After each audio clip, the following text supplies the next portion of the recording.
KMTI, your sports leader in South Central Utah, now presents Snow College Badger Sports on the radio. This sports broadcast is brought to you by sports-minded sponsors throughout South Central Utah. And now let's get started with live sports play-by-play action on KMTI Radio.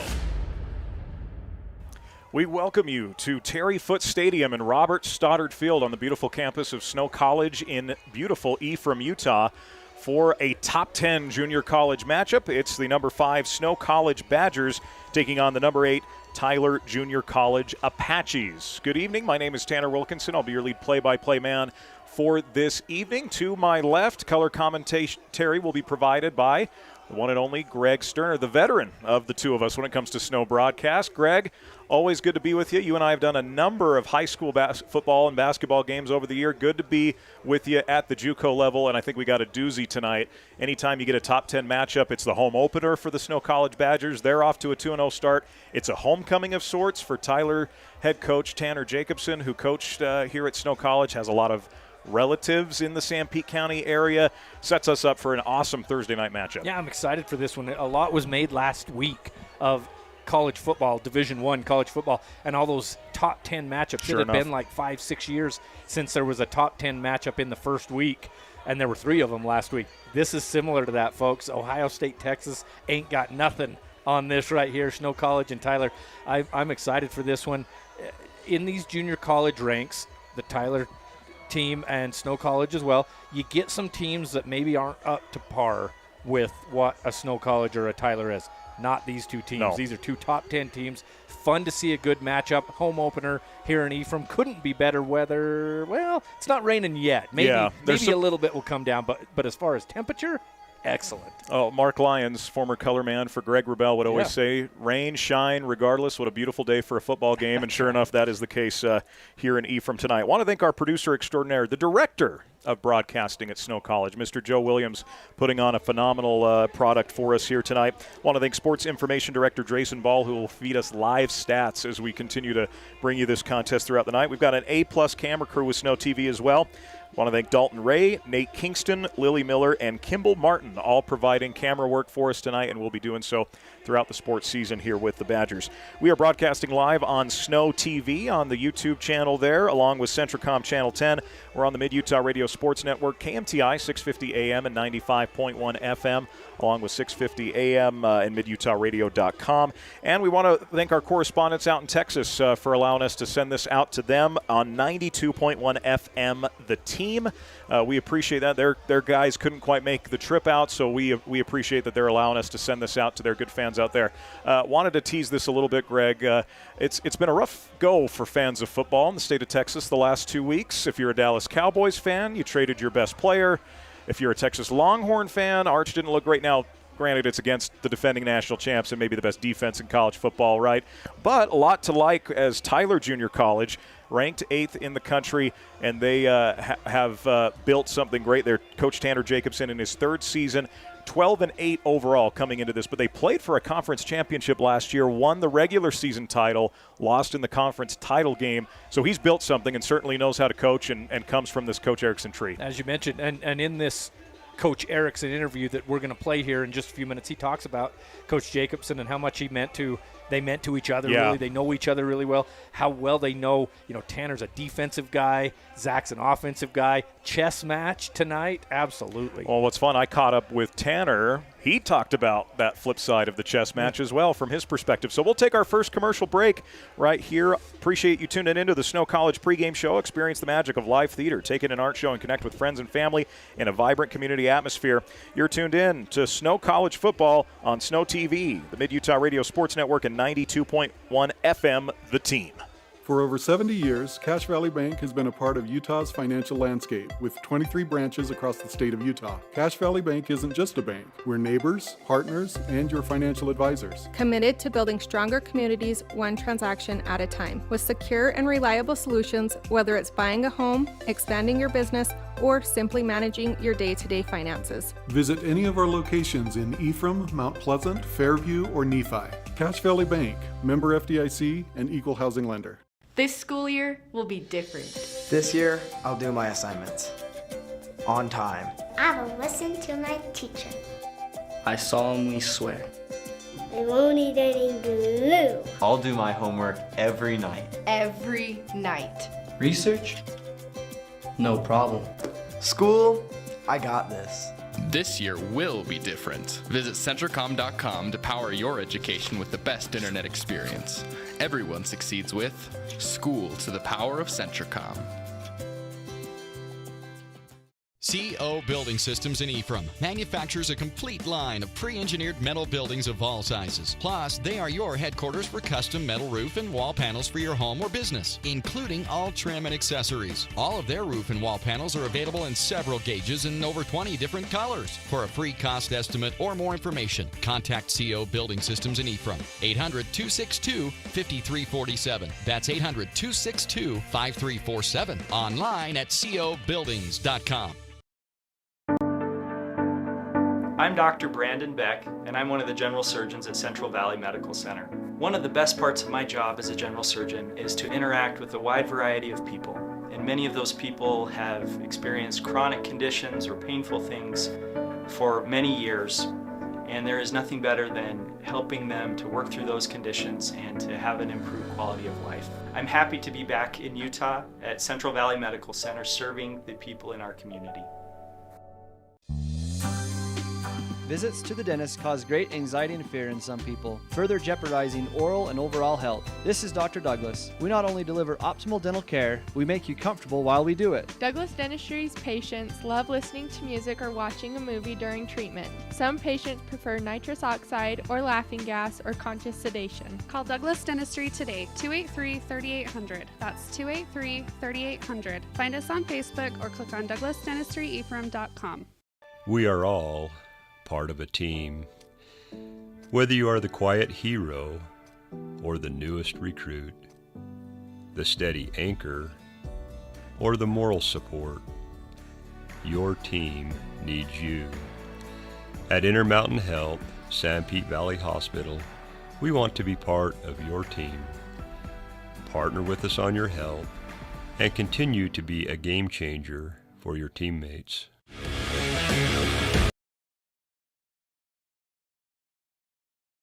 And we welcome you back inside the Snow College pregame show here at Robert Stoddard Field and Terry Foote Stadium, about 21 minutes away from the opening kickoff of the number 5 Snow College Badgers and the number 8 Tyler Junior College Apaches. Tanner Wilkinson, Greg Sterner with you here on the call this evening. Real quick, before we send it over to Coach Erikson's interview, Badgers, Greg, come in 2-0. Coach Erikson, and he talked a lot about this handling business the first 2 weeks, right? Yeah. He compared the first week against the Islanders, a high-level Power 4 against a low-level FCS. What most great BYU comparison. fans saw last week against BYU and Portland State, and it was a good comparison. Yeah, great comparison. Last week's game against Highland, a high-level Power 4 against maybe a mid-level Group of 5 is probably the best way to compare that. And once again, Badgers took care of business, 37-6. There was some heavy rain in that game. The Badgers had 5 fumbles, only lost 1, but things got a little bit messy out there. But Coach liked the way his team rallied, specifically behind their offensive line, was really happy with that 5 that was out there in Kansas on Saturday, and was happy to see the results and growth of that particular group. Another thing that's fascinating is the quarterback situation. It was a competition that came down to the last week before camp. Jack Thoe starts the first game. Got a little banged up, did not travel with the team last week, so Jace Welsh comes in, more of a dual-threat guy. Had over 100 yards rushing a week ago, in addition to a pretty efficient game through the air. As of the projected depth chart, Jace is expected to start tonight. Now, I don't think Coach Erikson's keeping that still pretty close to the vest as far as who is going to take those opening snaps today, but he said it's a problem. It's not the worst problem to have 2 guys that both can get the job done. Yeah, and Jace had a great game last week, as you mentioned, running the ball, over 100 yards rushing and a touchdown. Did a great job last week. I like how in his interview, and we're giving away half of his interview here, but he talked about finishing, and that's what they want to do. They want to finish. If you can finish this play, then you can finish this drive, and then you can finish this quarter, and then you finish the half. I like that. It's a good mantra to have. Just finish this play, blocking, tackling, whatever it is. It's a great way to start a season. And you mentioned you were comparing, FBS to FCS and things. We got SEC Big Ten here.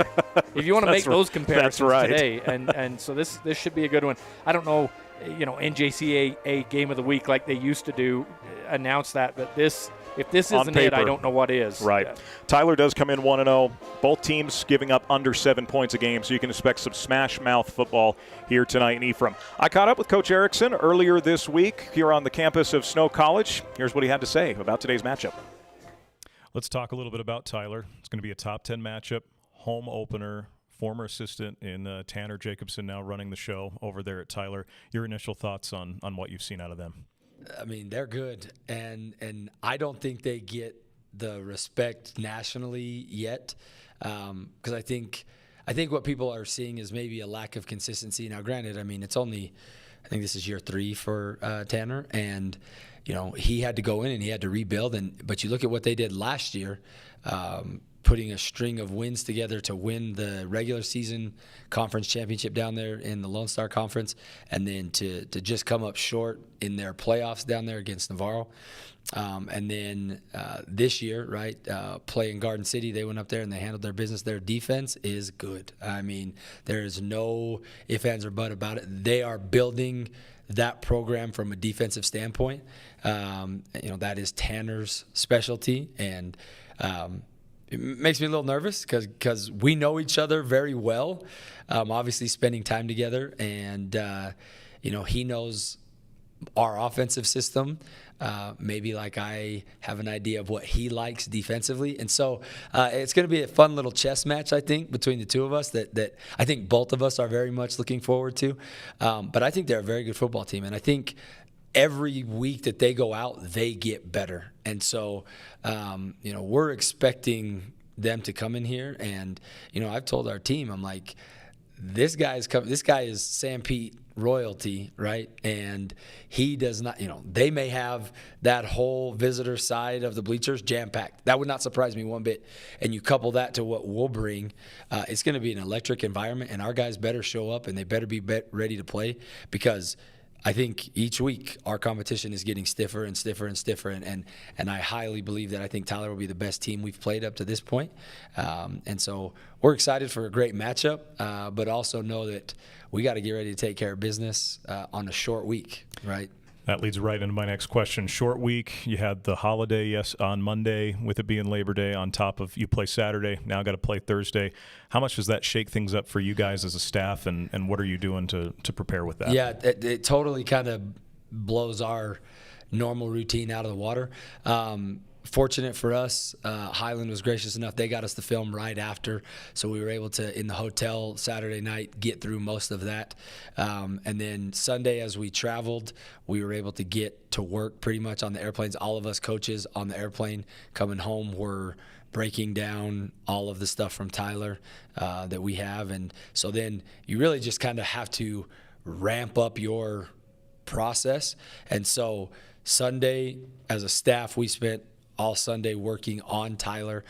We came in, we were here all day Monday. The kids came in first thing in the morning to watch the Tyler film, put it to bed. Then the coaches continued to work on did I say Tyler earlier? I meant Highland.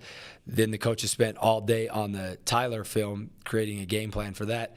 Then on a Monday, we went out and actually practiced, which normally is more of a recovery, conditioning, cleanup day. We went out and had a full 18-period full padded practice, and so it really just kind of speeds that up. And so I was actually really pleased with how our Monday practice went.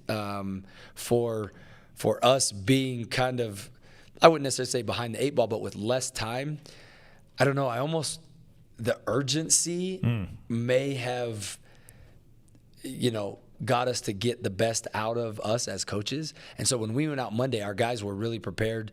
We had really good looks for them, and I was actually really pleased with that Monday practice. And then, then from there, you just try to get better every single day and try to clean up what you're doing.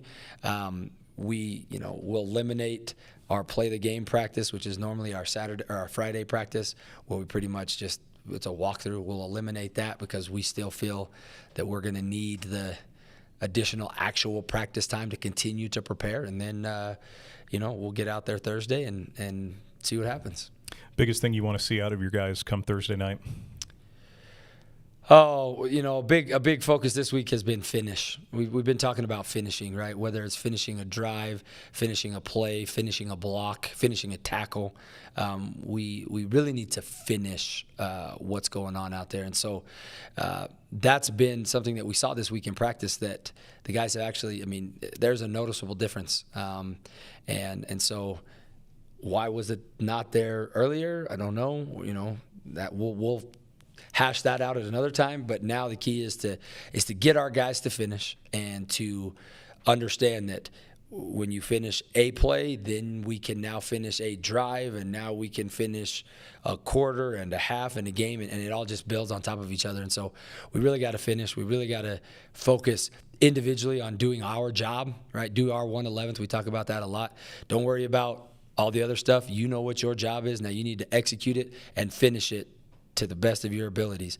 And if we do that, then I think we come out Thursday and we feel good regardless of what happens. But I think if we do that, we have a really good shot to do what we need to do. Well, Coach, appreciate the time. Best of luck as the schedule now stiffens up and we get into some fun football. Appreciate the time. Absolutely. Thanks, guys. Once again, that's Coach Zach Erikson as we bring you the closing moments of our national anthem. A lot of good things from Coach Erikson that he talked about in that interview as the anthem is finished out here. Always fun to try and time your pregame show with the anthem. So close. I know. And it's funny. I'm just used to winging it and sending it to commercial at the high school level. I probably could have asked what time. This is an official college game. Yeah. Right? But appreciate the young lady that just sung our national anthem. Appreciate Coach Erikson's remarks, Greg. Just some quick thoughts from you before we go to break on what he had to say. Number one, he's a great interview. Oh. Voice of the Badgers for many years, Gary Chittister, who retired this year. Got to give him a huge shout-out. Love Gary. Two separate times voice of the Badgers for a long time. Back in the 80s, 90s, came back for these last 10, 12 years or however long it was or so. Anyway, he always used to talk about how great of an interview Zach Erikson is. He's a communications major, and it shows. Okay, yeah. That guy could be on, ESPN. Like he could. He's got be a Louis radio, Riddick type personality, right? He could be a media guy because he's a great interview. Anyway, but I liked when he talked about finishing. Yeah. Finishing things. I like that he knows the level of competition you played the first couple of weeks, and it's different this week. But they're still working on things through those first couple of weeks, and now they're ready to go against a top 10 opponent in Tyler. Coming up next here on the Snow College pregame show, I'll have my conversation with Coach Tanner Jacobson, what he had to say about returning back to the state of Utah, as well as his thoughts on how he matches up with Coach Erikson and how that chess match will continue. We'll take a 3-minute break right here on SnowTV, the Mid-Utah Radio Sports Network, and 92.1 FM, The Team. My art is an expression of my identity. As an artist, my identity is everything. Every stroke I make depicts my purpose, and every signature brings my dreams to life. I am La Morena. With my style checking account from Mountain America Credit Union, I can create with confidence, knowing I have built-in identity protection. This premium future lets me stay focused and bringing color to the world. Open a new checking account today. Make my style your lifestyle.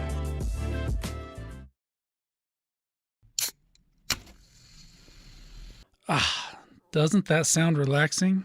At Risk Managers, we want to help you always feel that relaxed.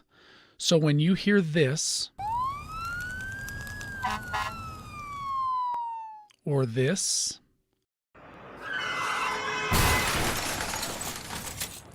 or this, you know that you're protected. Peace of mind insurance solutions for individuals and businesses, so that you can always sit back and enjoy your drink. Sanpete Steel & Moroni was founded in 1994 and is one of the major steel construction companies in the Intermountain West. Specializing in structural steel fabrication and assembly, Sanpete Steel's impressive portfolio includes the Hales Theater in Sandy and structures on the campuses of the University of Utah, BYU, and UVU. Sanpete Steel & Moroni, where their motto is done right and on time at 685 East Main Street. Call today at 800-261-1026. That's 800-261-1026. Or go to sanpetesteel.com. I thought there was only one way to do college. I knew I needed training to set me up for a great career, but I didn't have 4 years. Snow helped me discover that college doesn't have to be about sitting in classes, counting down the hours. They showed me a way to get the edge I needed, and fast. The best part was with their low-cost programs and tuition assistance, I didn't have to go into debt. I was able to earn my certificate and start working right away. Snow College. This is college. If you've ever ridden an ATV, you know how much fun they are. They're helpful for small jobs, too. Our credit union is your first stop for an ATV loan. Since we're member-owned and not-for-profit, it's a smart stop to make.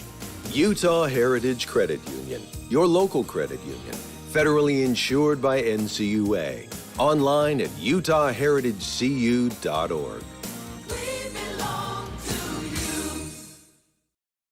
For over 70 years, Cache Valley Bank has been a part of Utah's financial landscape with 23 branches across the state of Utah. Cache Valley Bank isn't just a bank. We're neighbors, partners, and your financial advisors. Committed to building stronger communities one transaction at a time with secure and reliable solutions, whether it's buying a home, expanding your business, or simply managing your day-to-day finances. Visit any of our locations in Ephraim, Mount Pleasant, Fairview, or Nephi. Cache Valley Bank, member FDIC, and equal housing lender.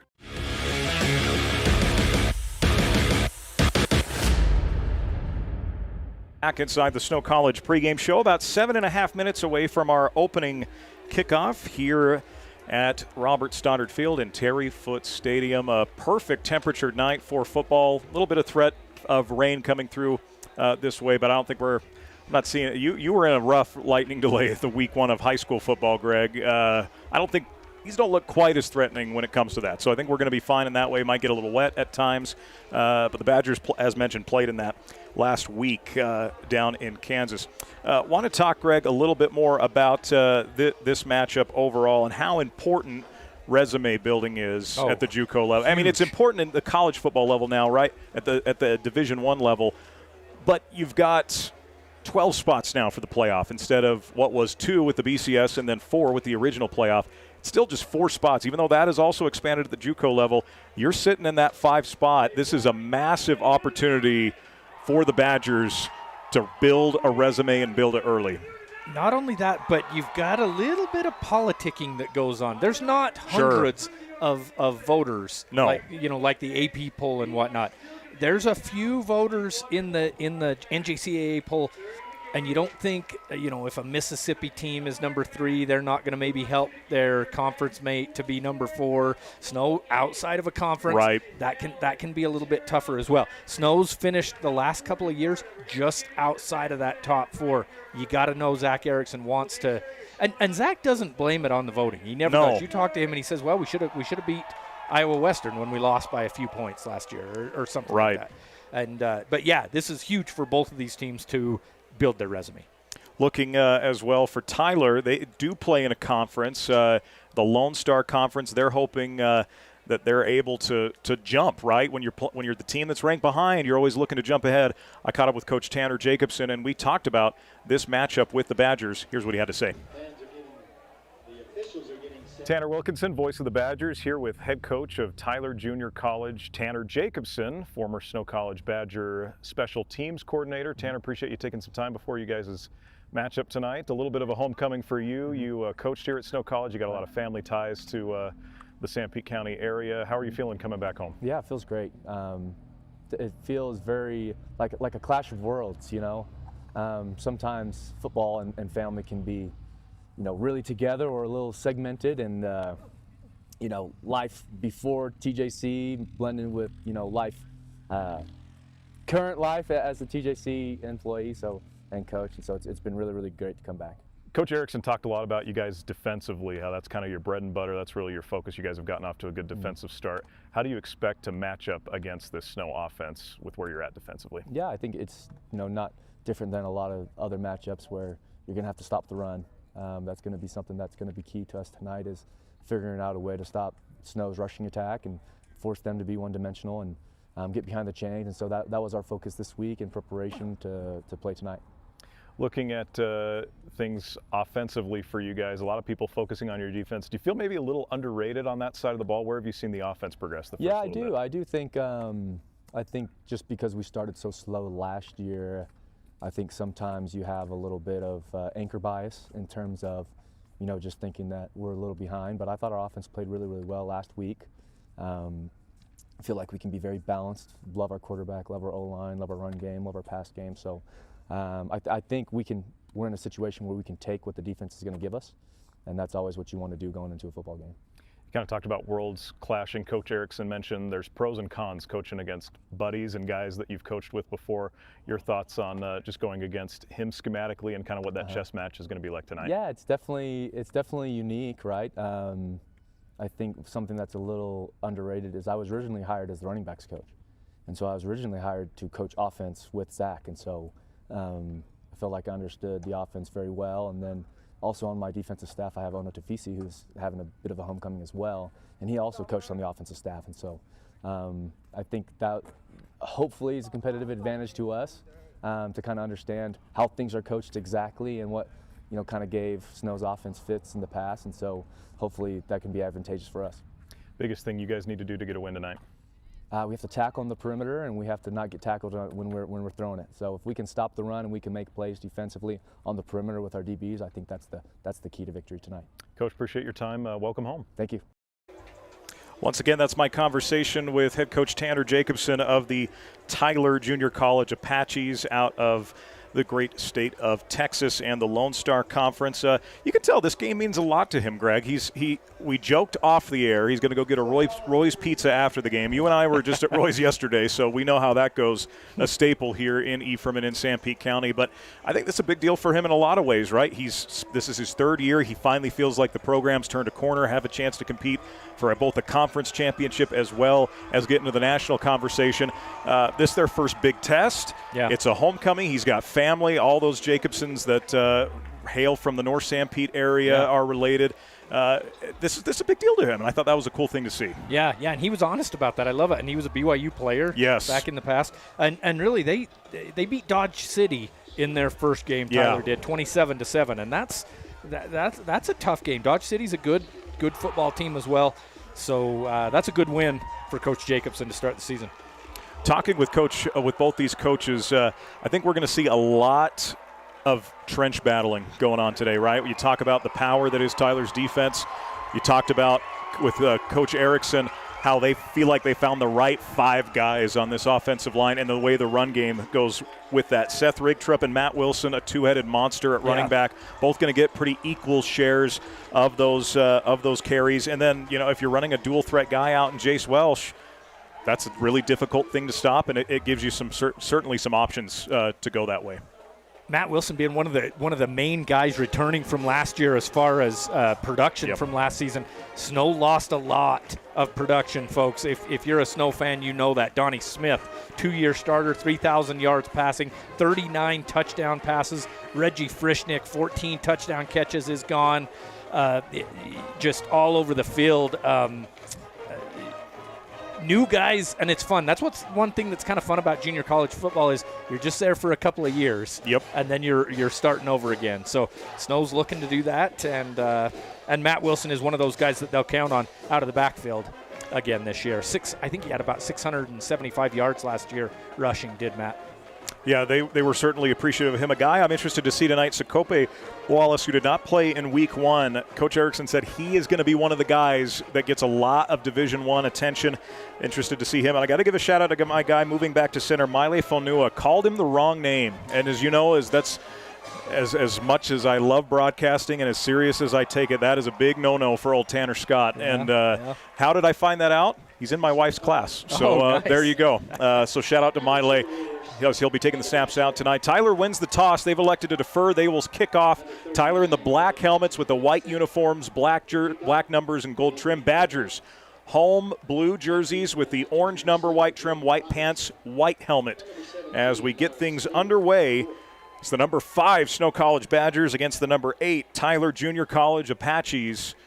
As the Apaches approach and boot it on a short kick, and we are underway as the Badgers field it at about the 25-yard line. A scamper to the sideline.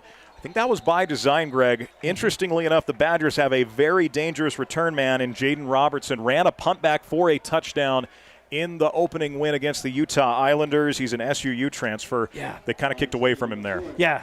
And Coach Erikson on, I think, your first coaches show this year with him, he talked about him, how he should be, he's a kid that will be playing at the next level next year. You might not even get 2 years out of him here at Snow because he's so fast and such an athlete.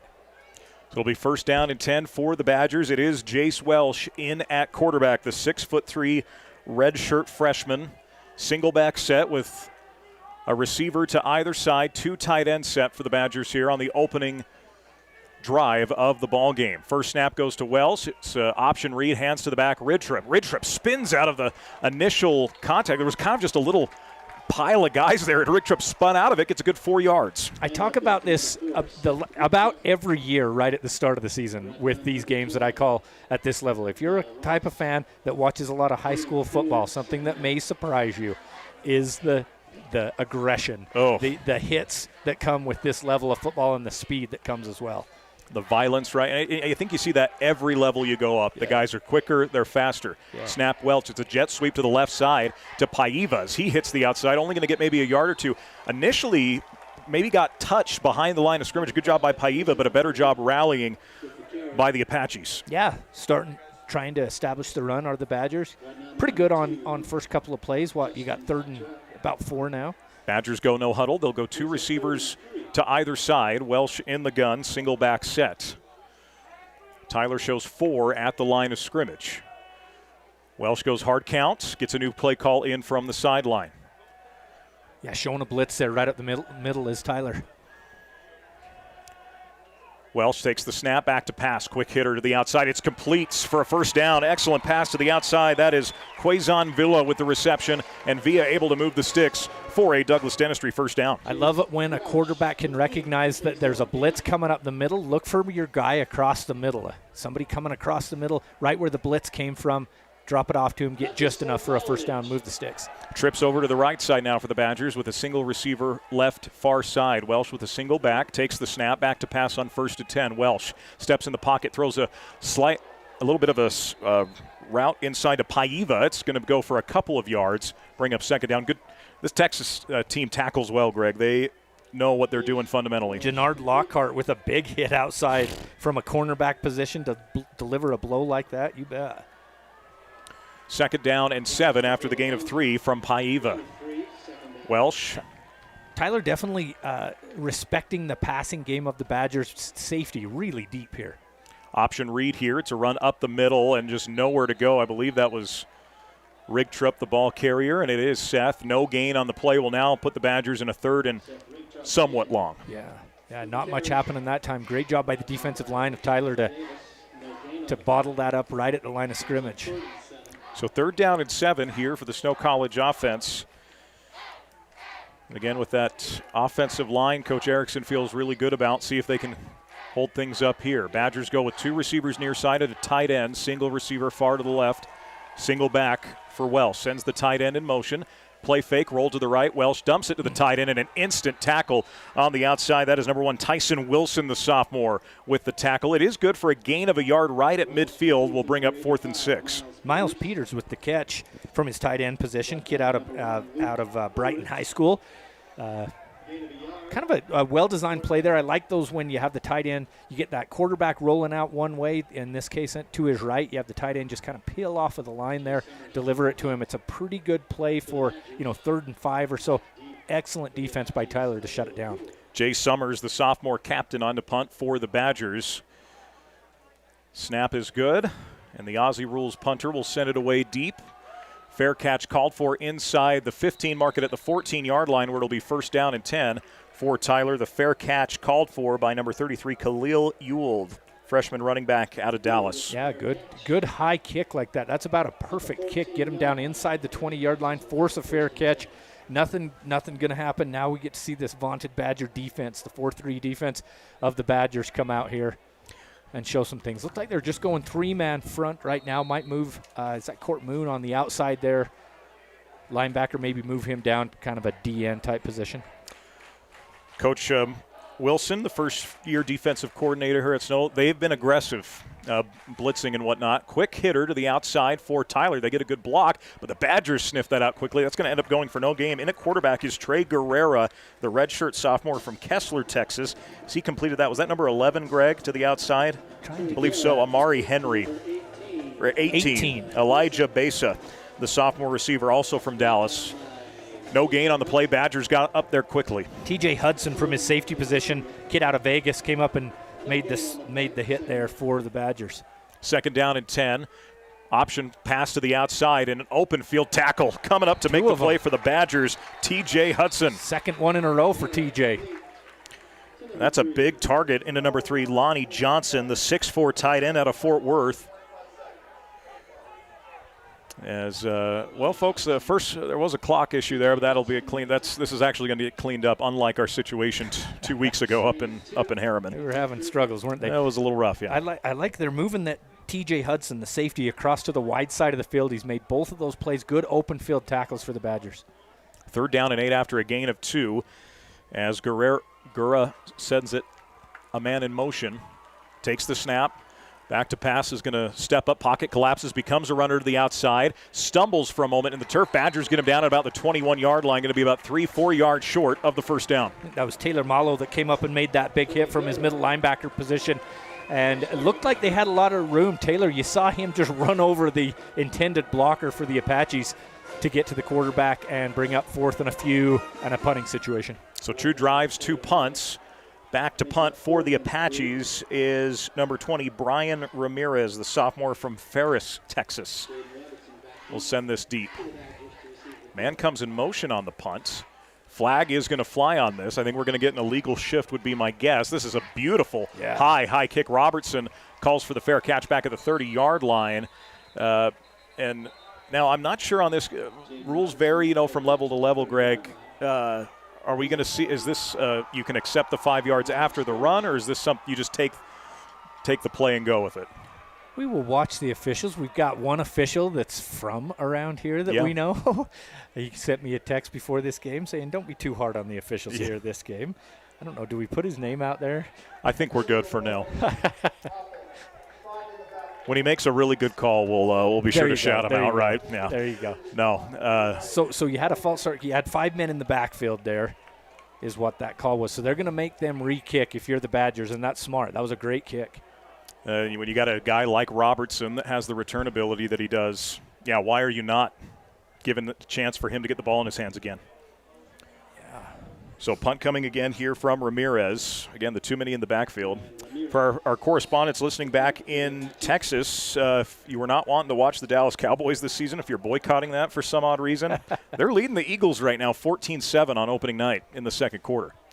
Ramirez gives that a boot. This one much shorter. Robertson calls for the fair catch and better field position for the Badgers as they'll take over at the 42-yard line. Badgers maybe get one block out there on the outside, and I think Robertson changes his mind and doesn't call a fair catch and might have had a little bit of room there, but one of those Apache defenders coming through would have laid a big lick if he wouldn't have called that. So the Badger offense comes back out. Again, picked up 1 first down on their last drive before it stalled out. See what they can get going here. And Greg, the reason they picked up that first down, they were so good on the first and second downs. The second set of downs, not quite as good on those opening downs. Sure, Welsh in at quarterback in the shotgun. 2 receivers near side, 1 to the left. It's a high snap. Welsh corrals it, give to Rigtrip. Big hole. And Seth goes up the field, but a flag is thrown as Rigtrip got about 4 yards. Will be interesting to see. This was thrown right where Rigtrip was down. I'm thinking it's going to be a face mask here as he was going down. We'll watch this replay, see what it is. Got a little bit of funny stuff happening after every play on the outside.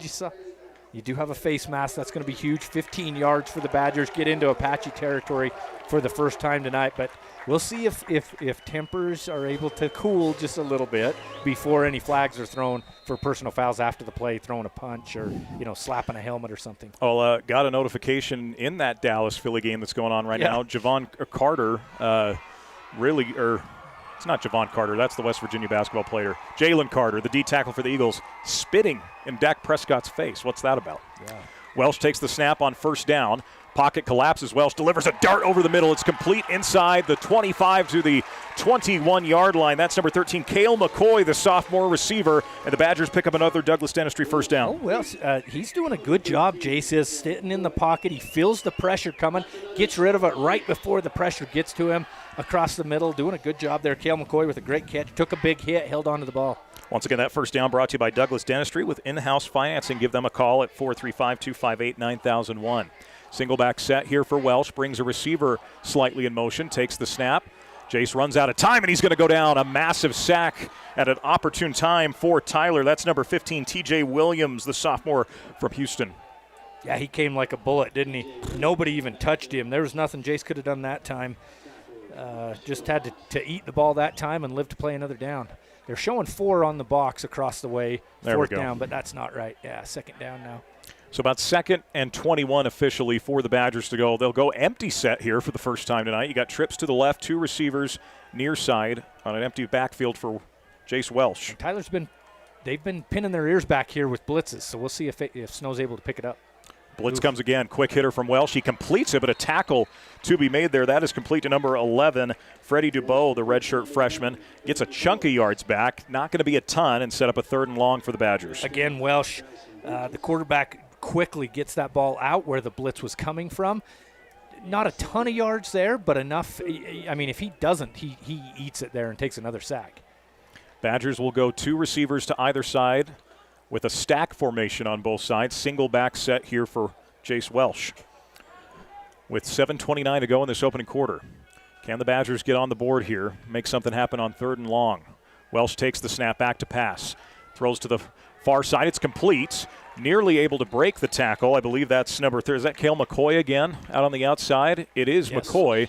And he's going to get a decent gain to make this a 4th down and about 8 to go. Badgers look like they're staying out there offensively. Yeah, I don't blame them right there. You know, you'd have about a 42, 43-yard field goal or so. Yeah, early in the season, go for it here inside Apache territory. They're doing a great job, Apaches are, of making a tackle right after the pass is complete. Well, and how important is that when you blitz, right? You guys are on islands. You have to tackle. Yeah. Badgers go 2 receivers right side with a tight end, single to the left, single back here for Welsh. Takes the snap. 4th down. Welsh going to take a shot far side, and it is complete. But I don't think this is going to be enough for a first down. It's going to be a yard shy on the comeback route. The defensive stop made, trying to get that number of the corner there. I think that's number 4. Number 4 on the outside. Kerry Williams, the corner, gets the stop. Badgers turn it over on downs. Just needed an extra yard on that play. Yeah, just had to come back for that because of the great coverage. I think Jace Welsh thought he was throwing it to the sticks. The receiver had to come back because of the coverage out there, as you mentioned, from Kerry Williams. Just forced the Badger receiver to come back just inside the sticks, gives the ball back to the Apaches. Not good field position here, but they got to be happy about a stop. Well, especially the field position Snow had after back-to-back first downs. Option read, quick hitter to the outside, complete to the wide receiver who's got some space to the outside. Badgers able to force him out of bounds, and a late hit flag comes in.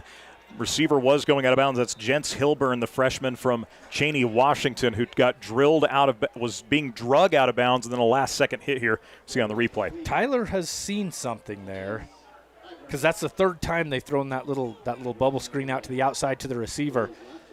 And that's definitely the most successful one, but they think they have some speed on the outside against this Badger secondary. We'll see if that keeps going. One thing you got to worry about if you're Snow College, whenever you see those bubble screens, is a double move. You get that fake out to the outside, somebody bites on it, and you go over the top. Snow is playing 2 safeties high, so that defends against that a little bit. But 6:18 to go in the quarter. First down of the game for Tyler. As Guerra sends a man in motion. It's an option read, hands to the back, straight ahead. Badgers convene very nicely. It's going to be a minimal gain as he gave that to Bryce Burgess, the sophomore running back. Just a gain of 2. A lot of Badgers in on that play. Bryce just trying to pick his hole, waiting, and the Badgers just didn't give up their gaps, only gave up a couple of yard gain there. 2nd down and 8 after the gain of 2. Tyler's going to go 2 receivers far side, single receiver near side with a tight end, single back here for Guerra. Takes the snap, Hands off to the back. Badgers convene again. Coming up with that play. Is that 47, Greg? Yes. Max Johnson, the defensive end, with the stop. Yeah, Badgers blitzed right into that one. That was one where a great blitz call by the Badgers blitzed into that run. Not much Tyler can do when you bring more defenders than you have to block. 3rd down and 8 here for Tyler. Can the Badgers get off the field after the penalty? 2 receivers far side with a single tight end, single receiver near side for Guerra. Takes the snap. It's a design roll to his right. On the run, Guerra is going to fire. Receiver created separation, got right at the sticks, and gets the first down. That's complete to number 18, Elijah Baeza. And that'll move the sticks for Tyler. Good job to move the pocket that time away from the blitz from the Badgers.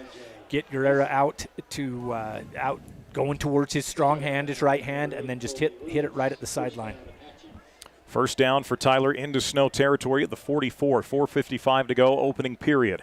2 receivers left, single right with the tight end. Guerra hands it off, and nowhere to go for the running back. He's swallowed up in the backfield by Jaden Wright, who's had a fantastic start to the season, gets the big TFL. Yeah, big hit in the backfield.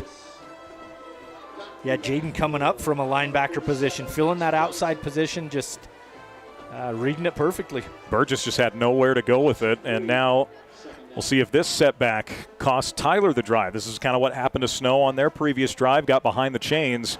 Can get a little difficult to come from behind that when you're playing a good defense. 2 receivers either side for the Apaches. Single back set here for Guerra.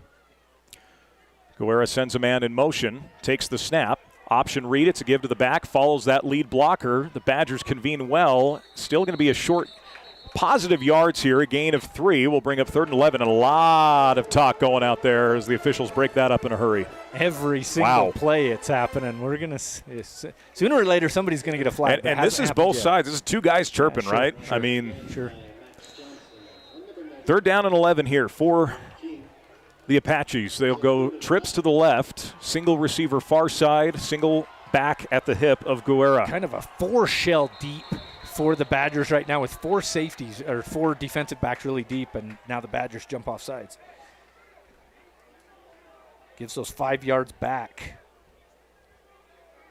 Or maybe they're This talking is a conversation, to be had. There's no body language from either side, so I think this is a real discussion about clearly someone jumped. It's a matter of who jumped first. Badgers going to take this opportunity to sub some guys in, and I think they are going to call this on Snow. That'll be the second penalty for the Badgers this drive. It looked like one of those down tackles right next to the ball jumped just a little early on that hard count. Good job by the quarterback to get defense to jump. So it was 3rd and 11, now becomes 3rd and 6 for Tyler. Much more manageable with trips to the left, single right for Guerra. Takes the snap. It's a quick hitter to the outside. It's high and incomplete. Trying to get that to Jens Hilburn. The overthrow, and that brings up 4th down. But now with the penalty, Greg, I think you're much more likely to go for it on this 4th down. Yeah, that wasn't going anywhere even if it was complete. That might have saved him a yard or 2 loss, even if that would have been complete there. So Snow read that one well. But, yeah, you're right. If you're 4th and 11, you might kick it and try and pin Snow deep here with the way your defense is playing if you're Tyler. But 4th and 6 at the 40, you go for it. Snap to Guerra. He's back to pass. Pocket holds well. Throws to the outside. It's complete to the receiver inside the 30. Taken down inside the 25. And a lot of extracurricular again here. This is going to be a battle tonight between Robertson and Amari Henry, the sophomore from Keller, Texas. Yeah, those two are going at it. Amari Henry got the best of it that time. Great throw again by Guerra. Just find the open man, deliver it on the left side of the field, and good comeback route there by Amari Henry. 1st down and 10 inside the 25. Guerra back to pass, is going to dump it off in the backfield. And did that ball get tipped at the line of scrimmage? Yeah. So Robertson could go up and hit the receiver even though the ball's still in the air. If he might have had his head up, he might have been able to dive and try and catch that one. One thing I just noticed looking at our roster here, Amari Henry, Trey Guerra look like they have a good relationship, both from Keller, Texas, Keller High School. Betcha they knew each other. Don't know that. I would from Texas. I would take a wild guess that, that's true. So Guerra back in shotgun, takes the snap, play fake quickly, gets it to the outside of the tight end. Good blocking out front, a big run for a 1st down. That's a big tight end moving in. The sophomore Lonnie Johnson from Fort Worth as he picks up a 1st down. Beautifully designed play from Tyler. How about Jens Hilburn outside? for Tyler blocking outside. That's what made that play happen. First and goal from the 10 now for the Apaches. Option read. It's going to be a run up the gut and a decent gain on first down. Probably going to gain 3, looks like, from the tailback. That's number 9, Ashton Haynes, out of Katy, Texas. A lot of good football players in Texas. That would be a lot one of places nice to thing pull about being a junior college coach in Texas. You don't have to travel. I mean, you're traveling far just staying in Texas. Sure, sure. But you don't have to go out of your state much. They're only going to give him 2 on that, so second and goal. Well, no, they'll give him 3, so second and goal from the 7 here. Split back set here now for Guerra. As he brings a man in motion, Badger's going to take a timeout here. I think that'd be in the second quarter if we had the 2-minute timeout. So it is a timeout to Snow College. It is a Central Valley Medical Center timeout. We'll take the 1-minute break on the Mid-Utah Radio Sports Network, CentralComm Channel 10, Mid-Utah SnowTV, and 92.1 FM, The Team. So you're all moved in. How's your new roomie? Oh, she's cool. She's also a biology major. Oh, that's great. You guys can help each other stay on top of homework. I just hope the classes aren't hard. I'm kind of scared based on what I've heard. You'll do great, I'm sure. We're proud of you. Aww. You ready to go? Who's that? Gotta go, Mom. Have a dorm meeting in 2 minutes. Love you. Hello? Hello? Who was that? CentralComm Fiber, because you don't just need internet, you need good internet. CO Building Systems in Ephraim manufactures a complete line of pre-engineered metal buildings of all sizes. Plus, they are your headquarters for custom metal roof and wall panels for your home or business, including all trim and accessories. All of their roof and wall panels are available in several gauges and over 20 different colors. For a free cost estimate or more information, contact CO Building Systems in Ephraim. 800-262-5347. That's 800-262-5347. Online at cobuildings.com.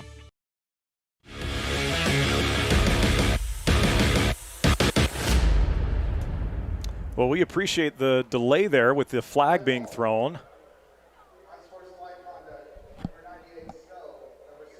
So it's a double unsportsmanlike.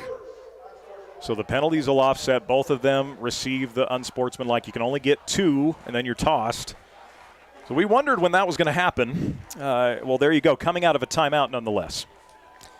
That timeout brought to you by Central Valley Medical Center. From orthopedics to pediatrics, trust CVMC. So at the end of the day, no harm, no foul. Those offset. Second and goal from the 7. Man comes in motion for Guerra. It's going to be a different guy, a halfback pass. He throws for the tight end on the far side. Throwing that pass is number 10, who I do not have on offense. That might be Luke Ulrich, the freshman quarterback who's played some Wildcat for them. But he handed it forward.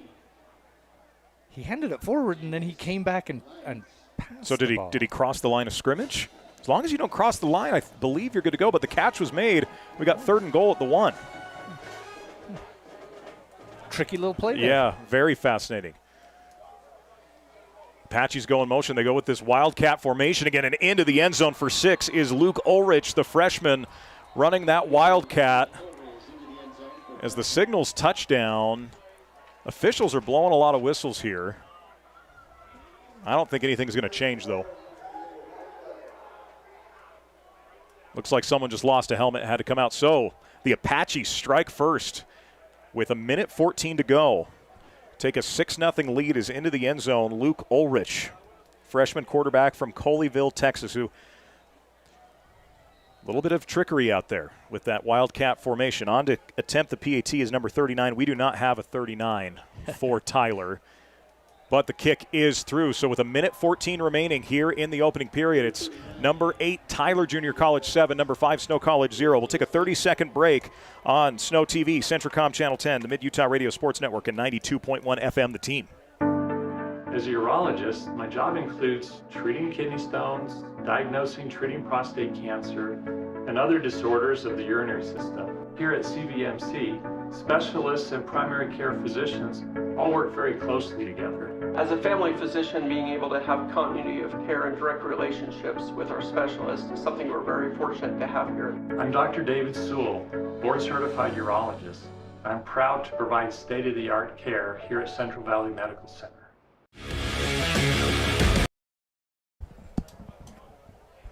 Welcome back on in. Opening up with the score, it's the Tyler Junior College Apaches with an impressive drive, Greg. A fourth down conversion, a couple third down conversions along the way to get into the end zone there. Our scoreboard tonight, Greg, you know this place rather well, brought to you by Utah Heritage Credit Union, UHCU for auto, ATV, mortgage, and new home construction loans. I know a guy you can go see. He's right next to me, one Mr. Greg Sterner. But an impressive drive by the Apaches nonetheless. Yeah, great drive. And quarterback for the Apaches, Trey Guerrera, looking really good on that, knowing where he needs to put the ball, getting just past the sticks a couple of times. Doing good things out there. They go with kind of the squib as a juke move on the outside. Badgers with some space to the outside as they get out past the 20 on the return. That's Lawrence Taylor the fourth. Lawrence Taylor the fourth, number 17 on the return for the Badgers. Out there, Lawrence Taylor. What was the Chris Berman? Whoop! Isn't that the go-to there? Where I was going with that was Lawrence Taylor broke Joe Theismann's, and Lawrence Taylor the fourth here is out here breaking ankles. You know, I made this joke. You gotta go kind of deep here. I made this joke. Oh, Lawrence Taylor wasn't a happy man Monday as a Carolina alum. I can tell you that. That's being there at that game. Badgers also have Mario Williams Jr. That's That's another great edge rushing name. That's right, if you will. So. It's in the name with these Badger players. See how the offense responds here, Greg. Now down a score trailing for the first time this season are the Badgers. Welsh in the gun, single back, takes the snap, gets rid of it on a slant route. It's complete. And a nice angle and run. The catch made by Cale McCoy, enough for a Badger first down. Yeah, the ball came out late there, but he was already down. Cale McCoy with a second or third catch there for him in the first half. Welsh obviously has found a guy that he likes in Cale McCoy on the outside. Just a quick move, kind of that little short post to the inside. Badgers go no huddle with two receivers to the left, single right. Now tight end subs in for McCoy, single back for Welsh.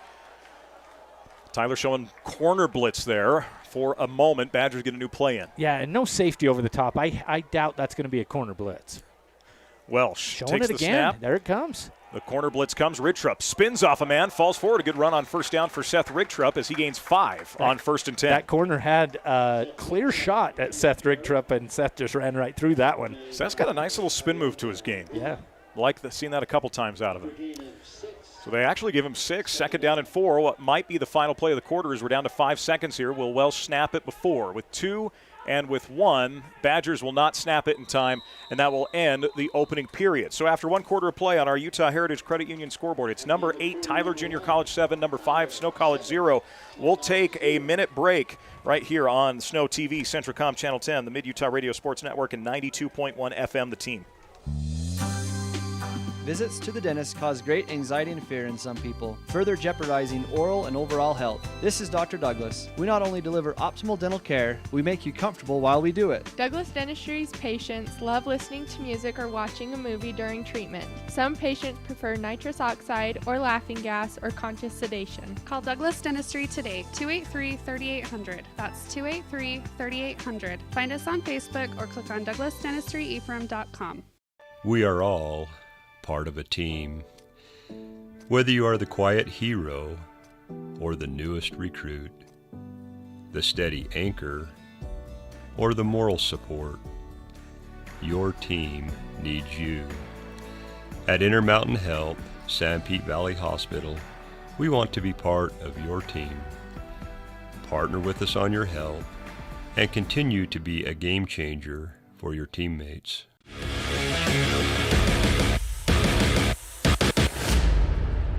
We welcome you back on in. Our scoreboard is brought to you by Utah Heritage Credit Union. Utah Heritage Credit Union, your local credit union with offices in Moroni, Mount Pleasant, Ephraim, and Gunnison.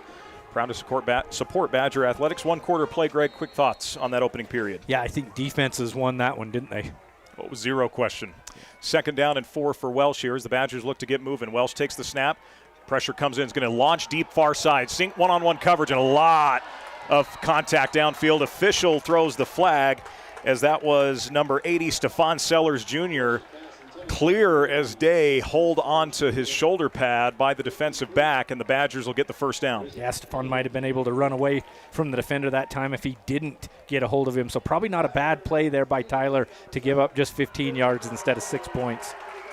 Stephen, one of those, Sellers Jr., one of those guys coming back from last year. Had a nice touchdown snag up in Harriman 2 weeks ago. So Badgers pick up the first down. And for the second time tonight, find themselves in Tyler territory. Came away with no points on that previous drive. Would obviously like to match Tyler's score here. Single receiver to either side, 2 tight end set for Welsh. High snap, it's over his head. Ball picks up on the ground by Rigtrup. Rigtrup tries to get to the edge. He cannot get there as he's spun up in a loss. Good effort from Rigtrup to try and make something out of that, but a full head of steam from Tyler, and it's a loss. Yeah, a lot of speed there by that Tyler defense. I was hoping to see on that replay who came up there, because Seth Rigtrup got ahead of steam pretty quick, but the Tyler defensive player was quick too. I'll say potentially 26 Clifton Gooden might have been in on that play. So there's a conversation with the officials here, and I'm not sure necessarily. Are they saying he was down in a certain spot versus another? I think that's kind of. I saw somebody for Tyler going out a little bit hobbled, and I thought maybe that's what they were blowing the whistle for. But. Yeah, so I think that was meant to be a pass, Greg. They said that if there had been a pass, it would have been a defensive hold, but because it was a run play, that kind of contact is legal. Makes sense, yeah. So a loss of 5 for the Badgers again. Last drive, picked up a big first down and then find themselves behind the chains. It's happened again here. Really, the only thing that's been working for Snow is those passes across the middle. You haven't had much on the outside, really. The one pass interference. Run game hasn't really done much yet. We'll see if Snow's able to get that going. Snap here, play action. Corner, again. Falls down. Pass complete to Dubois. As he looks to fall forward, gets right near the sticks. Going to be about a half a yard shy of the first down. Is a lot of pushing, and now here we go. Yeah, Once again. That better be both ways again. A lot of chit-chat going on out there. An excellent catch by Freddie DeBow. And frankly, with the corner falling down, the safety does a nice job wrapping him up. Big hit. Yeah. Open field tackles for Tyler have been there. There's not a lot of broken tackles in the secondary for the Badgers today. I don't think there's been any. No. But again, that over the middle pass play, that's been working for the Badgers. Yeah.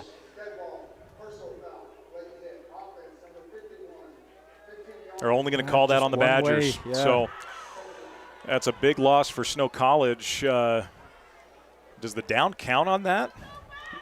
I believe it should if it's a dead ball. Didn't he say dead ball? Yeah. So the official still said second down. Coach Erikson pleading his case there on out to the official. Yeah, if it's after the play, wouldn't that be? So it should be third down, that's such a backbreaker for Snow. You would have had 3rd and inches, and now you've got essentially a loss of a yard on the play and a loss of down. Wow. Talk about a bad penalty at a bad time.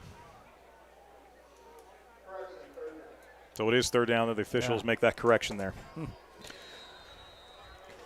So Badgers would have had 3rd and inches, now have 3rd and 15. Single receiver to either side with a twin tight end set. Welsh in the gun, back to pass. Pocket holds, throws deep. It's overthrown. The receiver quit running, and it's going to be an incomplete pass. 4th down and 15. I'm going to guess the Badgers have to punt here. Coach Erikson not happy on the sideline, and frankly, Greg, I don't blame him one bit. Yeah, and that pass, even if Dubois would have kept running, that would have been into double coverage, would have been a tough completion.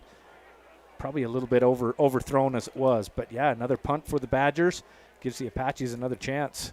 4th down and 15 as Jay Summers back on to punt for the second time this evening. Tyler with a 7-0 lead. You're 13:46 in. A great high kick from Summers as they're going to let this go. It takes a bounce. Badgers bounce it right at the 1. Are they able to keep it in, Greg? Let's see what the call from the official is. I am seeing touchback, so it will be out at the 20-yard line. Watching for that one arm to go up to say touchback. Badger fans think it's going to be at the 1. It is not. They're not going to be happy once they bring it out to the 20. And it's so tricky on the sideline.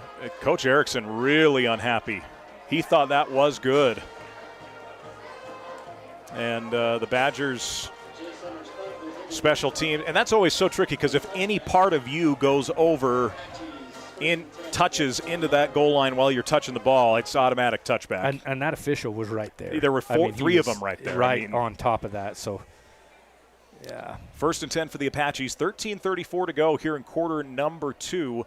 Tyler with a 7-0 lead, looking to add to it now as Trey Guerra and the offense back out. Quick hitter on the slant. That is complete. Badgers miss a couple of tackles, still going and falling forward for the first down is Jordan Green, the tight end, and he moves the sticks. Tyler using their tight ends early. I think you had about 3 Badgers that time, and I think Coach Zach Erikson agrees with me because he's hollering at his team. 3 guys that thought somebody else was going to lay a hit here, and no one did.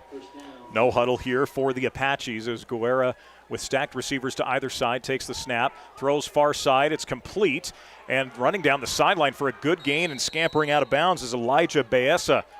Tyler smelling some blood here, Greg, and moving quickly. Badger defensive back that time slipped right as the Apache receiver made his cut, and it allowed him to get a few extra yards after the catch. 1st down and 10, no huddle, 2 to either side again. Throw to the outside, and it's complete. A flag comes flying in here as the Badgers able to wrap up the receiver on the far side, Amari Henry. But this flag was thrown pretty much at the snap. You'd imagine that's some kind of an illegal shift as they have the conversation here. Yeah, Jaden Wright with another strong tackle on the outside. Kid from Pleasant Grove, Utah. One of the captains. Yeah, with the big hit on the outside. You called it, legal motion. So the Badgers will take the 5 yards, keep the first down, so 1st and 15 now.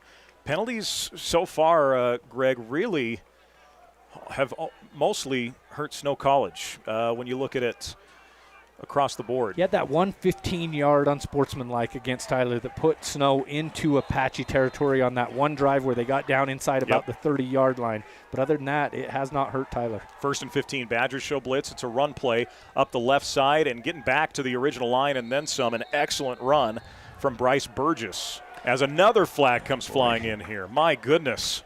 Bryce Burgess, man, he went 0 to 60 quick, didn't he? He took that in the backfield, and he was going full speed within about 3 steps. So it's another penalty.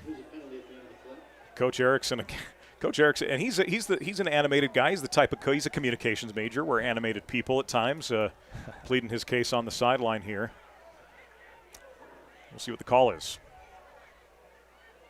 A dead ball, unsportsmanlike now on Tyler, as the mic does not come on, but that is the signal from the official. So the down counts, and they will lose 15 yards following the play. It's tough because if it's going both ways, if there's a lot of that chippiness both ways and you throw it one way, which they threw on Snow just a minute ago, if you're Tyler, one of the Tyler coaches, you better say be on your best behavior. They're looking for you next time. Yeah. Well, it's always the second one that gets punished, right? I'm an oldest brother. I'm an oldest sibling. Yeah. It's always the second push Mom, that gets. Tanner hit me. It's been said a time or two. Trips to the right now with a single receiver left, single back here for Guerra. And now a false start, so another penalty going to back up Tyler. These flags are flying here early in this second quarter. We're only 3 minutes into the period, and this might be the 4th flag, maybe 5th flag. That first quarter went quick. It did. We had the timeout with about 2 minutes left, but other than that, there wasn't a stop. We didn't take a commercial in the first 13 minutes of game time in that first quarter, but now this second quarter is kind of dragging on a little bit. 2nd down and 29 is what the clock is showing officially here, as officials stop play for a moment, but now we're set. In the shotgun once again is Guerra. Takes the snap. It's a quick hitter to the outside. Complete to the receiver. Badgers get there quickly, and it's going to be a somewhat decent gain to the outside, but the Badgers overall, as now more flags come flying in. My goodness. Yeah, and that one's going to go on Amari Henry. Maybe if this goes on the Badgers are saying, what did I do? That looked like it was Amari Henry late. I don't know if you'll see it here. You'll see one of the Badgers' defensive backs just go flying. Yeah, discipline's part of the game, Greg, and I get, it's still somewhat early in the season. We're in week 3, and there's still things to be cleaned up. Did just get a message from our producer, Joe Williams. The scoreboard's having issues. It shows 0-0. They're working on it. You don't need to send texts or messages like that. We're aware of it, and we're trying to get that fixed for you here. But when people send texts, at least we know they love us. No, and I'm saying at least they know we know they love us. And they're watching. I'm saying you no longer need to. We appreciate the ones that were sent in. You no longer need to send them in. That's more of what I. Good way to put it, Mr. Political. Good. Another 15-yard penalty. After the play, too. Geez, we're going to go from inside Badger territory to half the distance to the goal if we get any more of these penalties. This is going to start looking like, what was that college game a few years ago? Louisiana Tech, Mississippi State. Yeah. There was an awful snap, and the ball just kept getting kicked and pushed, and I think he ended up having a safety on like a 1st and goal or something, wasn't it? Yeah. I don't know if it got clear back to a safety, but I think it was 1st and goal, and they had 90-yard-plus yards to go, So, anyway, 3rd down, and boy. It's not even Manti, it's Sterling. 45. Well, on that end, they're probably thrown from Chester, but, there you go. Play action fake here from Guerrera. He fires. Receiver makes the catch, breaks one tackle, falls forward, but it's going to be 4th down and still 13. That's such a long way to go. Got a really good amount of chunk yards back, and on almost any other set of downs, you're going to have a 1st down. But that was 3rd and 40-plus, so 4th down now. Another Badger there slipping in the defensive secondary. That's been something. For both teams. Yeah. So it's going to bring up just short of the 50-yard line, and it's going to bring up a Tyler punt. 11:19 to go here in quarter number 2. If you just joined us, Tyler with a 7-0 lead as they scored on their second drive of the game. Badgers yet to find the end zone, but we're able to hold fast thanks to a lot of penalties from the Apaches. Snap is low. It's corralled. It's a fake. It's a throw. There's no one there, and it's picked off. Taken away by the linebacker, Jaden Wright. And the Badgers get it back. First turnover of the game. You might have wanted to bat that one down instead of pick it off, Greg, but it's going to count as an INT in the scorebook. Yeah, and Jaden Wright's having the best defensive game so far. We got a steal man of the game we're going to give away at the end of the game, and he is the leading candidate. Leader in the clubhouse right now. Jaden Wright's having a great game so far, and that's going to look good on stats, but I mean, you gave up almost 20 yards there by not just batting it down. But gutsy call by Tyler there and it was the way it developed, right? You had a Snow Badger right in the grill of the punter. Some would say gutsy, some would say something else. Sure. Stupid. Welsh going to take a shot on 1st down, far side, back shoulder, and it goes to the far side. Badgers wanting a flag. They're not going to get it. That was blanketed coverage. He had 2 guys again over on the far side as he was trying to hit it. I believe that was Jack Dean Burke on the far side there for the Badgers. 82. On that replay, you can kind of see a little bit why Badger fans were upset. Kind of went through the arms before the ball got there. Probably uncatchable. A little bit out of bounds there. 2nd down and 10. Welsh gets a new call in here from the sideline. 2nd time tonight we've seen potential corner blitz. Yeah. You know me, Greg, as a Jay Hill fan. I love a good corner blitz. Yeah, Eddie Heckard. Welsh. 2 receivers right side. High snap again. It's going to be a design run here for Welsh. Patiently trying to wait, and it just never develops. Brought down number 15 coming out. TJ Williams, another big play for Tyler defensively. A little too patient that time, I think. That one you needed to hit that hole and get 1 yard, 2 yards instead of losing 2 yards. Yeah, because that was blown up. That defensive line for Tyler is legit, for sure. And their offensive line the other way. Both of these lines playing quite well. We talked about it being a trenches game. And yeah, this has been it. Yeah. 10-11 to go before halftime. 3rd down and 11 for the Badgers here. Is Jack Tho in at quarterback? I believe Jack is. Yeah, the Badgers have made a quarterback change. Not sure the reasoning quite behind that. And I believe Welsh is on the sideline here, getting some help as the snap to Tho. It's not a great snap. He corrals it, takes a shot right side, and the receiver kind of kept running. Might have got bumped a little bit off coverage there. Kazon Vila was the guy running downfield. 27, DeMarco Upshaw jamming him at the line. Badgers will punt here. Badger quarterbacks just having to get the ball away so quick, and a lot of overthrows. Anything down the field really has been an overthrow so far for the Badgers. Nothing even really close so far. Again, I've mentioned it multiple times, but the only thing that has worked offensively for the Badgers is those passes across the middle. Punt here from Summers. This a little bit lower, but it's going to take a bounce, and the return man picks it up and has nowhere to go as the Badgers make a special teams play. A takedown, trying to get the number there on that far side. It might have been the long snapper, Greg, who came up with the tackle there. Is that 48 coming to the sideline? Raiden Heinz. Yeah, that would be Raiden snapper. Heights. Love to see the long snapper get in and make a play. Down there in a hurry after the snap, an excellent, it was a bit lower of a punt. I don't think the return man was expecting that. Didn't have a chance to get back, fielded it, and then the Badgers make a play. We'll back them up at the 10-yard line. Your long snapper is usually just that guy that's, good taking at long snapping. Taking up some space, right? Yeah, but he's hustling down the field. Raiden, good job to flying. Get down there and get a hit. First down and 10 now for Tyler. Oh, I was just going to say time and score. 7-0 here. Our scoreboard on the thing is wrong. As Tanner's mentioned, 9:33 left here in the second quarter. 7-0 Tyler with the lead. Apaches get the football back. Throw to the outside and a light up hit. Coming up to make the play. That's one Lawrence Taylor the fourth. How much as a corner do you salivate to make a hit like that? Oh, and he did. Look at that. Ooh, boy, helmet to helmet. That's close. No flags thrown. We're not getting a call in for targeting, folks. I think that might have been closer than close. That was, but a big hit. Loss of 4. As it is, you bet Lawrence Taylor, he's happy with that one. Under center and a handoff. Lot of operating room to fall forward for the running back. Jaden Wright comes in with the tackle there. That's good enough for a first down. So the Badgers thought they had a good stop there after that first hit, but an excellent run up the gut. Yeah, Jaden Wright making another tackle from his outside linebacker position. He has been everywhere on the field for the Badgers, but getting to the second level is Tyler on that run.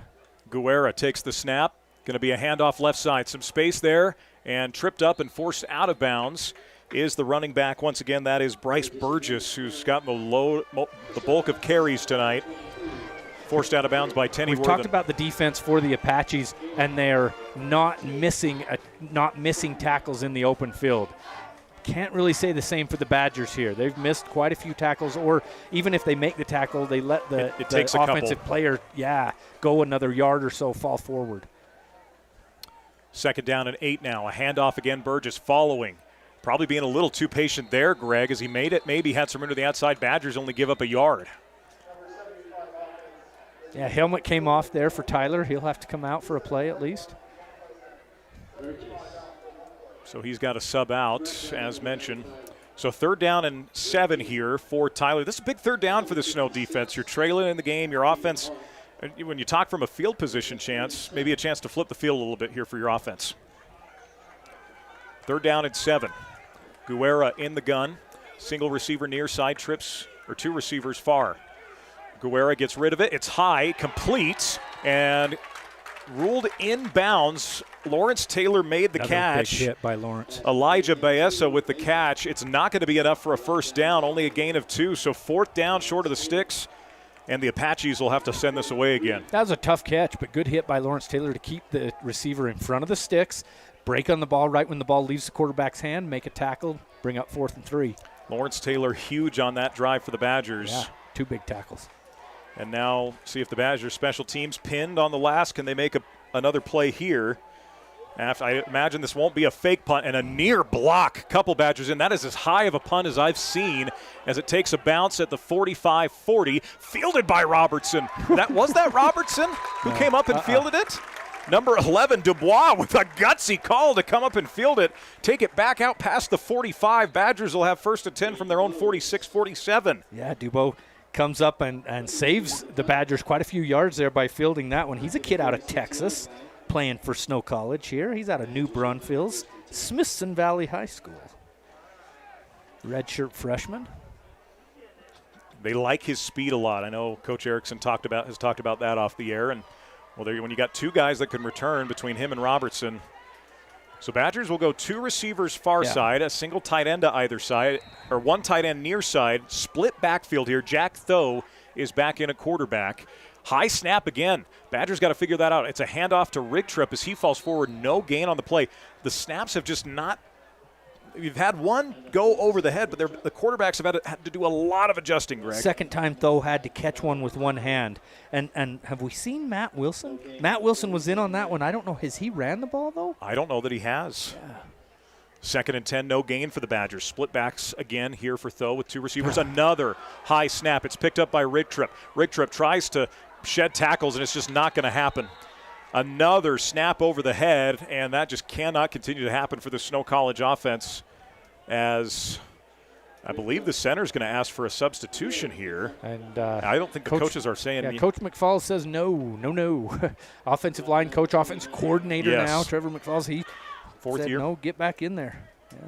That's another thing we didn't get to in pregame. So much of the staff knew for the The offensive staff's got some continuity. Yeah. It's the defensive staff that's been new, but now we've 3rd and 27 here for the Snow College offense. Single receivers to either side. Second time Rig Trups tried to make something happen out of nothing. And now Tho's going to go under center here. Jack takes the snap. Can't field that cleanly. Jack gets just taken down. A lot of issues right now on the offensive line for Snow as Dubois was free and the Badger offense stalls. They're going to have to punt on a 4th and long. Greg, when you get in these kind of games, these mucky, if you will, games, these defensive battles, it's always going to come down to how much better your trenches are. And frankly, right now, Tyler's has been considerably better. So far, you're right. And you don't see that happen with Snow College very often. Sometimes when Snow College gets against some of these bigger, really good NJCAA teams, you'll see maybe a little bit of. And now a bad snap on the punt. Summers has to pick it up, and he's just going to run out of the back of the end zone. A safety for the Badgers. Yeah, wow. That's going to make it a 2-score game, 9-0 safety. Boy, wow. We talked about the great field position that Snow started with right near midfield, and it ends up in a safety. It's the first time the Badgers have given up a safety since October 8th of 2022 at Iowa Western. So it's been nearly 3 years since the Badgers have given up a safety. And, you get that if you're Jay Summers. 2 points, and here's some Utah Heritage Credit Union math for you. Easily. Smart easily play. Smart, you take the 2 versus the 7. Yeah, smart play. He wasn't going to be able to turn around and kick that one away. And if he did, it would have been at the 15, 20, 30-yard line or so. Yeah, take the 2 points, but, man, that makes it a 2-score game, 9-0 here. Snow College needs to get things figured out in the trenches. 5:15 to go before halftime here. It's 9-0 now again. The scoreboard's not quite on with what we've got going here, so trying to, again, get that fixed for you. So an opportunity here for the Badgers. It's a free kick. And they'll send this high. And a pretty darn good kick on the free kick. Fielded at the 14-yard line by number 0, Hilburn. Hilburn lit up out at the 35. Tyler will have 1st and 10. Another massive hit. Badgers slow to come off. That's Mario Williams Jr., the sophomore, hobbling to the sideline instantly after that hit. I was trying to see, was that lineman MJ Talafo kicking the ball there? I believe that 99, wasn't it? 89. It's Amaj Hagan. Okay. One of the special teamers. Yeah. Okay. A designated kicker. Big fella. Yeah. Good size for a kicker, no question. Yeah. So 5:09 to go here in quarter number 2. It's Tyler Junior College 9, Snow College 0. Our scoreboard tonight brought to you by Utah Heritage Credit Union, UHCU, for auto, ATV, mortgage, and new home construction loans. So 1st down and 10 with 2 receivers far side, single right for Guerra. Sends a man in motion, his tight end, takes the snap. Guerra pumps with it. Pocket collapsing. And Guerra's going to go down. He's sacked. Number 91 coming up with that play for the Badgers. That's Nidus Ayuula with the play. Yeah, good job by the line that time. Gave him a little bit of time, and then that Snow College defensive line just able to pin down on top of Guerra. Didn't lose much. He did a good job to get back up near the line of scrimmage. Going to bring up 2nd and 12. 2nd down and 12 now for the Badgers. 2 receivers far side, single near with a tight end and a single back for Guerra. As the Badger defense woken up a little bit here. Play fake. Quick hitter to the outside. Has a receiver wide open. It's going to be a 1st down and then some. The ball comes out. The Badgers poke it out. It's on the floor. Do the Badgers have it? They say they do. A massive turnover at a massive junction of the game. Snow College football heading the other way. Boy, did they need that. Flag's going to come in late. We'll check that here in just a second. But let's watch this replay and see what happened. Badgers given a lot of room on the outside and then coming from behind. Is that Jaden Wright? Away. I'm trying to see who that was. Was that Jaden Wright again? It was Jaden Wright. Dennis Nordfeldt calls it out, our PA address announcer, and another big play by Jaden Wright, player of the game so far for sure. Zero question. Yeah. Interception, fumble caused. And I think Badgers are moving back. Listen to the official here. Yeah. That personal foul is going to go against number 91 again, Nidus Aweula. Say that, Tanner. Did I say that right? He's the one that ended up with the sack. You had it right, Awelua. Okay. Yeah. But, yeah, after the play, a little bit of a late hit or a little bit of taunting or something. Let's watch that play. Oh, looks like he was pulling a Tyler guy off of the pile, which officials don't like. You just got to let that happen, yeah. Regardless, it's not 1st and 25. It is 1st and 10 for the Badgers where that was on the return. So Snow does have it at their own 24-yard line. A massive, massive play for the Badgers as Jack, though, is still in a quarterback, and he is, again, under center here. So, again, that's been issues with the Badgers snapping the ball. It's a handoff Rigtrip. Rigtrip's got some space. Stutterstets comes back upfield. Spin move and a good gain from Seth Rigtrip as he got right about to the line to gain. It might be a 10-yard gain for Seth Rigtrip, and it is. They move the sticks. A Douglas Dentistry first down for the Badgers. Mikael Paiva downfield blocking. Good blocking down by number 3 right there. Gets another good 5-6 yards downfield by that block. He's going to come off here. Paiva will. You know, I like the well-roundedness of Paiva. That was a big part I noticed up at the game in Harriman. As we're now under 4 minutes to go, a 9-0 Tyler lead. Badgers back in the gun here with 2 to either side in the back for Tho. Tho takes the snap, has to corral it again. Jack gets rid of it, far side, it's into the dirt. Again, not a good snap for Snow. That is something that is certainly going to be talked about at the half. We saw on the sideline here, Greg, a lot of practice snaps being held during that defensive series. Something's just off. Yeah, and Cale McCoy was the receiver out there, had a little bit of room, just had to put the ball maybe 2 feet higher in the air, and that would have been a nice play for the Badgers on first down, but going to bring up second down. And as you mentioned, clock ticking, 3.5 left here in this half. Snow needs to get something going here to get on the board. 2 receivers far side with a single tight end near and 1 receiver under center. Tho sends a man in motion. It's going to be a handoff Rigtrip. Rigtrip stutters, gets tripped up, stays on his feet. Still going. Seth Rigtrip. Tripped from behind, had a lot of room, and he's going to get to the 40, so a gain of 5. Might have gotten more if he hadn't gotten shoestring there. And that'll bring up a much more manageable third down. Like to see Seth get going here. We talked about in the pregame show, we talked about this being Big Ten versus SEC, if you will. Looking like 1978 Big Ten here for the Badgers. Just under center, 3 yards in a cloud of dust. Rigtrip doing everything that he can to make a few yards happen, make that third and manageable here. 2 to either side here for Tho. Single back set for Jack. Jack takes the snap. It's off again. He corrals, running out of time. Jack's going to become a runner. He's going to take off. Block is missed, and Jack gets upended on the sideline after only a gain of a yard. And just that slight mistiming after the bad snap is what threw that play off. Yep. It's happened multiple times now here. Every drive, at least once or twice. If that one block on the outside gets made by Seth Rigtrip, and he was trying, that was a good defensive play by Tyler. But if that one more play block happens, Tho gets that first down. But as it is, he's going to be just short. And are they going Badgers for it here? Stay out there. Is this a hard count situation here? Badgers going for it on 4th and 4 in their own territory. Get a new call in from the side. Play clock's at 8, game clock at 2:27. Would be a bigger gutsy call, in my opinion, than Tyler going for it on a punt. Yeah, midfield. Badgers will take the timeout here. It's a Central Valley Medical Center timeout. We'll take 30 seconds here on SnowTV, Centricom Channel 10, the Mid-Utah Radio Sports Network, and 92.1 FM, The Team. My art is an expression of my identity. As an artist, my identity is everything. Every stroke I make depicts my purpose, and every signature brings my dreams to life. I am La Morena. With my style checking account from Mountain America Credit Union, I can create with confidence, knowing I have built-in identity protection. This premium future lets me stay focused and bring color to the world. Open a new checking account today. Make my style your lifestyle.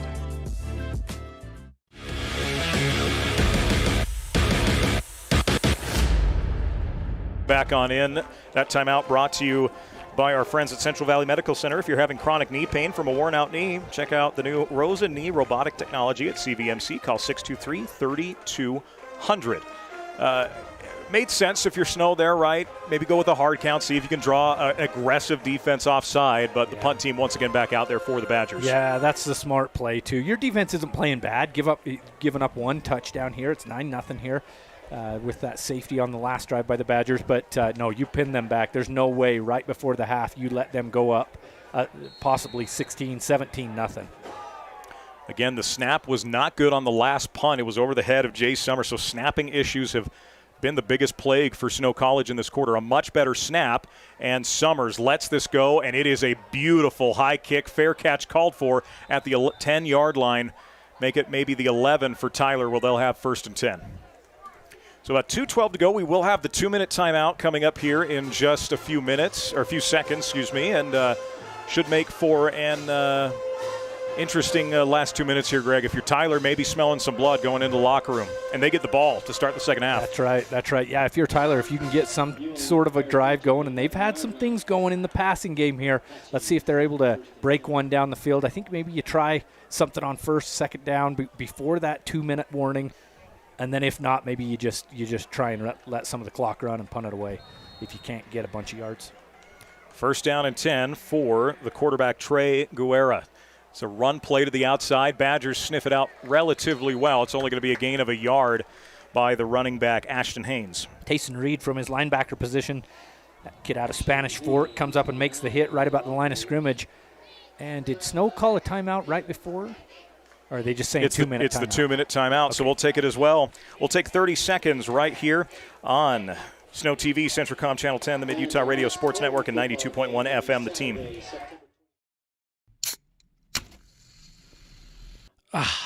Doesn't that sound relaxing? At Risk Managers, we want to help you always feel that relaxed. So when you hear this, or this,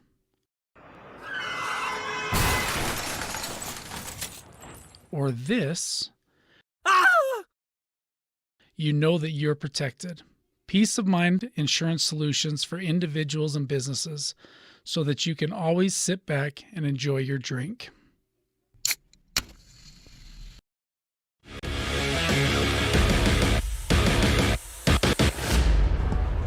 Welcome back on in. Snow Trails 9-0. We've officially hit. This is just year 2, I believe, of the 2-minute timeout. If you're an NFL fan, you know about the 2-minute warning. Well, now the college level. But they don't call it the 2-minute warning. It is the 2-minute timeout. That was highly debated for a while on social media a year ago. Yeah, I wondered if there was some trademark or something around that with the NFL, but I don't know. Anyway, yeah, but I've noticed that. It's the 2-minute timeout. We got a 9-0 lead for Tyler, and they've got the ball, but they're pinned back. They got 90 yards to go. Badger defense has been solid. Not as good as Tyler's. Back to pass. On 1st down, going to load up, go for it all. Single coverage far side, and the Badgers do a nice job. It was slightly overthrown, but stride for stride over on the far side for the Badgers. Was that Colby Williams at corner? Is that number 8 out there? Trying to get that number, sorry. Yeah, good coverage there, though. Excellent cornerback coverage, just step for step. There was nowhere for that ball to be delivered. So brings up that 3rd and 9 with 1:52. The Badgers not having to use any timeouts. They have one left. And maybe get a shot to get it into the end zone before the half. 3rd down and 10 here. Badgers show blitz. They bring it. Pocket collapses, and he's going to go down. The quarterback goes down. The Badgers get a stop. And Coach Erikson's going to use that timeout. We'll keep it here, Greg. Let's see who came in on this play. Hayden Mongole, big 6-foot, 300-pound defensive lineman out of Bingham High School with the sack. Huge play for the Badgers. So Badgers take the timeout. You know what? Let's take it real quick. We'll take a 30-second timeout and be back on SnowTV, Centricom Channel 10, Mid-Utah Radio Sports Network, and 92.1. The Team. Sanpete Steel in Moroni was founded in 1994 and is one of the major steel construction companies in the Intermountain West. Specializing in structural steel fabrication and assembly, Sanpete Steel's impressive portfolio includes the Hales Theater in Sandy and structures on the campuses of the University of Utah, BYU, and UVU. Sanpete Steel in Moroni, where their motto is done right and on time at 685 East Main Street. Call today at 800-261-1026. That's 800-261-1026. Or go to sanpetesteel.com.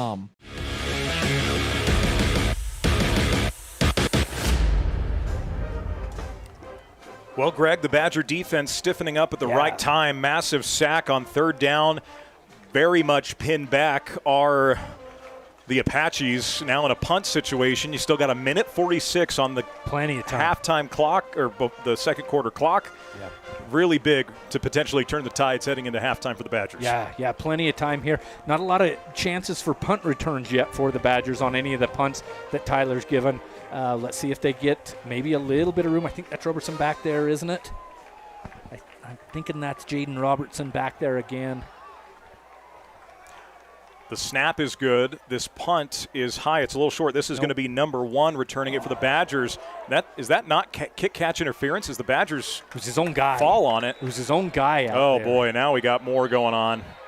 This has been a chippy first half. Grab that helmet and run off, Badgers. You got good field position. Get off the field. They're going to have it at their opposing 35 with 1:34. So what? Oh, and then a flag comes in. Wow. Why we is it? The only thing that I can think is the Badger player lost his helmet. You cannot continue to be a player playing. You can't actively. And we have another one back here. There's 2 flags now. I didn't see this one on the far side. Yeah. So you can't keep playing if your helmet comes off. Right. You got to get out of the way, right? Yeah. So let's see if that's what that play is. But what happened back here on the kick is you had one of the Badger return blockers go into his own guy. Was he pushed into his own guy? Yeah, we can watch this replay. Let's watch kind of what I'm wondering. Yeah, great replay job by Joe Williams and his staff. Fair catch is called for. No, that's his own guy running into him. Yeah. And then so if a fair catch is called like that, can you advance it with another player if you don't catch it? Maybe that's where the flag comes in. Like, is it? Yeah, there's somebody out there watching right now saying, "You idiots!" Obviously, this is the call. But man, I don't have every rule memorized, but because I know the player that called the fair catch can't advance the ball. That's obvious. But can somebody else if it bounces like that? Well, and how often do we see someone pick it up? Yeah. Usually, if you call fair catch and then just let it bounce, it's poison, right? Yeah, You're letting exactly. How many times? I mean, in every level of football, you hear the term poison on a ball like that. All right, let's listen to the white hat here.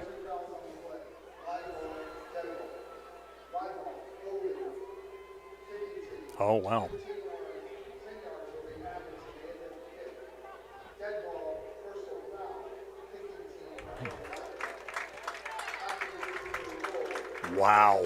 Wow. Holy cow. You going to run that down? Let's see how we do here. So there was a hold on the punt, okay, by one of the Tyler, whether it's one of the guys blocking, right? So that they say 10 yards at the end of the run. Okay, so they add those 10 yards on. Then another dead ball penalty gives the Badgers another fifth. Well, it'll be half the distance to the goal at that point. So that sets them up at the 15. The 15, yeah. Wow. Yeah, Badgers, wow. With 1:34. Got to capitalize here if you're Snow. Throw in the gun. Pressure comes. Jack gets rid of it. Flags fly. The play's blown dead. And he had a receiver that made a brilliant one-handed catch. This is not going to count, though. And a false start on the Badgers. So you get this gift of these 2 penalties on Tyler, and now you shoot yourself in the foot there. Yeah, great catch out there. I missed the number out there. Was that Cale McCoy again? I think it was. One-handed that in the corner of the end zone. That would have been 6 for the Badgers. But we'll see if they're able to. We'll see if they're able to capitalize here. 1st and 15 from the 20 now. So clock's at 1:35. Again, if you're just joining us, 9-0 for Tyler. A touchdown and a safety. Badgers looking to get on the board here right before halftime. As Tho in shotgun, takes the snap. It's a good snap. Backpedals, plenty of time. Now rolls to his right. Jack on the run, takes off and runs for the sideline. A flag comes in here at the very end of the play. Jack would have got those 5 yards back, but this definitely in the area of the hold. Badgers continue to shoot themselves in the foot after a gift was given. Boy, well, let's watch that. Where's that holding? I'm not seeing it on the replay there. I don't know if Joe can run that again. Number 52. So I was thinking maybe that was going to be on 71 outside. Is that on the? It's on the center. There's a grab. Oh, hanging on to him right there. Yeah. Yep, I missed that. Yep. That's a good call. That's a great call. That's a good call. Missed that. I was looking at that tackle on the outside. And 1st and 30 now for the Badgers. Snap to throw, play fake. Pocket holding. Jack loads up, wants the end zone, has a one-on-one receiver there. He's there. Touchdown! Or they rule it incomplete. It fell out at the last second. He had his receiver, Paiva, unable to come down with it, as we see on the replay here. Boy, Snow fans are going to be upset. They think it's caught. The band started playing. Yeah, Paiva just not able to hold on to that one. Boy, darn it. You got, if you're a Badger fan, you're frustrated. Jack, though, putting that on the numbers where he needed to. Beautiful touch. So it's incomplete. They don't like it. It's clear as day, an incomplete pass. That ball is on the turf. Yeah. 2nd and 25 now for the Badgers. Got single coverage out here on the outside. Another bad snap, though. Going to take a one-on-one. The double coverage comes over. A lot of shoulder grabbing and stuff. No penalties. They're going to say incomplete as the receiver was forced out of bounds. 3rd down coming up here for Snow. So now this gets interesting, Greg. You got 1:11 left, no timeouts. Are you just going to get yourself a closer field goal here, or are you playing for 2 downs potentially? Or does it depend? Can Joseph Brandt make a 47-yard field goal? We haven't seen it yet. We haven't needed to see that yet, yeah. So Badgers have 3rd and long here. Boy, a maddening drive if you're Snow. You had essentially 1st and 10 from the 15. Now you got 3rd and 25. And you had a touchdown within grasp. Trips left, 1 receiver right. Play fake, though, gets rid of it. It's a bubble screen and just throws it incomplete. Under a ton of pressure that time. There was the fact that he even got that off is kind of amazing. Instant pressure. It's almost like the defensive line was even a little bit confused that they were in there that quickly. Wow. So now it's 4th down. This drive for Snow has taken 30 seconds off the clock. And it's already 4th down, and they are going to try and kick here. And coming out to handle the kicking duties is Imaj Hagan, the sophomore kicker, number 89. Was perfect a week, I believe is perfect heading into this. A timeout is called. It's Central Valley Medical Center timeout. We'll take 30 seconds on Snow TV, Centricom Channel 10, the Mid-Utah Radio Sports Network, and 92.1 FM, The Team. I thought there was only one way to do college. I knew I needed training to set me up for a great career, but I didn't have 4 years. Snow helped me discover that college doesn't have to be about sitting in classes, counting down the hours. They showed me a way to get the edge I needed, and fast. The best part was with their low-cost programs and tuition assistance, I didn't have to go into debt. I was able to earn my certificate and start working right away. Snow College. This is college.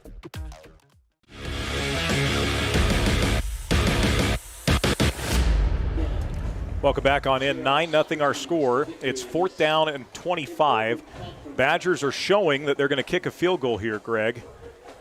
And that is certainly the case now as they break the huddle. Yeah, when I was looking at the depth chart, you have Joseph Brandt, the freshman, listed as the starting kicker. And I believe he kicked last week. Okay. But this is Hagan kicked week 1. Yeah. Okay. So this will be a 47-yard attempt. Be huge. Cut it to a 1-score game again. On 4th down, Imaj Hagan from 47. The snap is good.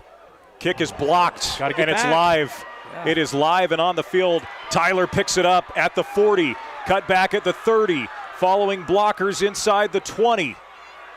And it's going to be 1st and goal. What appeared to be a gift for the Badgers ends up in almost worst-case scenario on the blocked field goal and a run back for Tyler. And, boy, yeah, this is going to be a sideline warning at the very least here as flags come flying in. Half the team out on the field. What a change of events here. Tanner, you got 1st and 10 from the 15, a couple of penalties on Tyler to give the Badgers, 1st and almost goal to go after a punt. And you take less than a minute off the clock, and now you're going to have 1st and goal to go, barring a penalty. It's going to be just outside the 10. It's going to be about 1st and 10 at the 12. And I would guess this is just a sideline warning. First.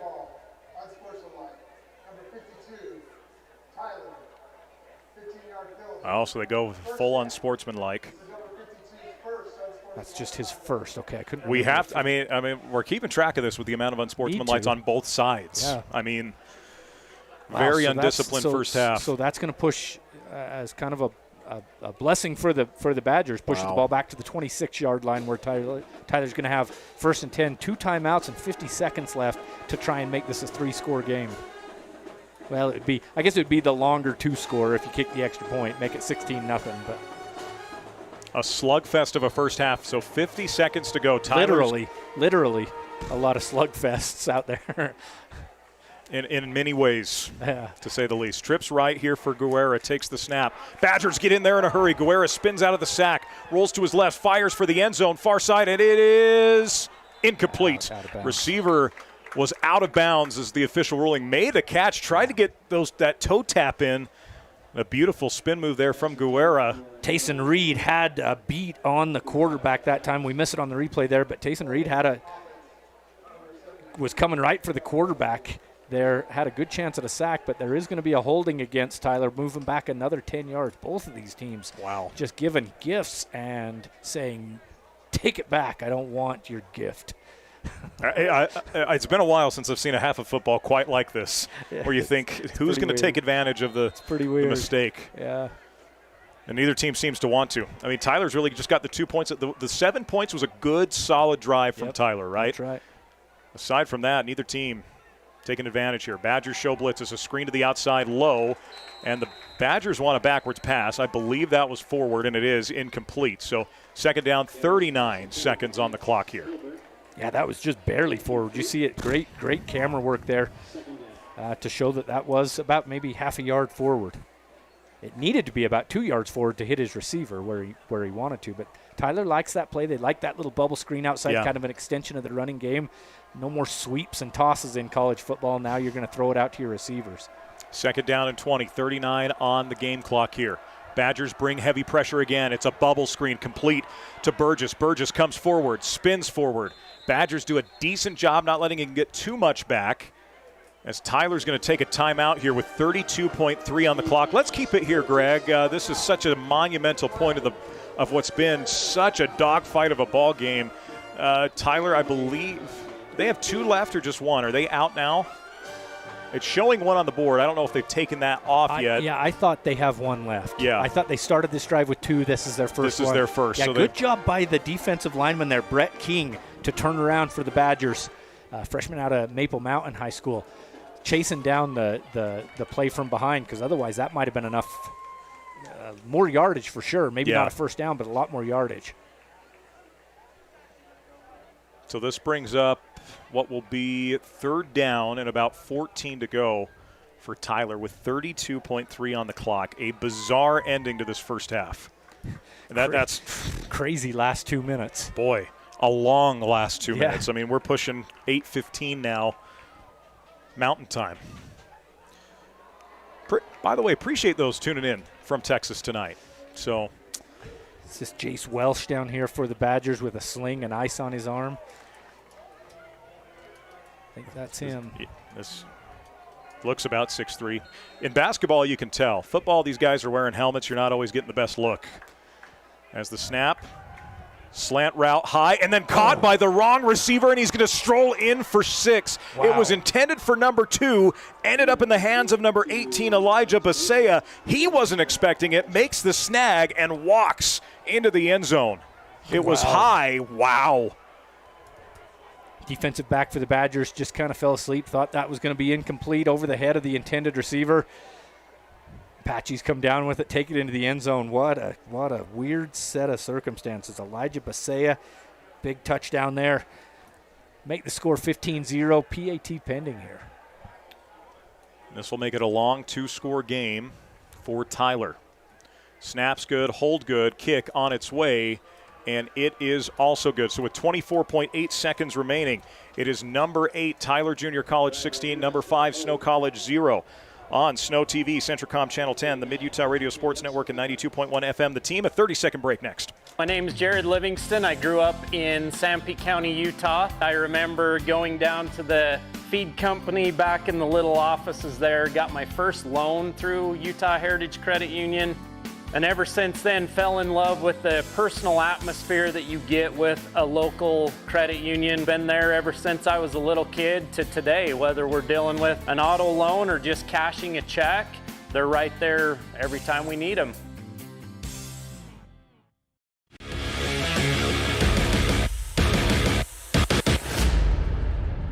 Welcome back on in.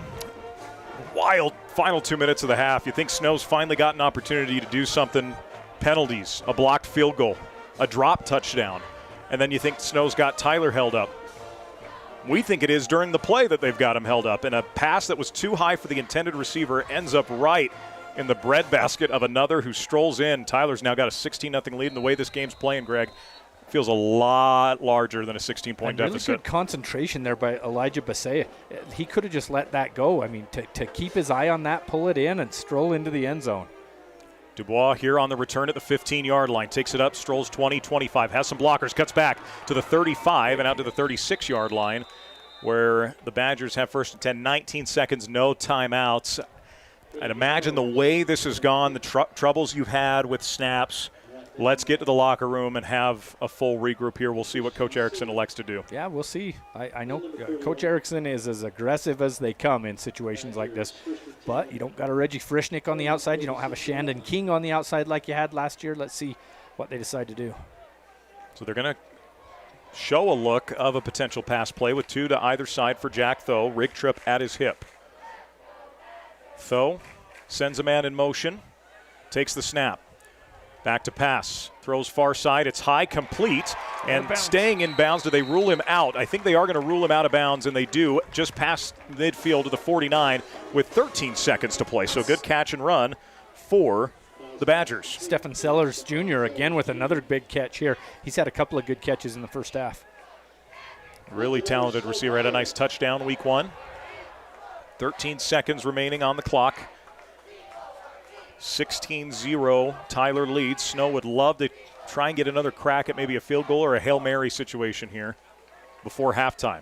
That's Villa in motion, snap to Tho. Tho pumps, rolls to his left, throws it, has a man open. It's Ridtrup who stays in bounds, scampers, gets to the sideline, and heads out of bounds. The ball is out. The ball is out. Are they going to rule him out of bounds? I think the official's saying he stepped out. There's 1.4 seconds on the clock. The Badgers making something out of nothing here. Wow, what a good job by Seth Rigtrup to head towards the sideline and dive for it. Ball came out right at the end there, but he hit the ball out of bounds, and then it came out. Badgers not going to kick the field goal here. They're going to take a shot at the end zone here. Boy, would this be a wild 2 minutes. Oh, boy. What's already been an insane 2 minutes, this could get even crazier here. 1.4 on the clock here for Tho. Jack takes the snap. One play, fires at the end zone. Receiver turns, and it's just not even remotely close, and that will take us into halftime. At the half, number 8, Tyler Junior College, 16. Number 5, Snow College, 0. We'll be back with our Snow College halftime show after this 3-minute break on SnowTV, Centricom, Channel 10, the Mid-Utah Radio Sports Network, and 92.1 FM, The Team. For over 70 years, Cache Valley Bank has been a part of Utah's financial landscape with 23 branches across the state of Utah. Cache Valley Bank isn't just a bank. We're neighbors, partners, and your financial advisors. Committed to building stronger communities one transaction at a time with secure and reliable solutions, whether it's buying a home, expanding your business, or simply managing your day-to-day finances. Visit any of our locations in Ephraim, Mount Pleasant, Fairview, or Nephi. Cache Valley Bank, member FDIC, and equal housing lender. My parents know nothing about gaming. I told them we needed Centricom Fiber because it's by far the fastest and most reliable internet speeds. Hey bud, dinner's ready.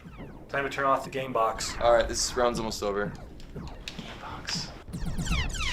These days, kids do a lot of their homework online. They talk to their teachers, they receive assignments, and they do research, all from our kitchen table. That's why I chose Centricom Fiber Internet. They have the fastest and most reliable connection, so my kids can stay on top of their schoolwork. CO Building Systems in Ephraim manufactures a complete line of pre-engineered metal buildings of all sizes. Plus, they are your headquarters for custom metal roof and wall panels for your home or business, including all trim and accessories. All of their roof and wall panels are available in several gauges and over 20 different colors. For a free cost estimate or more information, contact CO Building Systems in Ephraim. 800-262-5347. That's 800-262-5347. Online at cobuildings.com.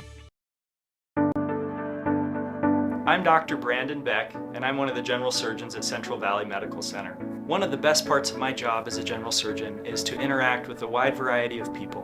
And many of those people have experienced chronic conditions or painful things for many years. And there is nothing better than helping them to work through those conditions and to have an improved quality of life. I'm happy to be back in Utah at Central Valley Medical Center serving the people in our community. Visits to the dentist cause great anxiety and fear in some people, further jeopardizing oral and overall health. This is Dr. Douglas. We not only deliver optimal dental care, we make you comfortable while we do it. Douglas Dentistry's patients love listening to music or watching a movie during treatment. Some patients prefer nitrous oxide or laughing gas or conscious sedation. Call Douglas Dentistry today, 283-3800. That's 283-3800. Find us on Facebook or click on douglasdentistryephraiim.com. We are all part of a team. Whether you are the quiet hero or the newest recruit, the steady anchor or the moral support, your team needs you. At Intermountain Health, Sanpete Valley Hospital, we want to be part of your team. Partner with us on your health and continue to be a game changer for your teammates.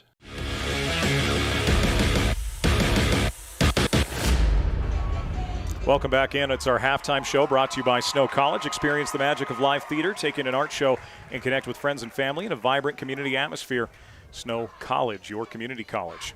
Wanted to thank our sponsors for tonight's broadcast. This broadcast made possible by Centricom, Utah Heritage Credit Union, CO Building Systems, Risk Managers Insurance, Cache Valley Banks, Snow College, Mountain America Credit Union, IHC, Sanpete Valley Hospital, Sanpete Steel, Central Valley Medical Center, and Douglas Dentistry. My name is Tanner Wilkinson, your halftime score. Number 8, Tyler Junior College, 16. Number 5, Snow College, 0. As bizarre of a 2 minutes as you're going to see to end a half of a football game, Greg. And unfortunately for the Badgers, they were on the wrong end of almost every single situation of that. This 5th year for me doing color commentary, those first 4, as we mentioned in the pregame with Gary Chittister, our good friend. That might have been the worst half of offensive football that I've seen out of Snow in the 5 years. That was rough. Really, some plays there towards the end of the half to maybe get some yardage in your stat book, but it didn't end up in anything. You know, Tyler did a good job keeping it in front of him, not giving up any points there. And, and that last 2 minutes, like you mentioned, we're going to talk about that for the rest of the game. I mean, that's huge. No, zero question. On your scoring summary, we apologize. There's been some score issue. It looks like Joe's got some kind of a clock fix right now for us. So shout out to producer Joe. I got to say this about Joe. When you're in a pinch, and folks, if you don't know, broadcast is high-stress stuff. It is live, high-stress production to get this kind of stuff out. Can I add a caveat sure. to that? What I do isn't stress. This is pretty easy for me. But for the guys like Joe that have to set up all this stuff to make it actually happen, it's so a very high. Just wanted to make that clear. So I'm not stressed out here. No. When you wear multiple hats too, which at times Joe is used to doing, right? But major shout out to Joe getting that scoreboard on for us here. That was a question mark as to how that was going to work. I think we're having some internet issues in the booth. This broadcast is streaming just fine. We're not having any issues on that front, but stats, we won't have any stats for you, unfortunately. That's kind of a bit of a bummer here for us here in the booth. But scoring summary real quick, Greg. Yeah. Tyler opens up on top, right? 7-0 score. A good solid drive in that opening quarter. Capitalize on a bad snap, which you say which one? That really is, if that's something's going to be harped on at half, there's a lot of things Snow's going to have to correct at halftime, but the snapping, which got a little bit better by the end of the half, but that's got to get fixed.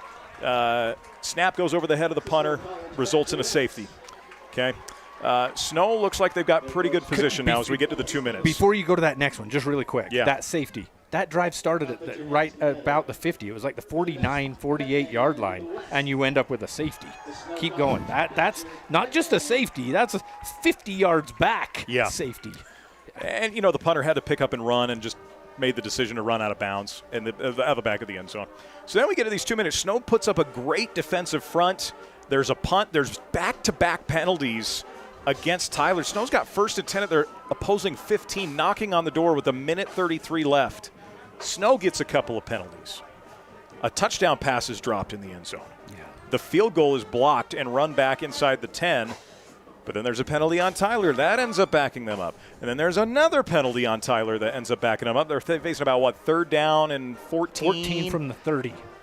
And an overthrown pass by the quarterback, Guerrera. He was intending number 2, Jordan Green, the tight end, ends up perfectly in the hands of Elijah Basea, the sophomore, who goes untouched. In for 6. Tyler adds the extra point. That's how we get to 16. And then Snow gets a chance right before the end of the half. Yeah. With 1 second left, a shot at the end zone that just ended up going nowhere. Bizarre ending to the half. Whoa. I mean, bizarre maybe doesn't do it justice. Yeah, that's a good way to put it. Yeah, tough if you're a Badger fan. Kind of boring as well. You know, really all the big plays have been on the other side of the ball. If you're here in the first home game at Robert Stoddard Field here in Ephraim. But, and if you know Coach Erikson, he's going to come out firing in the second half. The guy's an offensive mind. He knows what he's doing. But right now, we talked in the pregame quite a bit about the chess match that it was between Coach Tanner Jacobson for Tyler. Yeah. A former Snow College coach. You know, we talked about that if you're joining us late. A former assistant coach with Zach Erikson. Was Zach the head coach at the time, or were they both assistants? Yes. Okay. Yeah. Anyway. So Zach Erikson talked about that chess match, the defense of Tyler versus the offense of Snow. Mr. Jacobson's winning that chess match right now. Sure is. It's not a checkmate yet. It's only halftime. Snow can put up a lot of points quick. This Zach Erikson offense has proven that in the past. Yes. We'll see what they do here in the second half. We'll take a break here on the Snow College pregame show. We'll take 3 minutes for you. Keep on tuning in. We'll bring you more halftime coverage next on SnowTV, Centricom Channel 10, the Mid-Utah Radio Sports Network, and 92.1 FM. The team back in 3 minutes. My art is an expression of my identity. As an artist, my identity is everything. Every stroke I make depicts my purpose, and every signature brings my dreams to life. I am La Morena. With my style check-in account from Mountain America Credit Union, I can create with confidence, knowing I have built-in identity protection. This premium feature lets me stay focused and bringing color to the world. Open a new check-in account today. Make my style your lifestyle.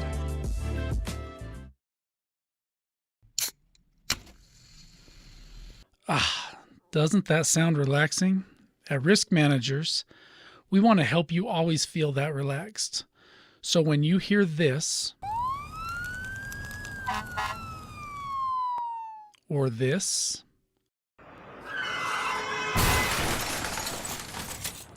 or this, you know that you're protected. Peace of mind insurance solutions for individuals and businesses, so that you can always sit back and enjoy your drink. Sanpete Steel in Moroni was founded in 1994 and is one of the major steel construction companies in the Intermountain West. Specializing in structural steel fabrication and assembly, Sanpete Steel's impressive portfolio includes the Hales Theater in Sandy and structures on the campuses of the University of Utah, BYU, and UVU. Sanpete Steel in Moroni, where their motto is done right and on time, at 685 East Main Street. Call today at 800-261-1026. That's 800-261-1026. Or go to sanpetesteel.com. I thought there was only one way to do college. I knew I needed training to set me up for a great career, but I didn't have 4 years. Snow helped me discover that college doesn't have to be about sitting in classes, counting down the hours. They showed me a way to get the edge I needed, and fast. The best part was, with their low-cost programs and tuition assistance, I didn't have to go into debt. I was able to earn my certificate and start working right away. Snow College. This is college. I'm J.L. Larson. And I'm Sarah Larson. We're the owners and operators of Freedom Ford in Gunnison, Utah. We've been in business now for 38 years. Of those 38 years, we've done business with Utah Heritage Credit Union for over 20 of them. Even our kids have savings accounts there. Utah Heritage is a great staple to Sanpete County. Homegrown credit union here that has helped, I believe, thousands of families throughout the valleys. For over 70 years, Cache Valley Bank has been a part of Utah's financial landscape with 23 branches across the state of Utah. Cache Valley Bank isn't just a bank. We're neighbors, partners, and your financial advisors. Committed to building stronger communities one transaction at a time with secure and reliable solutions, whether it's buying a home, expanding your business, or simply managing your day-to-day finances. Visit any of our locations in Ephraim, Mount Pleasant, Fairview, or Nephi. Cache Valley Bank, member FDIC, and equal housing lender.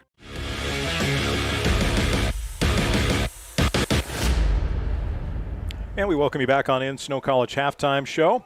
Tyler Junior College with a 16-0 lead on Snow College, number 8 versus number 5. You mentioned Greg during our last segment. 8 maybe with a little bit of a lead in this ongoing chess match with how things are going. Yeah. It's kind of unique. Usually we got a Saturday. There's a lot of college football to talk about. Not the case tonight. The NFL kicking off in a lightning delay in Philadelphia. In a shootout, Philadelphia and Dallas, the Eagles lead 24-20 and got a fumble recovery on the last play before the delay. Wow! So Philadelphia and Dallas, Cowboys are putting up a fight. I mean, I'm not surprised after you trade arguably the best defensive player in football that you give up 24 points that easily. But Dallas offense hanging there. With the defending champs, this is a cool thing that I think you'll appreciate as just a football nerd. I don't want to promote my own podcast on the broadcast. That's not what I'm doing here. But it's called the Wilkin Wisp podcast. You can find it on YouTube and wherever else your favorite podcasts are distributed. It is now just on YouTube. See, that was just me. That was me. So you can't be patting yourself on the back. That was great. So the best football podcast, NFL podcast out there, the Wilkin Wisp Show. So we focus on locals in the NFL. That's kind of the thing, right? We focus on guys. So 3 Badgers on rosters or practice squads to start the season in the NFL. Yeah. How many would you say with Utah ties? Oh, geez. Between 30? Practice squad? 30? Try 76 guys. Wow. Between practice squad, injured reserve, and then the 53-man rosters. Wow. So got 3 former Badgers, and 2 of them are the obvious ones, both signed extensions. One as recent as a week ago. Garrett Bowles, a household name here at Snow, holding down the fort for Bo Nix in that Denver offense that is looking to take a leap. Vaunted. That's a good word to use, yeah. Under Sean Payton. And then Jalen Warren just got a nice 2-year extension with the Steelers. He's RB1. They've got kind of a rookie that's come in Harris is gone. To replace Najee Harris. So, I've got Jalen in a couple fantasy leagues this year, and he's done some nice things for the Steelers. Went on to have a good career at Utah State and Oklahoma State. So and people, Snow College, you mentioned all that. East High School, 3,000 yards in a season, not in his career. I don't think I knew 3,000 yards in a season. It's like 450 more than second place ever in Utah High School. For a single season. For East High School playing a tough schedule. This ain't an 8-man team or something. Sure. This isn't with all the extra space. Wow. Yep. I was not aware of that. And what's funny is the guy who hosts the podcast with me, he was my color guy week 1. Fans will remember Cole Wissinger. He's going to be here for the Lackawanna game in a couple weeks. He is from the Pennsylvania area, so it's kind of fun for him being a Steelers fan and having some Utah connection there.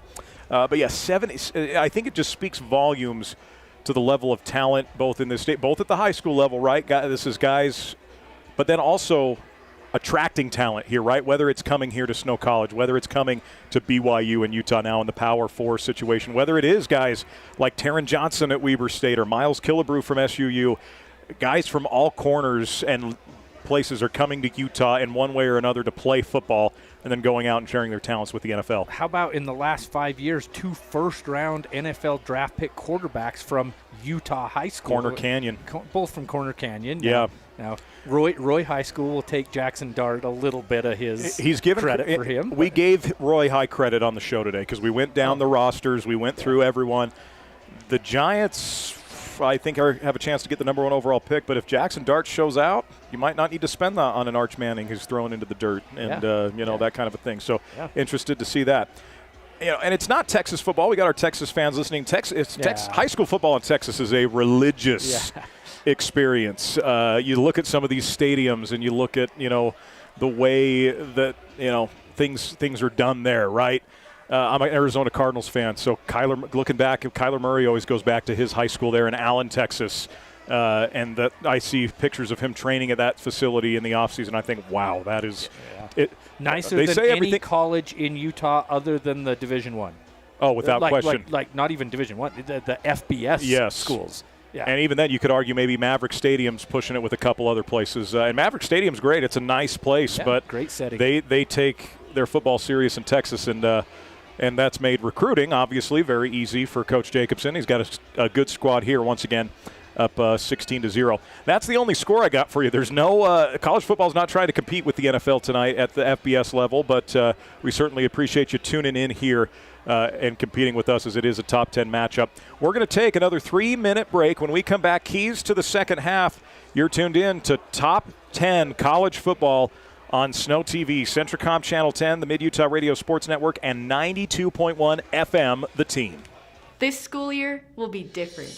This year, I'll do my assignments on time. I will listen to my teacher. I solemnly swear. I won't eat any glue. I'll do my homework every night. Every night. Research? No problem. School, I got this. This year will be different. Visit Centricom.com to power your education with the best internet experience. Everyone succeeds with School to the Power of Centricom. CO Building Systems in Ephraim manufactures a complete line of pre-engineered metal buildings of all sizes. Plus, they are your headquarters for custom metal roof and wall panels for your home or business, including all trim and accessories. All of their roof and wall panels are available in several gauges and over 20 different colors. For a free cost estimate or more information, contact CO Building Systems in Ephraim. 800-262-5347. That's 800-262-5347. Online at cobuildings.com.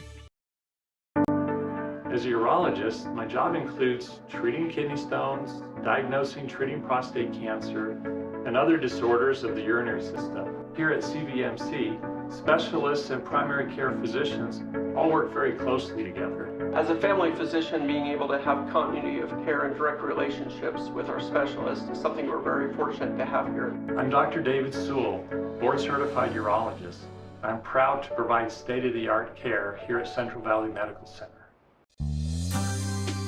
Visits to the dentist cause great anxiety and fear in some people, further jeopardizing oral and overall health. This is Dr. Douglas. We not only deliver optimal dental care, we make you comfortable while we do it. Douglas Dentistry's patients love listening to music or watching a movie during treatment. Some patients prefer nitrous oxide or laughing gas or conscious sedation. Call Douglas Dentistry today, 283-3800. That's 283-3800. Find us on Facebook or click on douglasdentistry.ephraim.com. We are all part of a team. Whether you are the quiet hero or the newest recruit, the steady anchor or the moral support, your team needs you. At Intermountain Health, San Pete Valley Hospital, we want to be part of your team. Partner with us on your health and continue to be a game changer for your teammates. My art is an expression of my identity. As an artist, my identity is everything. Every stroke I make depicts my purpose and every signature brings my dreams to life. I am La Morena. With my style checking account from Mountain America Credit Union, I can create with confidence, knowing I have built-in identity protection. This premium future lets me stay focused and bringing color to the world. Open a new checking account today. Make my style your lifestyle.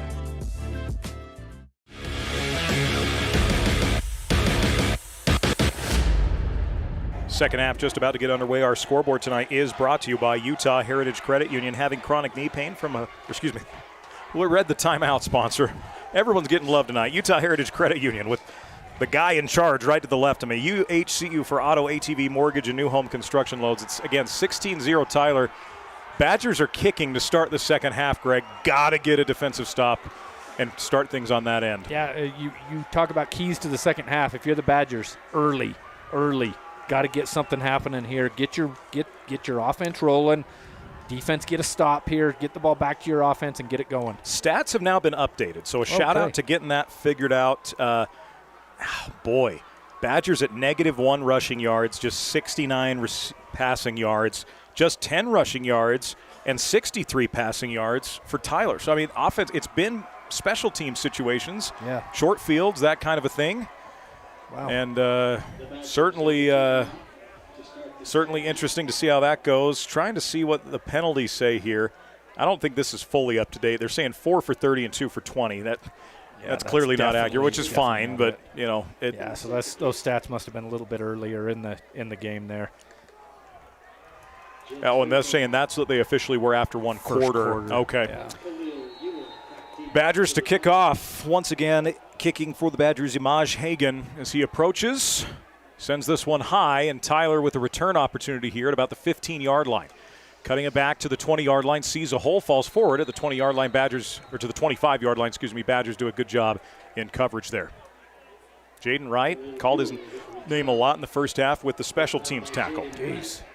Yeah, he's got to be. I mean, he's definitely the clear leading cut tackler right now. Yeah.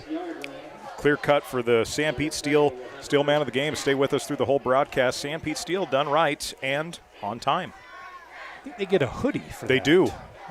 Yeah. Do you deliver that? I think Gary used to. I don't know how that's going to go down. I know SID Drayson Ball's got a cool graphic that's going to get thrown up. We're going to put on the broadcast at the end of the game for whoever wins it with the player's picture, that kind of a thing. So nice. Either way, it's on record. Sam Pete we're going to get it to him. Yeah, appreciate Sam Pete Steele for that long sponsorship. Yes. First play of the second half. It's a handoff, and the Badgers convene in a hurry. He's trying to get the ball. There was Bryce Burgess as he falls forward maybe a half yard. Again, another thing that I talk about early in every season, especially for folks that are used to maybe high school football a little bit, like we are. I mean, we call a lot of high school football games. The time that the gaps close, that how quickly they close. You think you got a little bit of room, and that defensive line is just so quick to fill the gap. And it's not something you're going to ever see on TV. It's always an in-person thing when it comes to those gaps. Yep. Screen pass to the outside. Badgers convene on this play as well, and it's going to be a loss. So the Badger defense coming to play at least for the first 2 downs, forcing a 3rd and long. Yeah, trying to see on this replay who got out there. Good job by the Badgers to slow it down. And then Max Johnson, first one there.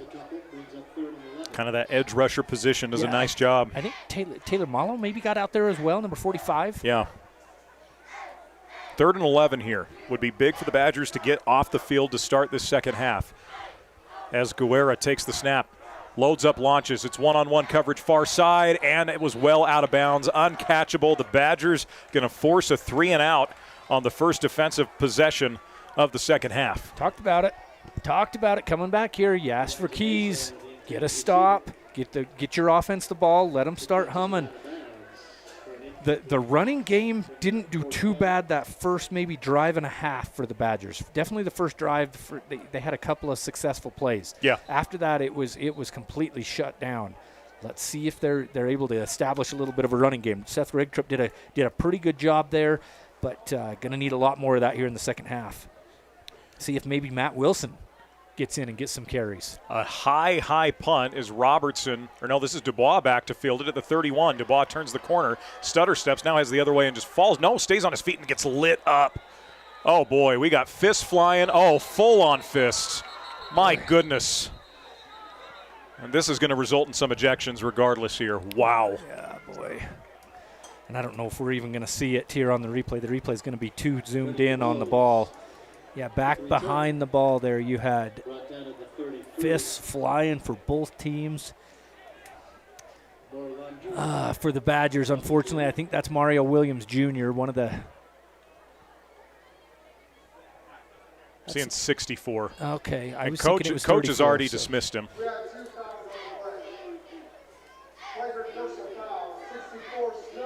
Okay, I said Mario Williams. Any of Mario Williams' families that's watching, I apologize. Not Mario Williams Jr. there. That is Tino Saw, who has been tossed from the game. And did we have one tossed from? I didn't catch the number from Tyler. As well. Yeah. Going out there hard, playing for his team. Just getting a little bit too aggressive out there. There's obviously. hard and they're smart, and you can do both. Yeah. So 1st down and 10 for the Badger offense now, following the skirmish. as we see Jack Tho back in at quarterback. Once again, if you joined us, Jace Welsh injured in the opening quarter. A pitch to Rigtrip. Rigtrip trying to get outside and cannot do so. The closing speed, that was number 12, Dada Ross, the freshman linebacker. Yeah, just you mentioned the closing speed coming off the edge. Seth Rigtrip, you thought maybe he might have had a little bit of room out there. Number 12 from his linebacker position. Nobody on the offensive line picks him up. Just get a hand on him, slow him down. He comes in like a bullet into the backfield to stop Rigtrip for a loss. Second down and 12, a loss of 2, 12:57 to go. And again, appreciate our senior producer, Joe Williams, getting that clock back on the scoreboard for us here, or on the screen for you, for those tuning in via stream. Second down and 12, though, with the single back, 2 receivers right, brings his tight end in motion. Jack takes the snap. Blitz comes in a hurry. Jack evades the sack, spins out to his left, fires a dart on the run, a dangerous throw, nearly gets intercepted, throwing back across his body, and it ends up, fortunately for the Badgers, in the turf. A couple of Badgers in the same area that time, and really it's because the play took that long to develop, and both of them just came together. Made it a little bit easier to defend, but Jack, though, doing everything he can to extend that play, just not able to complete it that time. Third down and 12 for the Badger offense. And again, this coach emphasized how good, Coach Erikson emphasized how good this Tyler defense was. He wasn't wrong by any means. They're fast and aggressive and at least disciplined in their assignments. Third and 12 for Tho. 2 receivers, brings Paiva in motion. Tho back to pass. Pocket holds. He's going to take a shot deep. Double coverage, and it is bobbled and then nearly caught for a reception. The defender bobbled it. It falls incomplete, and the punt team now comes out for Snow. Offensive player, the receiver for the Badgers, just had to become a defender there. Got his hand in there. Definitely should have been picked off. Got his hand in there so that it didn't get picked right there. Trying to get that number. Stephon Sellers was the man. That was Sellers, yeah. Yeah, that's not what the Badgers needed. 3 and out is not what they needed. They needed to move the sticks. They needed to get some offense clicking. Punt here, blocked, and it's a live football. Picked up by Summers. He falls on it inside the 19. The second block kick of the night, the third special teams blunder for the Badgers, and Tyler's going to be cooking inside the red zone to start the drive. Yeah, you're right. You called that, Tanner. 2 blocked punts and a blocked field goal. Right? Wow. Yeah. Yep. Boy. Yeah, if you're Tyler, you are excited right now. You're clicking in 3 areas here. You're pitching a shutout on defense. Your offense is doing just enough, putting those 14 points on the board offensively, 16 total with the safety as well, and 3 blocked special teams plays. Ooh. They're looking good. Yeah, we talked about the defense. Tanner was the special teams coordinator here at Snow. That maybe got overlooked a little bit heading into Jacobson, this week. Yeah. Stumble on the handoff. Nowhere to go, but the cutback inside by Burgess as he falls forward was going to be a massive loss on the play. Ultimately gained 6, maybe 7 yards. That kind of stuff right there has not happened for the Badgers tonight. Every time there's been a little bit of a breakdown, a little bit of a time where maybe things weren't going exactly right, so you try and make something happen. It's accounted for a loss for the Badgers, and Tyler's been able to make a few plays happen. That should have been a 6-yard loss. It ends up a 5-yard gain. That's an 11-yard switch there. Second down and 5 now for Tyler. As Guerra in shotgun, single receiver to either side. Kind of an I formation type here with the fullback. Badgers show blitz. They'll bring it on the run. Burgess falls forward. Snow limits him to maybe 1.5 yards, 2 yards. Bring up third down. Yeah, I'm not sure that had they been under center in the first half there? Maybe once or twice. Yeah, not very often. Third down and 4. They give him just 1. See how the Badger defense can hold for these next 2 goes. Next 2 downs. Half's gone about as you got the defensive stop, Greg, but then outside of that, it has gone as bad as you could possibly think these first 5 minutes. Under center once again is Guerrera.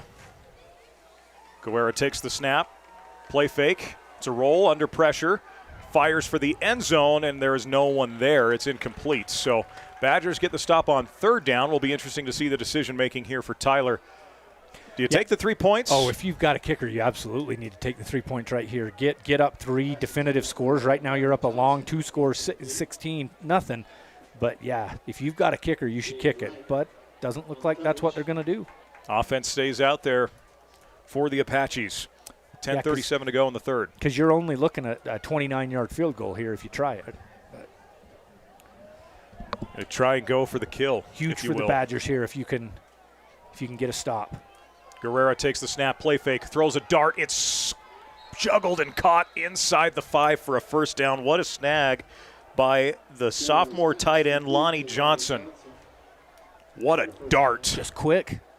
Guerrera is so good at reading that defense and getting the ball out quick, not letting that rushing defense for the Badgers come. Badgers had an extra man on the field as this run gets stalled, but it's not going to matter. Snow might have had 13 on the field. Oof.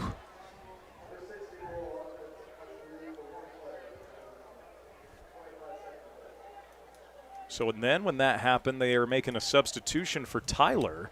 So did a flag come in? Because the Badgers are saying, okay, yeah. They were saying a player for the Badgers had to come off. But I think you're going to have the penalty as well, bring half the distance to the goal, down to about the 2.5-yard line. Yeah, too many men on the field. So that'll put them at the 2.5.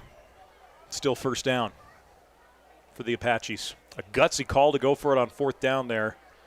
And it might just pay off and might just extend this into what's going to feel like an insurmountable lead, the way this game's gone.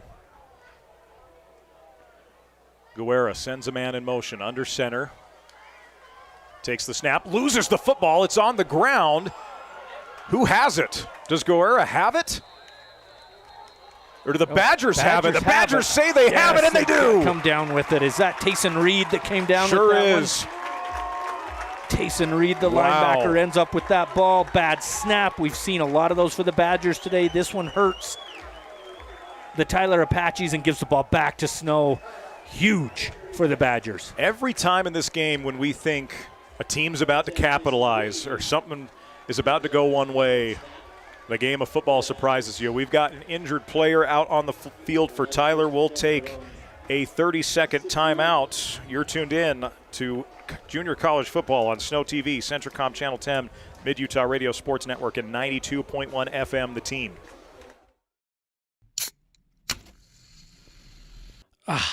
Doesn't that sound relaxing?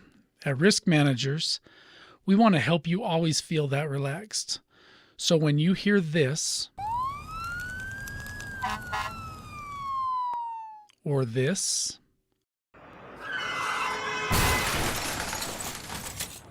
or this, you know that you're protected. Peace of mind insurance solutions for individuals and businesses so that you can always sit back and enjoy your drink.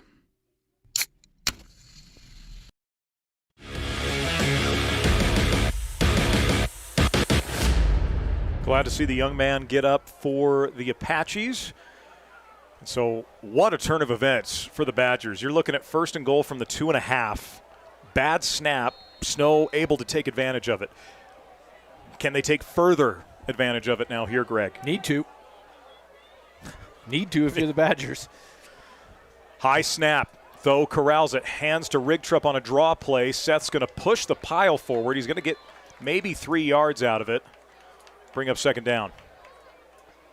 Yeah, good job there by Seth Rigtrup. Hit right at the line of scrimmage. Look at that. Pushes the pile another 3-4 yards on this replay that you can see to bring up second and much more manageable 6 to go.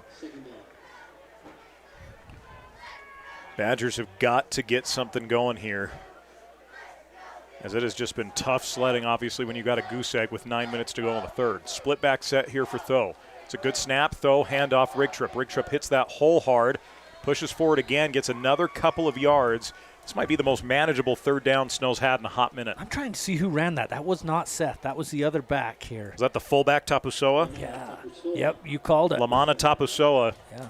He's gotten some good run. Kind of that full, bigger back type play out of him. 3rd down and 2 here for the Badgers. And they got to have this one. Got to have a snap. Get a good snap so you can run your play here. Split back set again for Tho. 2 receivers to the left side with a single tight end.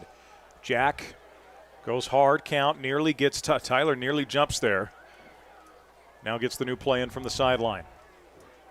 See if the Badgers can get something figured out. Here's Tho. Takes the snap. It's a play action. Throws and dropped. Had a man wide open in the flats. Rigtrip drops it. Would have been a lot of real estate easily enough for a first down, and the Badgers are going to have to punt. God, great play design there. Bring your back out of the backfield just off his fingertips. Second drop today that has really hurt the Badgers. That one in the end zone that would have made the score 9-6 with PAT 9-7, and that one right there that would have definitely been a first down and maybe quite a bit more. 8:24 to go in the third. Punt coming here from Summers. Badgers have had 2 punting blunders already. They get this one away fairly cleanly. High kick, and it takes an unfriendly snow bounce, and it will be great field position for Tyler again at the 43-yard line. Gal, every time you think Snow's just about to knock on the door, Greg, and get something going, it's fundamentals. It's something always simple that's come back to haunt them, and Coach Erikson's going to harp on that. Yeah, need to play clean here. No more personal foul penalties, nothing like that. Defense has played pretty good here in the second half for Snow. Really, they've played quite well. Kept Tyler off the scoreboard. Got to try and get a stop here as well. And Tyler, if you're Tyler, you want to get in. And I don't know the kicking situation for Tyler. That's why I questioned that last time. Just take those 3 points. But trips left. The single receiver high for Guerra. Takes the snap. That's a low snap. Pumps with it. Now sends it deep. Badgers have a couple guys there, and it's slightly overthrown. It was in double coverage. The man going deep was Jens Hilburn. I believe you had Robertson in coverage, along with the safety help over the top. Second down and 10. Also back in coverage for the Badgers was T.J. Hudson. He was I think he had double safety help there, Greg. Second down and 10 now. 2 receivers to the left on a stack set with a single right with a tight end to the right. Badgers show blitz. Quick hitter to the outside. It is complete to the receiver. The Badgers convene in a hurry. Short gain on the play, maybe 2 yards. Complete to the receiver, Armani Henry. Yeah, good blocking out there to get even that yardage. Tyler's done a good job on these little bubble screens of blocking downfield. It takes a linebacker coming from the other side to get the receiver. Third down and 8, and again, this Badger defense has bailed them out twice here in the second half. Bailed out their offense? Is that what you mean? Yeah. Bailed out the team? Yeah. Right. The whole team, the whole squad. Third down and 8 here for Guerra. Takes the snap. Blitz comes. Guerra, quick hitter. It's high, and it's incomplete. There's a lot of contact, and the flag is going to come in from the back official. The crowd does not like it. The flag was late. Let's see on the replay here. It was one of those close plays. Oof, that's close. What's tough about that one is he hit him, but it looks like he hit him right when the ball was going over his head. Like there was no way that was going to be caught. Are they saying because it almost looked like he smacked his face mask too, which I don't know where that comes into play. And you got an Apache player down on the ground. Yeah, and to the official's defense here, you're saying the Tyler player couldn't go up and get it because he was hit. But yeah, you have a Tyler player. I think a little bit of a cramp out there. Yeah. We're going to keep this here. I believe the player's close to getting up. But again, Greg, Snow has an opportunity to get off the field. Yeah. How many flags like that? Wrong time, wrong place, wrong time type situations.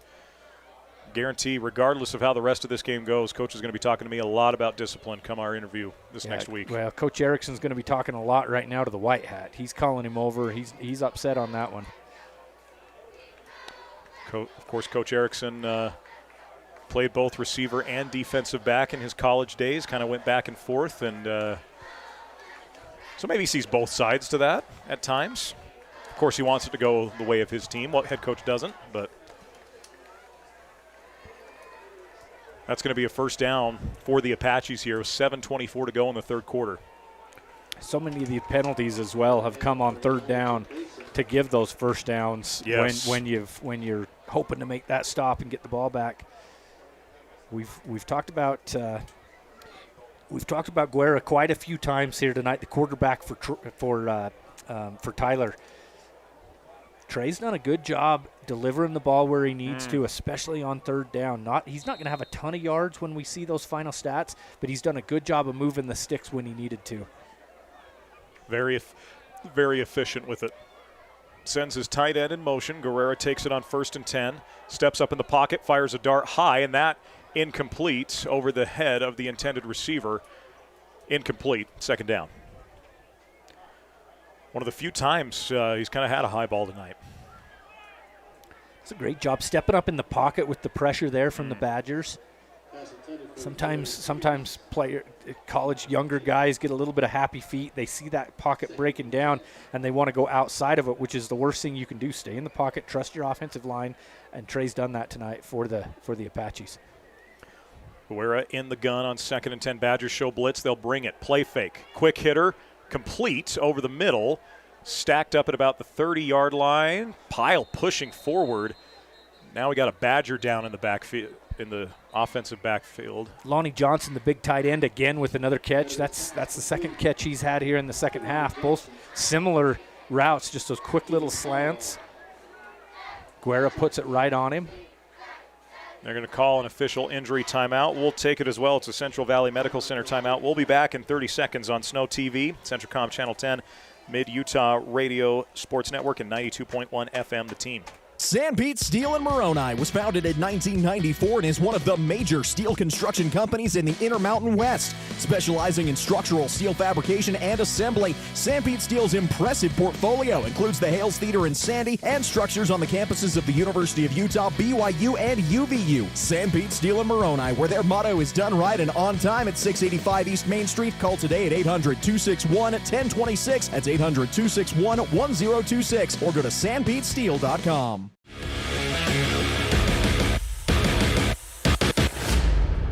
We welcome you back on in with 7 minutes and 6 seconds remaining in the third quarter. It's number 8, Tyler Junior College 16, number 5, Snow College 0. As unfortunately, not sure who this Badger is, but is about to be helped up and over to the sideline. 47, if I'm seeing that correctly. Max Johnson. Max has had a great game. Yeah, he has. 47 and 27. Max Johnson and Jaden Wright have been probably the two best defensive players today for the Badgers. Oh, yeah, without 47. question. Yeah, Max Johnson, the defensive end out of Roy High School. Really good from that edge rushing. He's really athletic, Greg. You know, sometimes you think a DN edge rusher, they're just going after the quarterback. He's made some great stops against the run. Yeah. Coming off of bubble screen passes, he's getting out quickly to the receivers. He's had a nice game and not putting a lot of weight on that left foot. That looks worse than a cramp, doesn't it? You hate to see that. 3rd down and 4 here for the Apaches. Guerrera, play fake, quick hitter, dart over the middle, and that is dropped. Had his tight end wide open. Lonnie Johnson, who's made some great catches, and now a flag comes in. Yeah, flag right at the snap. He's pointing towards the Badgers. I'm wondering if they lined up offsides, and if so, that'll give a 1st down to the Apaches. Offsides on the defense. Wow. Oh, boy. You had a 3rd and 4. You had him stopped, at least into a 4th down situation. Second time 3rd down penalty kills the Badgers on this drive. Two 3rd downs in a row.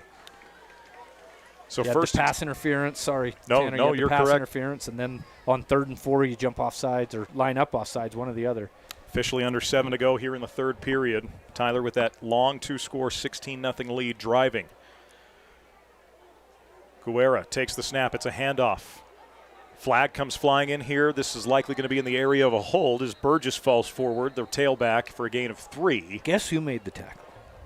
One Mr. Wright. Jaden Wright, another tackle. I wasn't going to be wrong on that one. Yeah. Last year you had a kid named Bryant Cuthbertson, All-American type linebacker that it seems like he was in every time on every play for the Badgers defensively. And you're going to have a personal foul on the offense for a face mask. And when you hear a face mask on the offense, it's usually an offensive lineman. Yeah. Sticking the big bear paws usually up. That illegal hands to the face, which is a little bit different. So this was obviously grabbing the face mask and pulling it, not just getting the hand up there. So we'll see if the Badgers can take advantage of this now. 6:48 to go, and the way this clock has ran, Snow's got to get stops. They got to get the offense back on the field. 1st and 25 from the 39-yard line. Badgers run blitz and a short gain for Burgess. It's a gain of 3. So 2nd down and long coming up here. That was a shot. The guy coming off the edge nearly got him right on the handoff. 2nd down and long. But credit to the running back there to the speed, the wheels to get away from that Badger blitzer off the outside. You keep mentioning this, Greg. I remember the first time my dad ever went to an NFL game. And he came home and I said, what was the thing that surprised you the most? I was in high school, and he said, how quickly those holes close compared to the college level. And then you and I obviously see a lot. First time I went to an NFL game, same thing. Each level you go up, those gaps move faster and faster. A lot of movement here. We're going to get a false start, so this is going to back up the Apaches even further. Thinking that might have been on the receiver on the outside. I agree. Yeah, it was on the receiver on the outside. So now the question for Tyler here has become, you keep being given opportunities to maybe throw a knockout punch, and they're not quite able to quite put their foot on full throttle here in the second half. So 2nd and long becomes 2nd and longer, 2nd and 28. Under 5, we're at 5:35 to go in the 3rd. Trey Guerra in the gun, 2 receivers left side, single right with a single back and tight end. Guerra takes the snap. Badgers bring 5. He's going to take a shot down the far right side, drops it. It's batted away, incomplete, textbook coverage down the sideline for the Badgers. Is that Robertson? Oh, and he is slow to get up. It is so hard to see those numbers under the lights, isn't it? Man, you get the sun up and it's easy. Good play there by the Badger defender. And the injury's starting to pile up a little bit here for Snow, as another injury timeout's been taken. We'll take a 30-second break as well. Colby Williams with the breakup. There you go. Textbook from Colby. Hope he's all right. We'll take a quick 30-second break and be back on SnowTV, Centricom Channel 10, the Mid-Utah Radio Sports Network, and 92.1 FM, The Team. If you've ever ridden an ATV, you know how much fun they are. They're helpful for small jobs, too. Our credit union is your first stop for an ATV loan. Since we're member-owned and not-for-profit, it's a smart stop to make. Utah Heritage Credit Union, your local credit union, federally insured by NCUA. Online at utahheritagecu.org.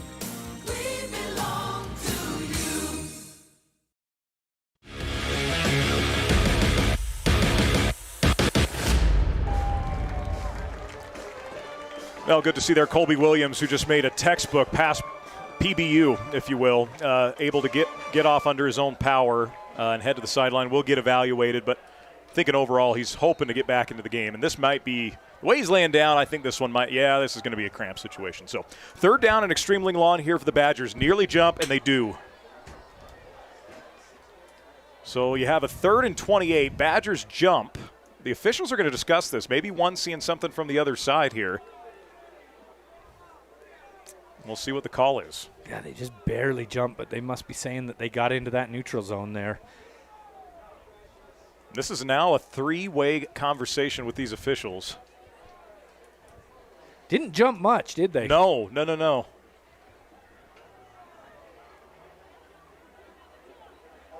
Yeah, they're going to call the offside.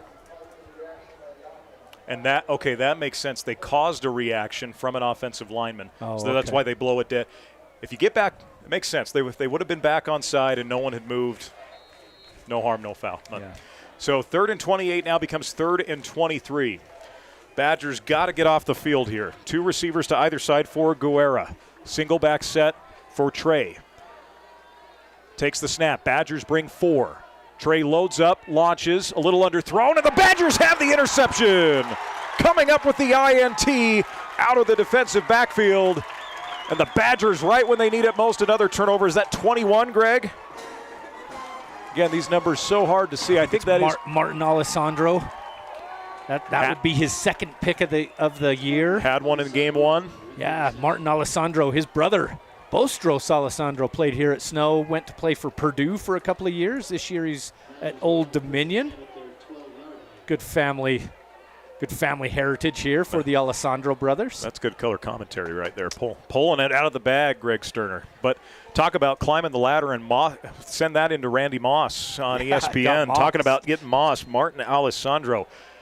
Now can the Badger offense take advantage of yet another gift the defense has given them? 1st and 10 from the 10. Though, it's an option read. The ball's on the turf. And yeah, that handoff never. Tyler's saying they have it. And wouldn't you know what they do? Yeah, that handoff never happened. That was just, snap wasn't too bad. Ball was put a little bit too high on the running back.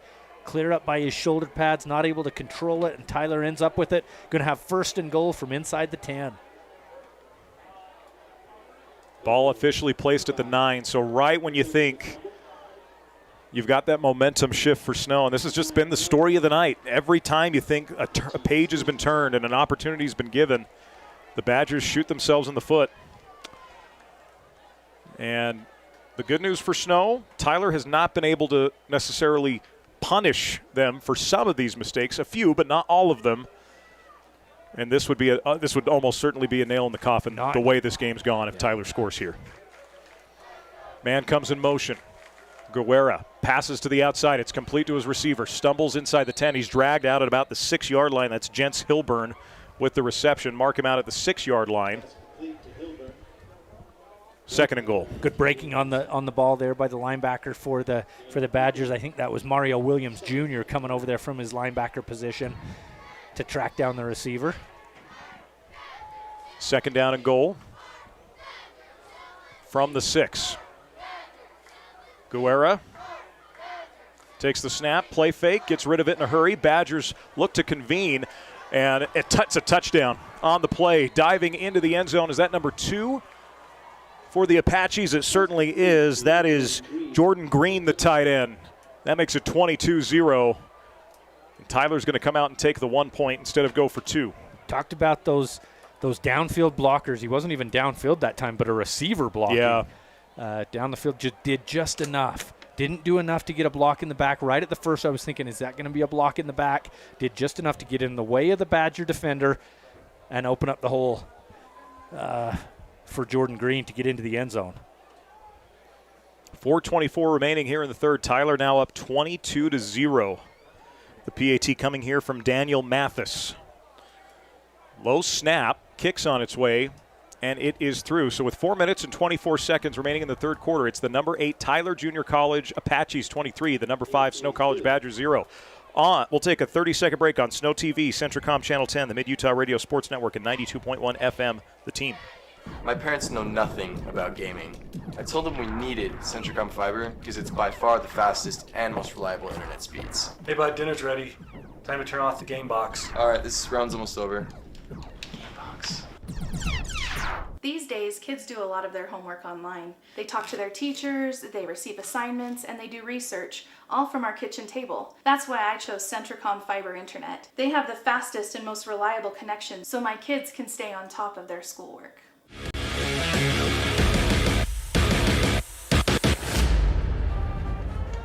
Welcome back on in. Our scoreboard tonight brought to you by Utah Heritage Credit Union, UHCU for auto, ATV, mortgage, and new home construction loans. Go see my good friend Greg Sterner for all your financial needs. Love to help you.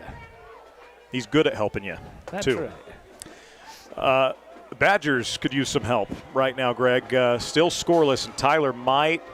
It's going to take a lot from this Snow offense starting right now as Dubois returns it from the 2-yard line, looks to head upfield at the 15, stutter steps, now tracks backfield. Just absolutely nowhere to go, down at the 16-yard line. Again, the Badger defense has not been by any stretch awful tonight, but special teams and the offense have been that bad that it just hasn't really mattered that your defense has put you in these positions. Yeah, that's a good way to put it. Good way to put it. Yeah, a few major problems on special teams, 3 blocked kicks, 2 punts, and a field goal.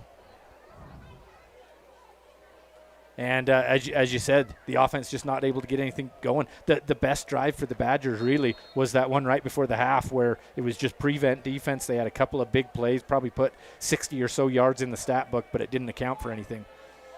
Paiva comes in motion, snap to Tho, and this is now blown dead.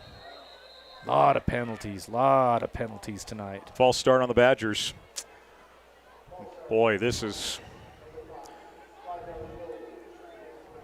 some sloppy football. And both teams have been guilty of the penalties tonight. Yeah. But so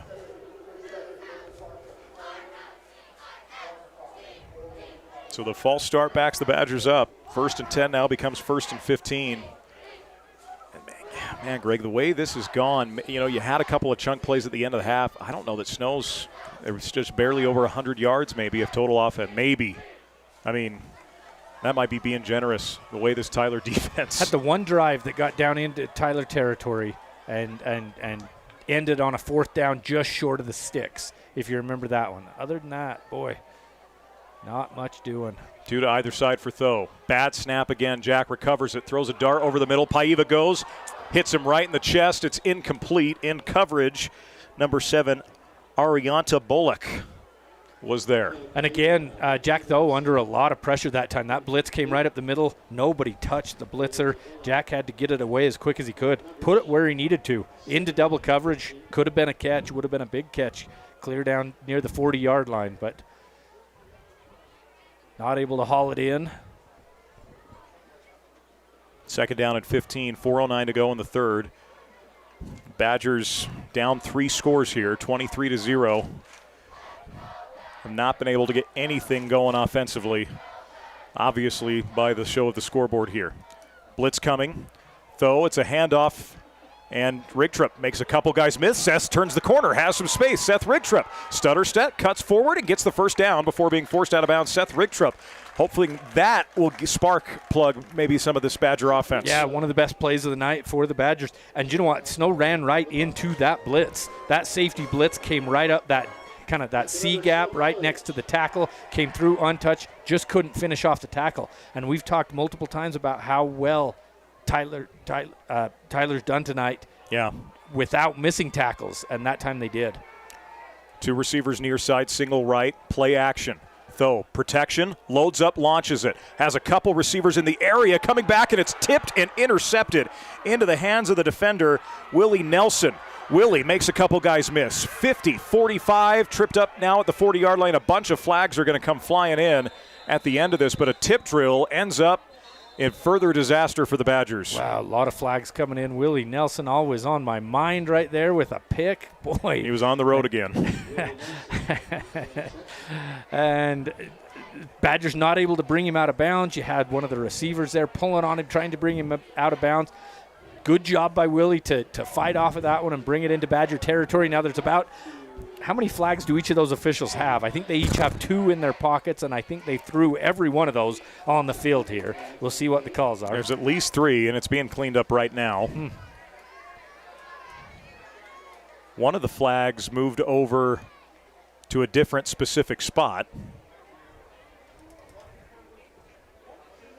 And so it's going to be Tyler football, though. This all obviously took place after the interception. Though under pressure again that time for the Badgers, and just got that ball off, threw it down the field, and just good defensive back play.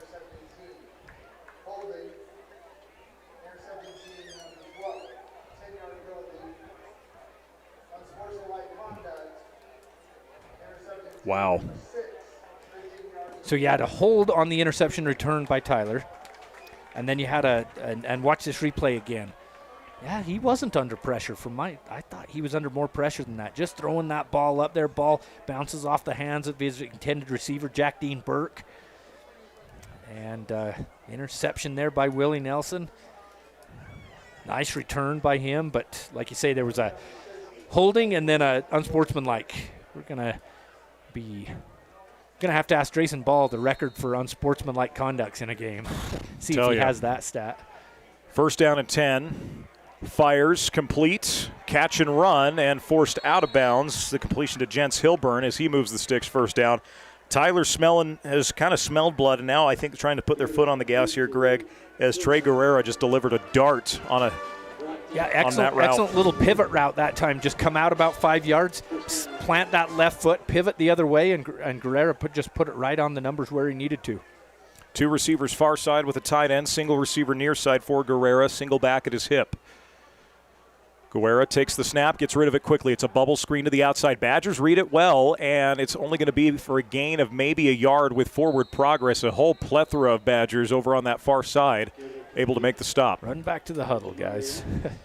When you get over to the sideline like that, bad things can happen sometimes, especially as chippy as this game has been. But good job by the Badgers to read that one.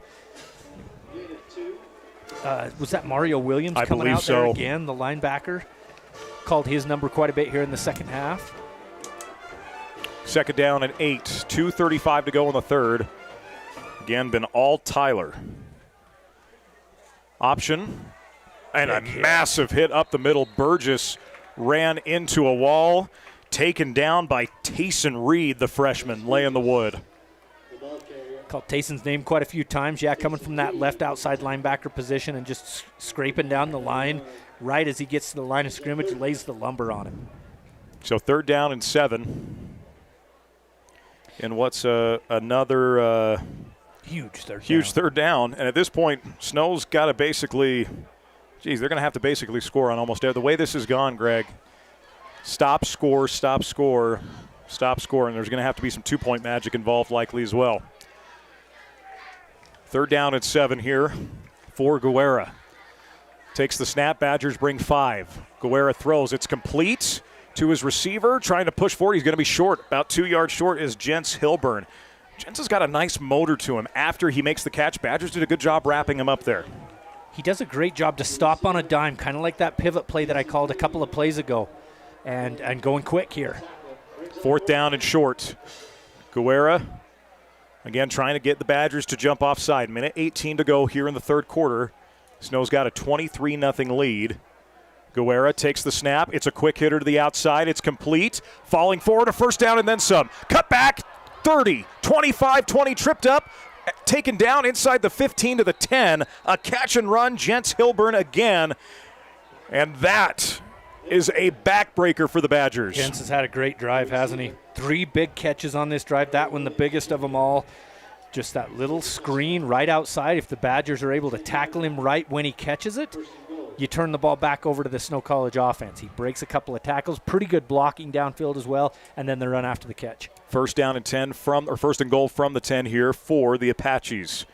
Guerra in the gun, 2 receivers left, single right with a single back, tight end to the right. Guerra. It's going to be a handoff right side, and the Badgers get in hurry and stack this up. The handoff goes to number 33, Khalil Ewell, the freshman. It's going to be a short loss. Number of Badgers quickly got in there. Yeah, like you say, stand him up, and then a host of Badgers come in trying to get some of those numbers there. Sounds like Brett King on that one. Yeah. That will end quarter number 3. It's been all Tyler. Your score after 3 quarters of play: number 8, Tyler Junior College 23, number 5, Snow College 0. We'll take a 30-second break on SnowTV, Centricom Channel 10, the Mid-Utah Radio Sports Network, and 92.1 FM, The Team.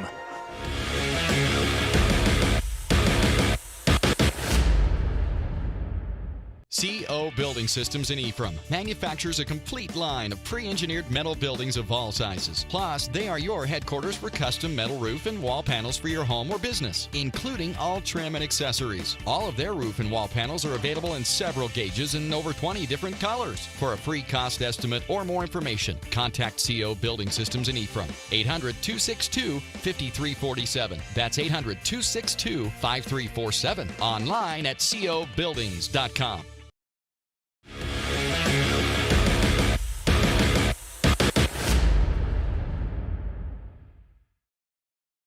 Welcome back on in. Fourth quarter about to get underway on our Utah Heritage Credit Union scoreboard. It's number 8, Tyler Junior College 23, number 5, Snow College 0. And Tyler Gregg knocking on the door yet again. It's just been a disaster of a night for the Badgers offensively, and then you combine that with even worse special teams play, if you will, because those are just always so monumental and big.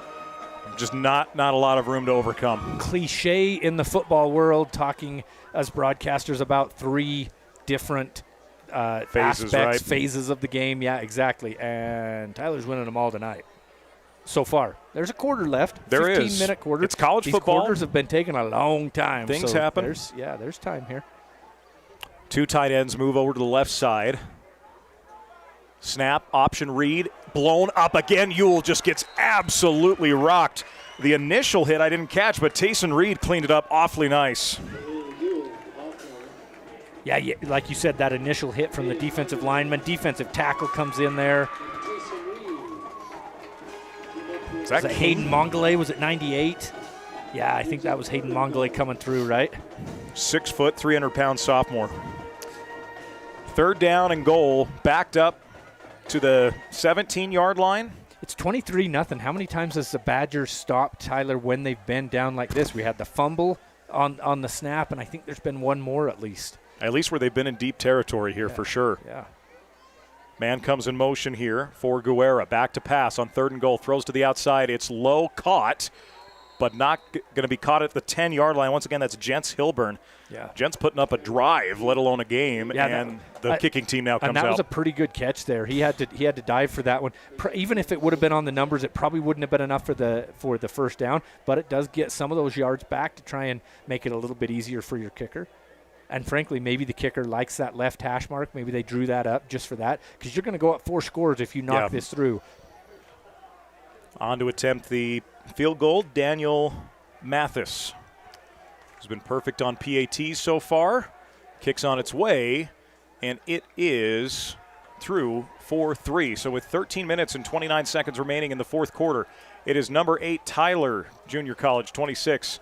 Number 5, Snow College, 0. We'll be back in 30 seconds on Snow TV, Centricom Channel 10, Mid-Utah Radio Sports Network, and 92.1 FM, The Team. I'm Dr. Brandon Beck, and I'm one of the general surgeons at Central Valley Medical Center. One of the best parts of my job as a general surgeon is to interact with a wide variety of people. And many of those people have experienced chronic conditions or painful things for many years. And there is nothing better than helping them to work through those conditions and to have an improved quality of life. I'm happy to be back in Utah at Central Valley Medical Center serving the people in our community.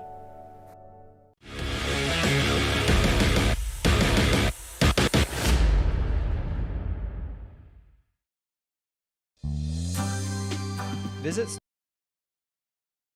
Scores now. Yeah.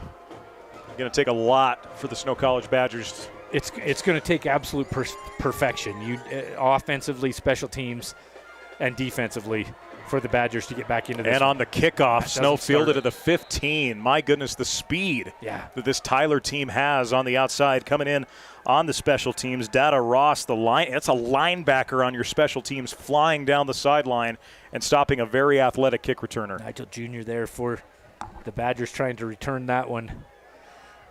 Not much doing there. Again, if you just joined us, Jace Wells, who started the game at quarterback, played 2, maybe 2.5 drives.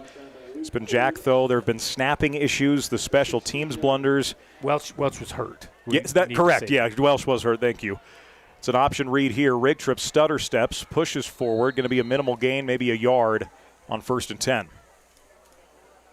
It's just not been that kind of a night for the Badger offense. Yeah, he had that one rig trip run out to the outside that blown tackle by Tyler on that last drive, and that's been about it for Seth Rigtrup.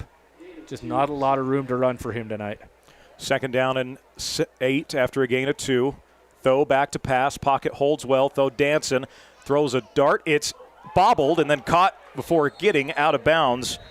The catch made, was that Cale McCoy? Yes. It was, and Cale moves the sticks. Haven't said this in a minute, but that's a Douglas Dentistry first down. Douglas Dentistry and Ephraim should be your first choice in dentistry and oral health, from general to sedation dentistry, teeth whitening, and tooth replacement. 1st down and 10 for the Badgers, and they're going no huddle here, and I'd imagine the offense stays that way the rest of the night.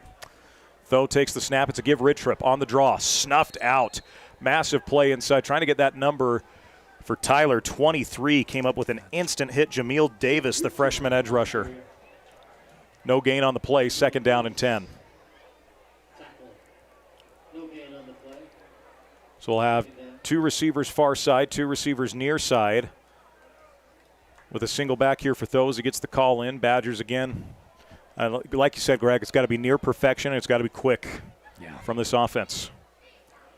Though takes the snap. Blitz comes. Jack loads up, throws far side, and that's caught. Nice snag over on the sideline by Cale McCoy. It'll be a gain of 7. Yeah, tough throw there. That's a long throw. I mean, to throw it from the other middle of the field, there is a flag down. Looks holding vicinity. Yeah. Holding or face mask. Or roughing the passer or something. Yeah. Couple of subs coming on here for the Badgers. And they're moving that way, so.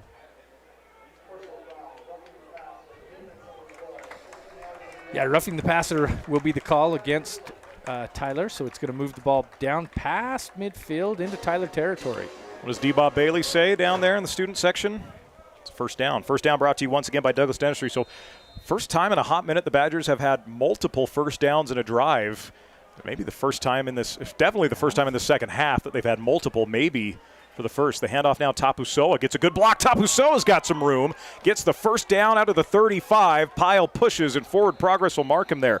A burst of energy from Lamana Tapusoa, the freshman from Laie. Gets a big first down for the Badgers now, starting to maybe get a little rhythm. Yeah, there you go. 11 and a half left in this one. Good run there right up the middle, and then pretty good tackle there by a safety on a big running back in the secondary.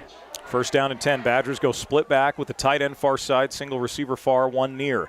Snap to throw. It's a give again. Tapusoa. Another burst of speed. And Lamana Tapusoa gains 9 on first down and 10. He has been a shot in the arm for this Badger offense this drive. Yeah, Tapusoa, maybe you figured something out there. And nothing tricky.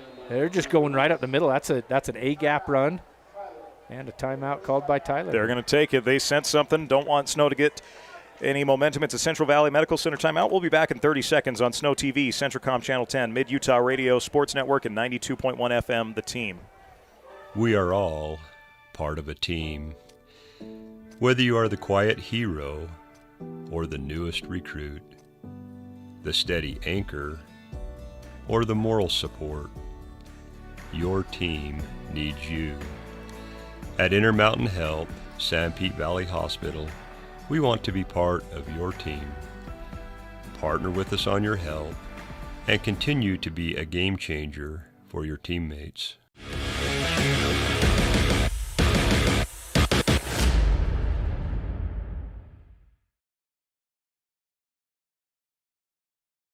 That's a good timeout from Tyler. Greg, you've had the defensive momentum all game.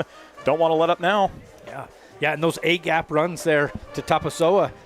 What do we got? About 20 yards on these last couple of runs. A couple of the best runs of the night for the Badgers. Gets them second and very short. Snap to throw. It's a give rig trip. Seth spins, falls forward. Flag comes flying in. And this was on the far side. I think they're going to say, what do they call it? What is that call? Why am I not registering that? Well, normally he's saying that it was on the offense. If he's tapping this side of his hip, if he taps this side, it's usually on the defense. Just a false start or a offside. You know. Nope. Okay, so that's a defensive penalty that's going to move the sticks for the Badgers. Another first down courtesy of Douglas Dentistry in Ephraim. They should be your first choice for dentistry and oral health, from general sedation to teeth whitening and tooth replacement.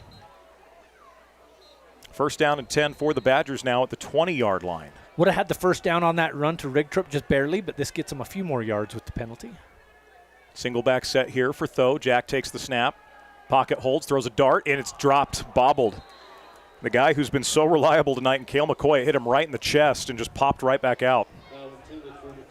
Watch that replay there. Is that a little mesh concept? No, just coming across the middle there, not having the crossing receivers coming across. It's almost like it was a little bit early for Cale McCoy to be ready for it. Might have had a few yards to be able to run after the catch, too. Second down and 10 for the Badger offense. Two receivers left side, single high. Tho, it's a give. Stutter step Rigtrup has some room. Cuts back upfield. Seth Rigtrup down inside the 10-yard line. Going to be right near the sticks, so it'll depend on the spot here if they give him the first down. Trying to look at that stick on the other side. It's going to be extremely close. You called it. Yeah, it's going to be about a half-yard short. And now we're going to have a flag. What are we doing out here, guys? Boy. Whoever that's on, if I'm the head coach, I am lighting somebody up because that's 5 seconds after the play. Wow. Officials having a discussion about this. And it's been chippy all night, no question about it. A lot of personal fouls. And this is going against the Badgers. Wow, you had 3rd and 1. 3rd and inches here. 3rd and a yard. Yeah.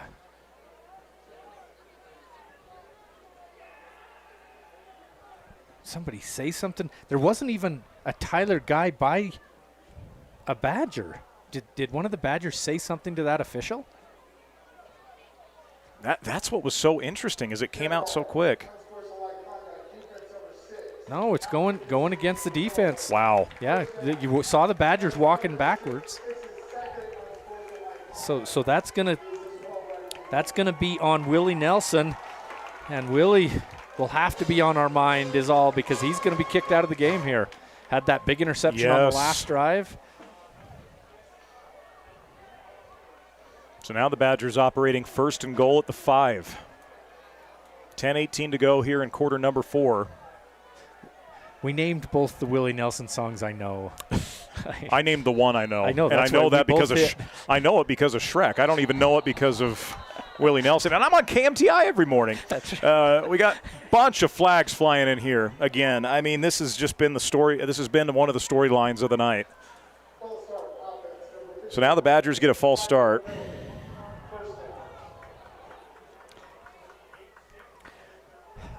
Talked about Gary Chittister a few times in this game, Tanner. Sure. Long time voice of the Badgers. Gary, nobody loved the Badgers more than Gary. Worked at Snow College. Things like this would have had Gary pretty perturbed right now. Like the vocabulary is Rigtrup. Stutter step, spins inside the 5, still going, dives for the goal line. They're going to mark him just outside at the 1. Oh, he worked for that one, didn't he? Excellent run from Seth Rigtrup. Do we have another flag? What's going on? They stopped the clock here. What are they stopping the clock for? I mean, it's great for the Badgers. Sure. Oh, helmet came off. Okay. Makes sense. So Badgers are going to line up quick. I don't.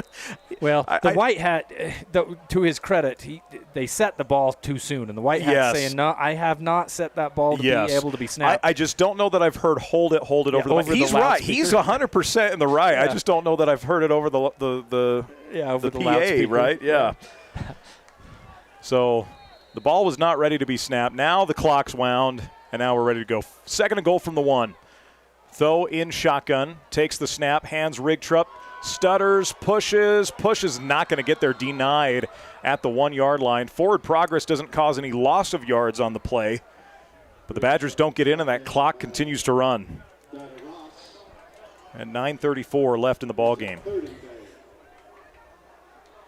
You had Tapusoa as the lead blocker that time. He's done a great job, 20 yards or so on this drive, carrying the ball. Give the ball to the big man right here. Let him finish it off. Let him eat. They are going to say a loss. Wow, so a loss of 1, 3rd and goal from the 2. Tapusoa's got it, falls forward, does not get there. Ooh. Great defense by Tyler to keep the Badgers out and keep that clock running. It's going to go under 9 minutes here. Badgers are going to have 4th down and goal from, inside the 2 or so?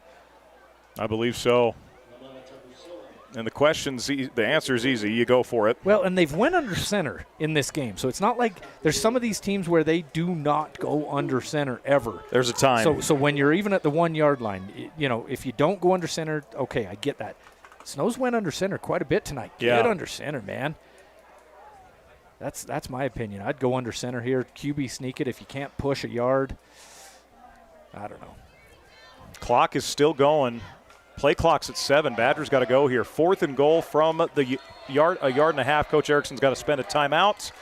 That one's going to hurt. We'll take 30 seconds. It's a Central Valley Medical Center timeout on SnowTV, Centricom Channel 10, Mid-Utah Radio Sports Network, and 92.1 FM, The Team.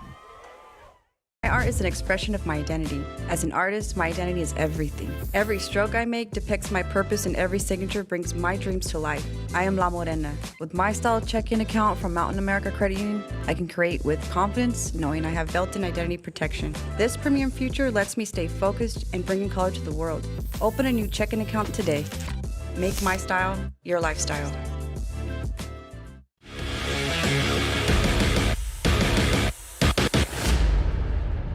Hate to have to burn a timeout there if you're the Snow College Badgers. You had 4th and goal from the 1.5 yard line. Greg, your thoughts? And if you're going to burn a timeout there, you hate that it was 35 seconds burned off the game clock. And I get it. Coach Erikson was trying to get the right play in. I don't think they planned on taking a timeout. No. Because if you're going to, you really should have done it 30 seconds ago. No, any shot. 4 scores. Yeah, any shot the Badgers have left, it's going to start with this play.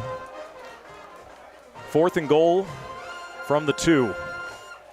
Rigtrup in the backfield. Badgers going to go trips to the left here with a tight end on the right side. Out of the pistol. Ooh. Though takes it. Hands Rigtrup, has blocking, dives and is in for 6. Seth Rigtrup punches off the drive, and the Badgers get on the board with 8:17 to go. Go give a high five to those receivers on the outside blocking. The line did a good job. You see that left tackle right there. Got to try and get that number for the Badgers, but good blocking by the receivers on that trip side, as you called it. And Badgers needed that, boy. Would have been the first shutout since 2022 for Snow College. And I read this wrong, Greg. That safety in the first half, first time since 2019 that the Badgers had given up a safety. So Badgers on the board now, 26 to 6, 8:17 to go in the ball game. Badgers go for 2, trips left, single receiver right for Jack Thoe. Thoe brings a man in motion, takes the snap, gets rid of it to McCoy. He's wide open, and the throw's just not there. Throw was not there. So with 8:17 to go in the ball game, it's number 8 Tyler Junior College 26, number 5 Snow College 6. We'll take 30 seconds and be back on Snow TV, Centricom Channel 10, Mid-Utah Radio Sports Network, and 92.1 FM, The Team.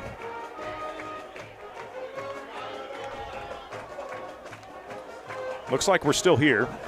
So no commercial break has been taken, to my knowledge. Yeah, not sure about that, but we'll keep things here, Greg. Well, you got the 1 score. It had to start somewhere. Got some stuff to maybe build on going forward, regardless of how the rest of this goes. Got the run game going a little bit in that drive. Yeah, both Rigtrup, both of the running backs, Tapusoa and Rigtrup got some good yardage on that drive. Offensive line blocking a little bit better there. Onside try here for the Badgers. Takes a high hop. Can the Badgers get there? It goes out of bounds, unfortunately. Flag comes in here at the very end. Out of bounds. Oh, kick. Dadoy. Yeah. Thank you, Tanner Scott. Captain Obvious. Is that a penalty? Thinking, did someone get shiz? This is a block in the back? What are we talking here? No, this is. Again, it's probably a personal foul as well. But given how this game goes and how often the hankies have been drawn, and rightfully so. It's been a chippy game, a lot of mental errors from both sides.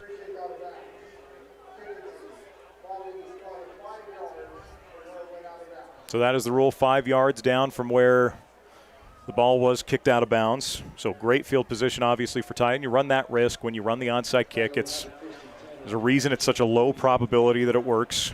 Yeah. Badgers with 2 timeouts. I mean, you got what you wanted out of it. That bounce, that huge bounce was amazing. Yeah. First down and 10 for the Apaches, stealing a quarterback, Trey Guerra. Single receiver either side with the tight end to either side and a running back. They play fake. It's a dart, incomplete, mistimed with the receiver. In coverage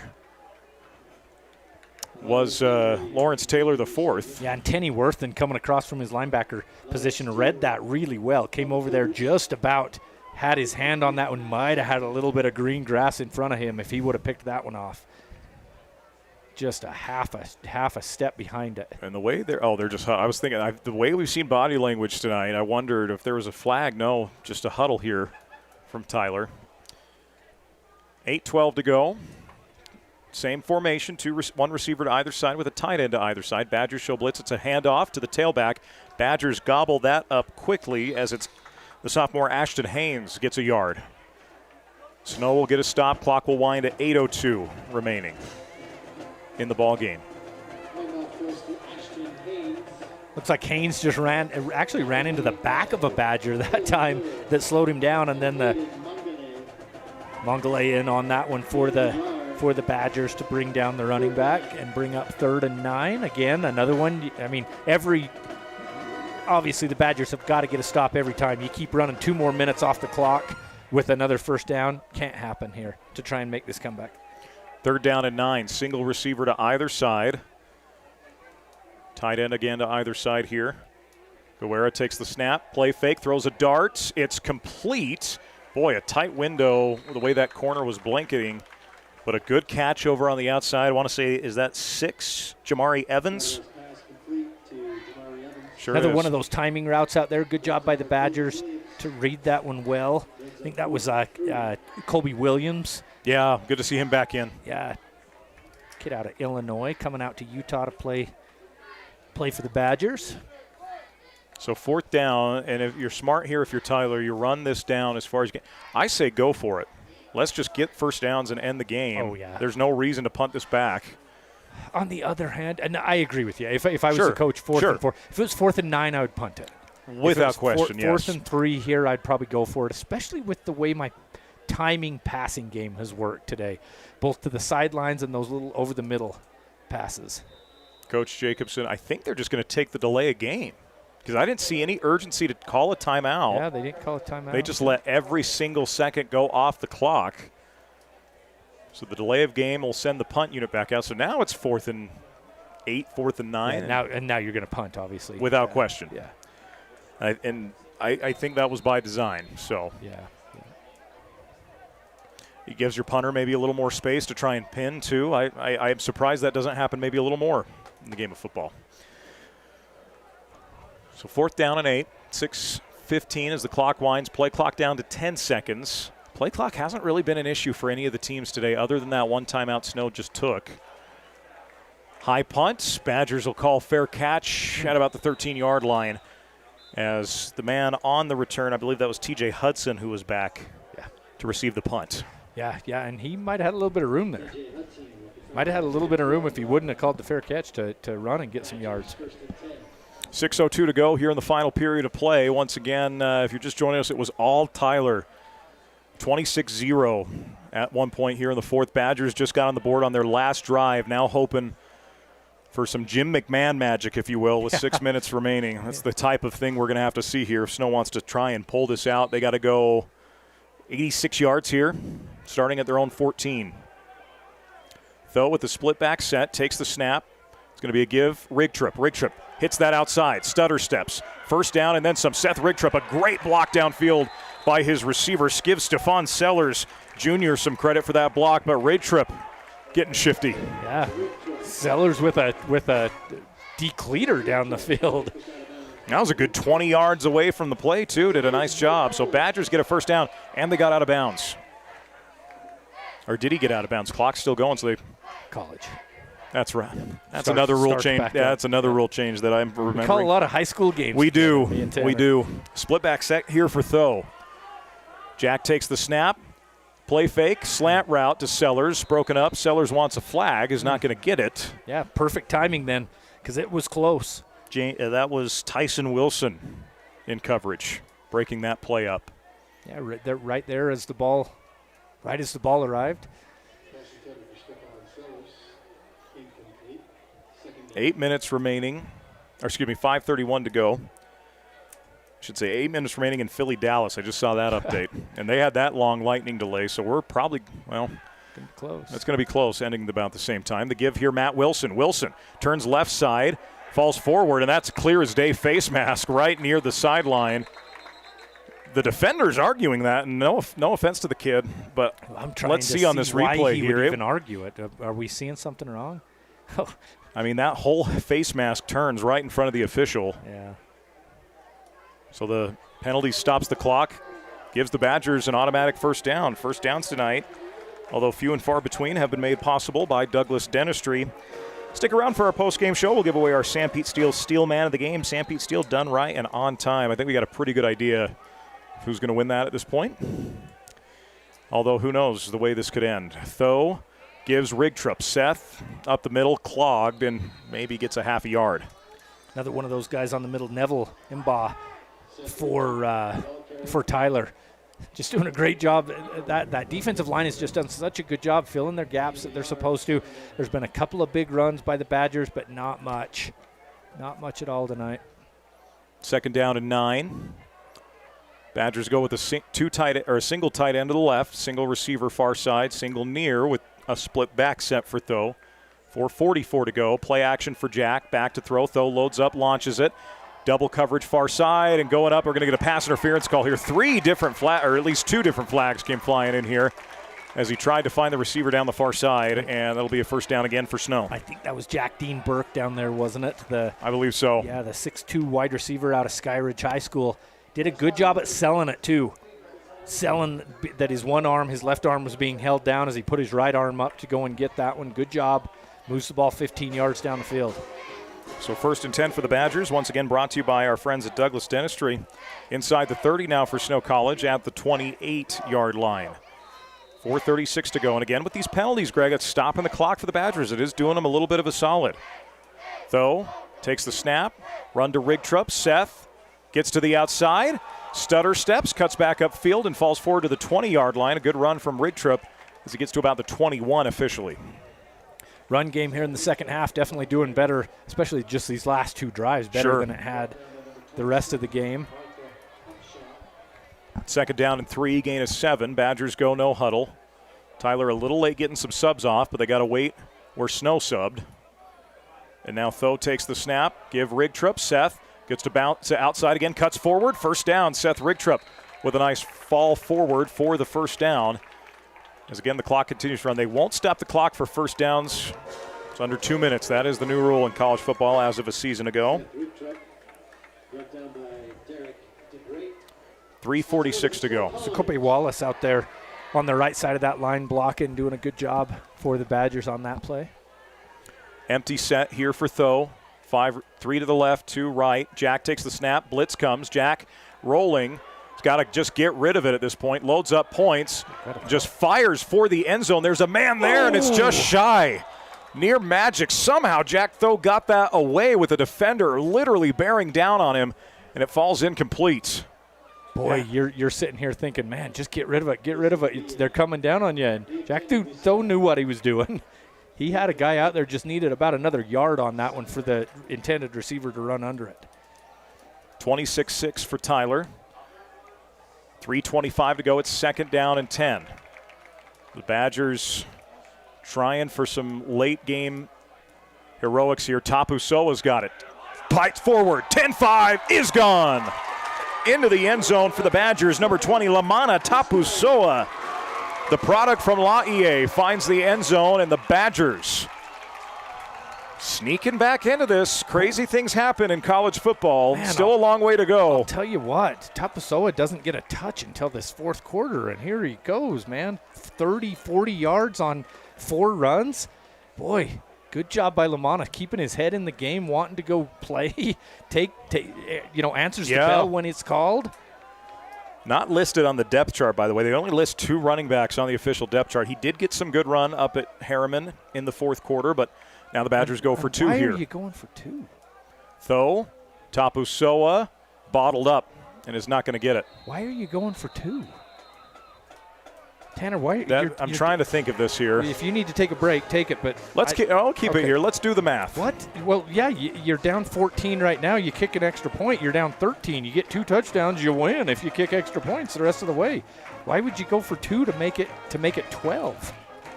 I don't know. Certainly a question. I can see trying to make it 11. Sure. Because then you're a touchdown, 2-point conversion, and field goal, but. Right now, you're 2 extra points down from being tied instead of 2 extra points down from winning. I don't know. 3:19 left in the ball game, and it's certainly an interesting call. But, yeah, how about Tapusoa coming alive here? Have the Badgers found some extra help out of the backfield? Yeah. And the 2-point conversion was no good, so now Snow again. Now, look, Jay Summers – that was as good of an onside attempt as you're going to see. You want that high bounce because chaos happens when you get that bounce. So Summers approaches here. A flag flies before it's even snapped. The ball goes out of bounds again. You got that same high bounce, but it's just happening too far close to the sideline, not giving your team a chance to to be able to recover. And what's that flag? You saw it was right before the kick, too. Well, and you saw Coach McFalls on the sideline, Trevor jumping up and down. There's something that he saw. Did they have too many guys? Maybe.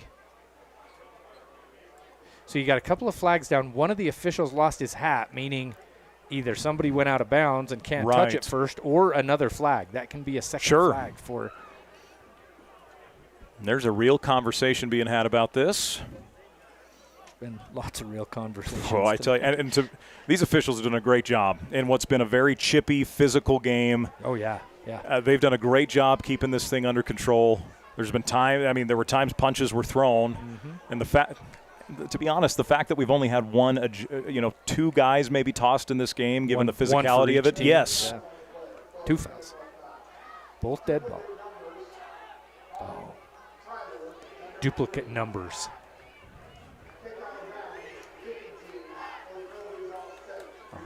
Offsetting penalties. So duplicate numbers for Tyler out on the field. Yep. And they've got a lot of duplicate numbers on their team. Looking at their roster, every single-digit number has a duplicate. You've got an O or a D next to most of those numbers, which is good for us. We like that. That clarifies things for us as broadcasts. So we'll re-kick. I would strongly consider, if I'm Snow, doing that exact same thing, but putting it more into the middle of the field.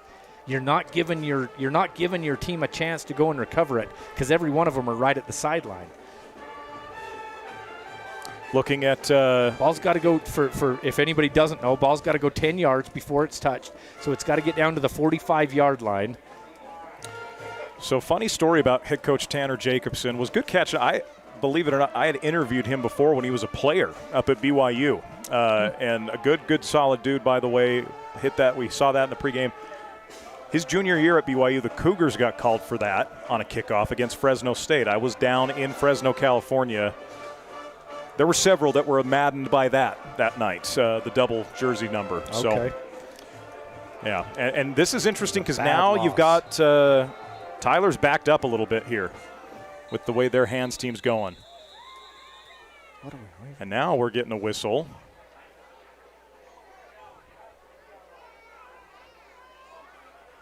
And no idea. The Tyler players are the ones talking to the officials here saying, why are we stopping? Did we have duplicates again? Maybe they were making sure. So the hands team once again out there for the Apaches. Boy, if you were Snow, could you pooch this?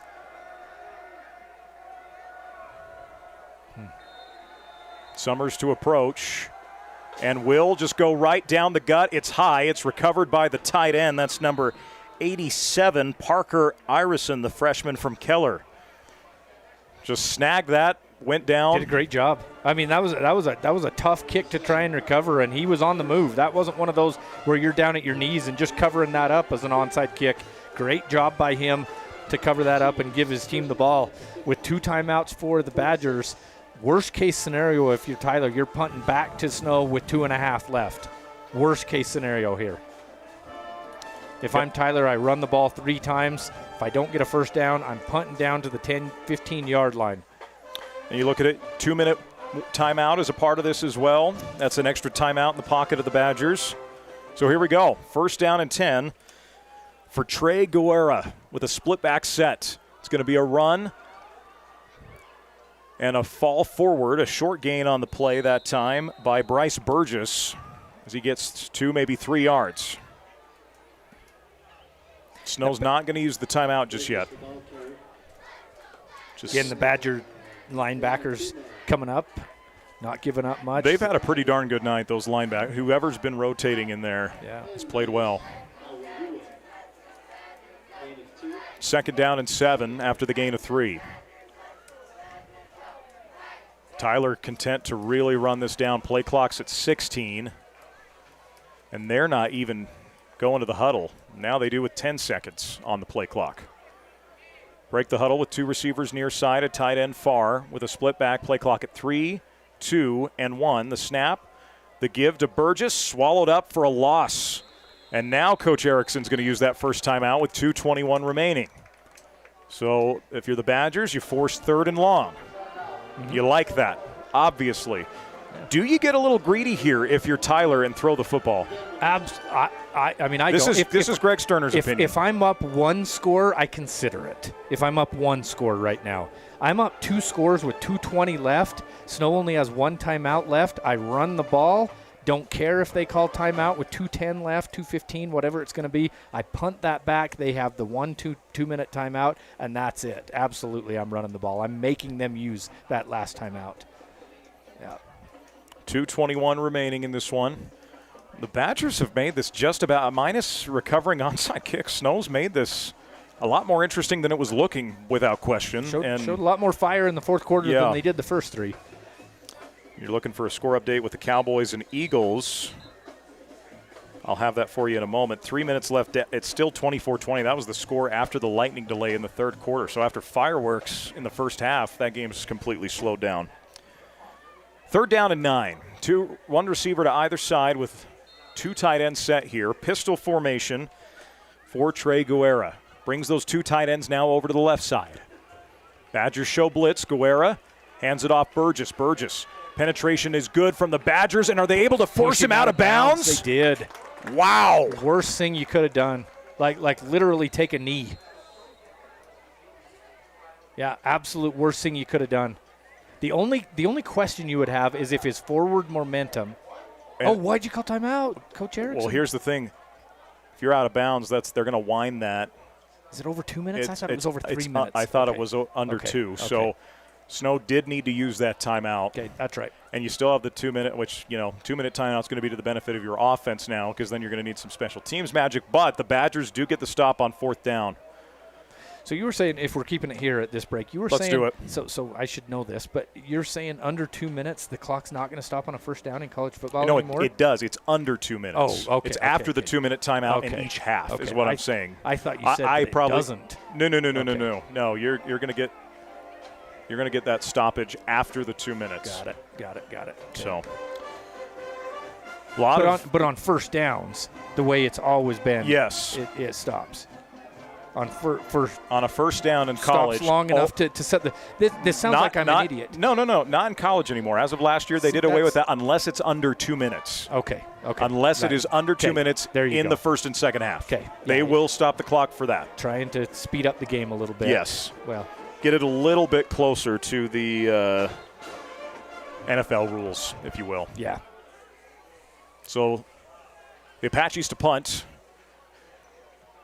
Badgers got in there, made it difficult. Return opportunity, fielded at the 25. Step back up past the 30 to the 32. So the Badgers, not the worst field position by any means, and there is some laundry. Would not be a special teams play without some kind of a flag tonight. So here's what's tough about that. If you're the Badgers, if this is against Tyler, if they have to kick again, your 2 minute timeout now just stops with the change of possession when it would stop anyway. You see where I'm going with that? Whereas right now you get one play and then a timeout, a 2 minute timeout. Man. But if they just add this to the end of the kick. Right. Let's see what the call is. And again, I'll say this about this officiating crew. They've done a nice job getting things right tonight. Multiple guys conferring. They haven't taken too long to get these calls in. Yeah. They've done a good job in what's been a very aggressive, very chippy game between two physical teams. See what the call is here.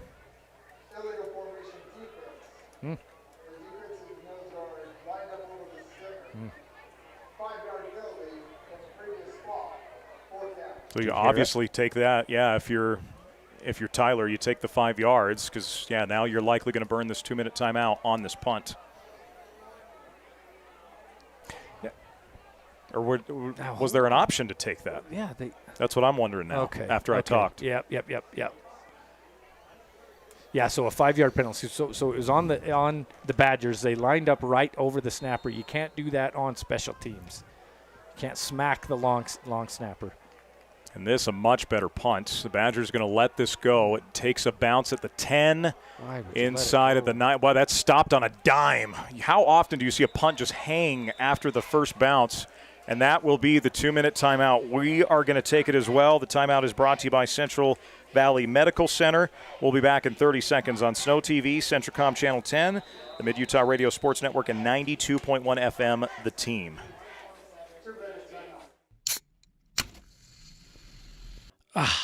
Doesn't that sound relaxing? At Risk Managers, we want to help you always feel that relaxed. So when you hear this, or this,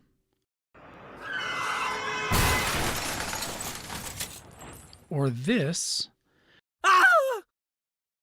you know that you're protected. Peace of mind insurance solutions for individuals and businesses so that you can always sit back and enjoy your drink.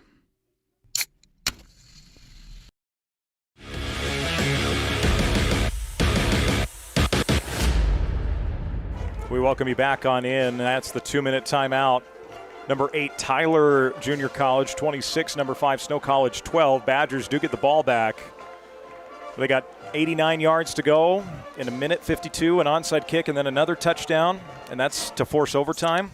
So they've made this at least interesting, and they've given us a lot to talk about here in the fourth quarter. Yeah.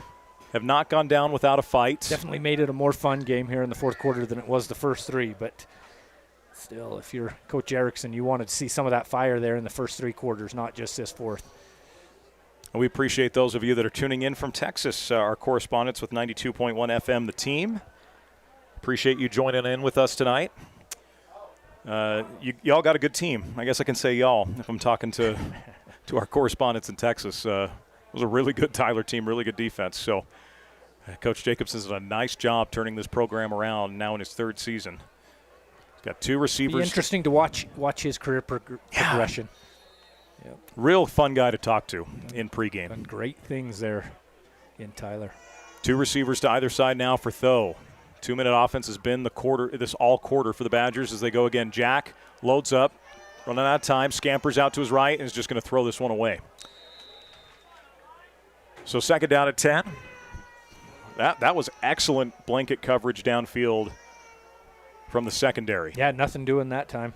Just keep it in front of you, just a 3-man rush. 4th man comes on a little bit late, but though doing everything with his feet to try and keep that play going, but just nothing happening downfield.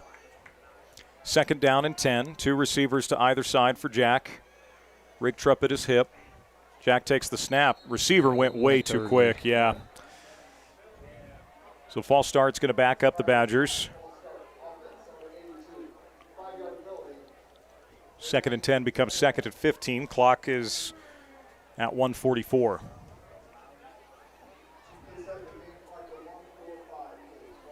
So they'll put it at 1:45. Much better clock management here tonight, by the way. Shout out to our crew up here in the booth with us. Much better than what, Tanner?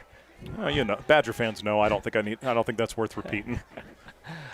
That was a rough one. That game one up in Harriman, wasn't it? Watched a lot of football in my day, Greg. Can't say I've ever seen that.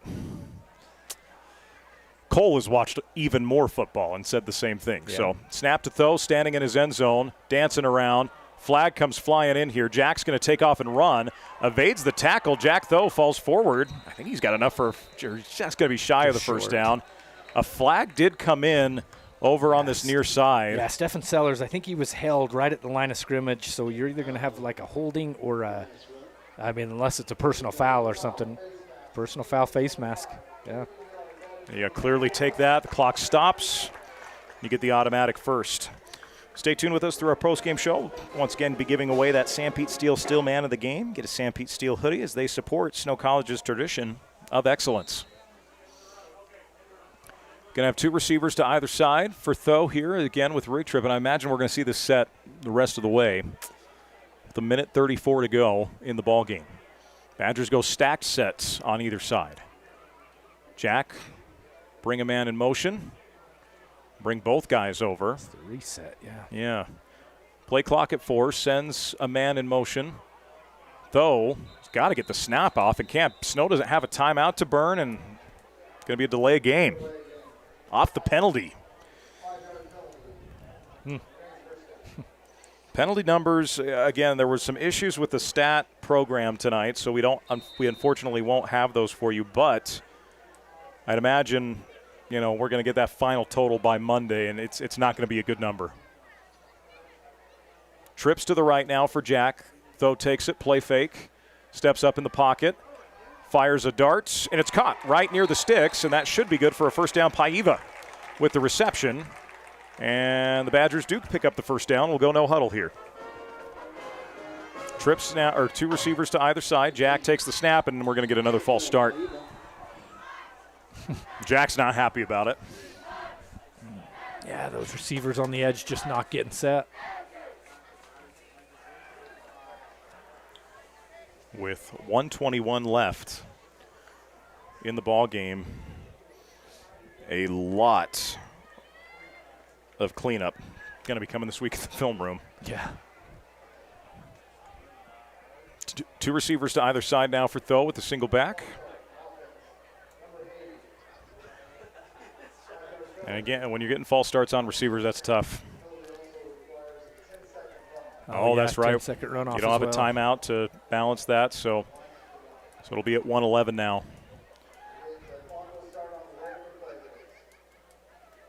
So 2 to either side. Tho takes a snap.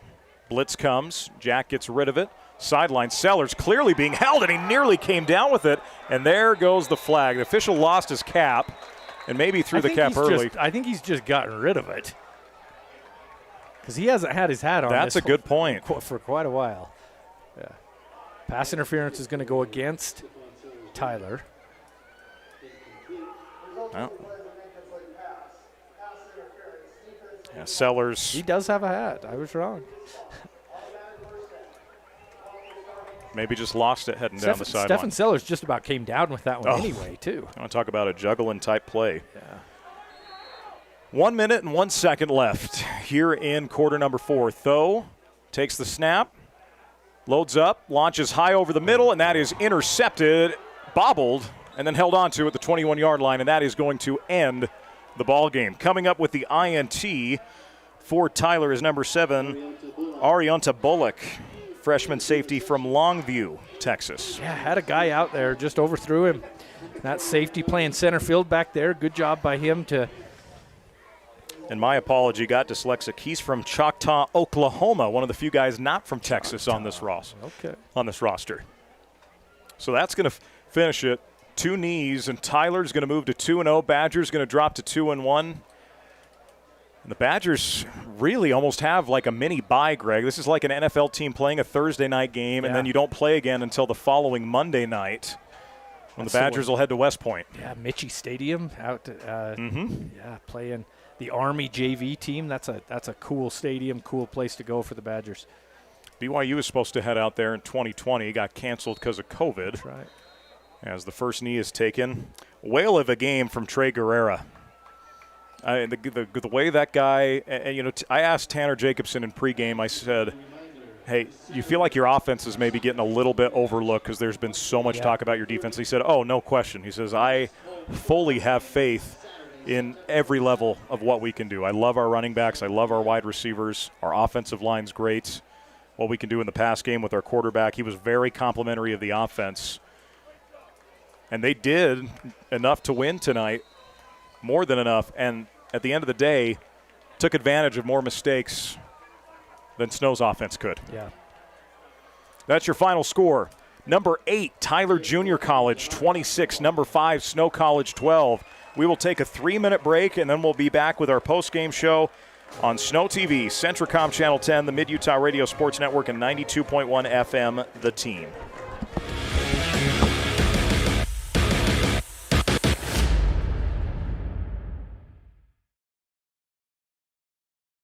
For over 70 years, Cache Valley Bank has been a part of Utah's financial landscape, with 23 branches across the state of Utah. Cache Valley Bank isn't just a bank. We're neighbors, partners, and your financial advisors. Committed to building stronger communities one transaction at a time, with secure and reliable solutions, whether it's buying a home, expanding your business, or simply managing your day-to-day finances. Visit any of our locations in Ephraim, Mount Pleasant, Fairview, or Nephi. Cache Valley Bank, member FDIC, and equal housing lender. So you're all moved in. How's your new roomie? Oh, she's cool. She's also a biology major. Oh, that's great. You guys can help each other stay on top of homework. I just hope the classes aren't hard. I'm kind of scared based on what I've heard. You'll do great, I'm sure. We're proud of you. Aww. You ready to go? Who's that?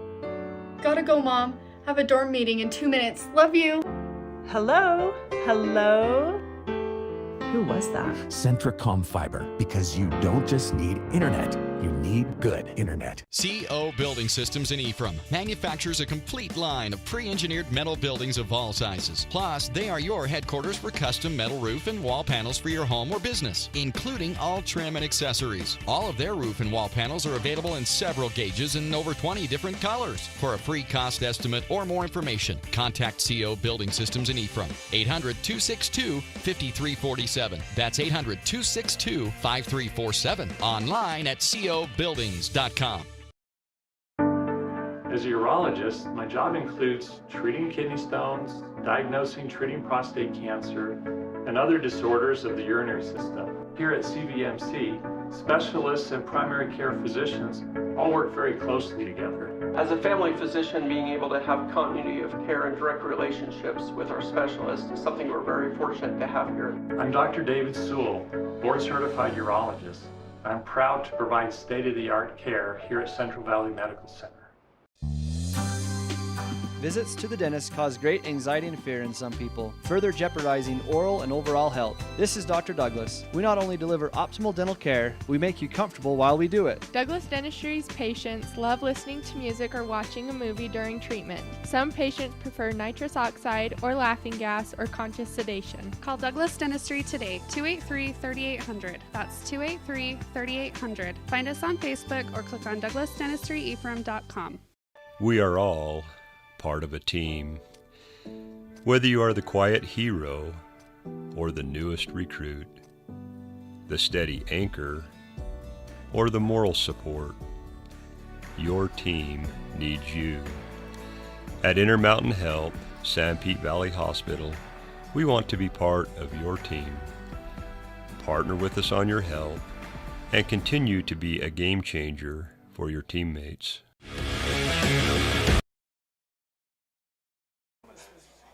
Welcome back on In Your Post-Game Show. Final score here, number 8, Tyler Junior College 26, number 5, Snow College 12, an 8 over a 5 to open up the junior college season. And no doubt, Greg Sterner, this is going to shake up the rankings come Monday. Oh, absolutely. Yeah, Tyler, they should climb that ranking. They look 26-12 and it was 26-0 in the fourth. Yeah, and it was not 2 touchdown close. I mean, I get it. Snow made a very good effort to come back, but a great job by Tyler. Got to give all credit to them today. All 3 aspects of the game, as we mentioned multiple times. You look at it, and you know, their offense wasn't anything to flash about, but they scored 27 points in their first game. They scored 26 tonight. I mean, pretty on par. But it was I mentioned this, it was taking advantage of mistakes. That's what I was just going to say. Because Tyler made some mistakes too, right? You had some they had turnovers. I think the turnover game is probably going to look pretty even at the end of the day, maybe a +1 one way or the other. Yeah. But Tyler just took more advantage of the mistakes that Snow College had. It was the bad snaps. It was the penalties. Yeah, and another stat that I would love to see when those stats get put up is third down conversions. Whether it's penalty, whether it was, Trey Guerra just making a nice pass to move the sticks by a yard or 2. Yeah, great job by Tyler to do that. Just keep those sticks moving. So that's so important in smash mouth games, if you can keep those sticks moving. So I worked for a man by the name of Greg Rebel. Many know him well, voice of the Cougars. Yeah. He had me keep track of 2 stats, and this was something I'd go in after games and update his database and stuff.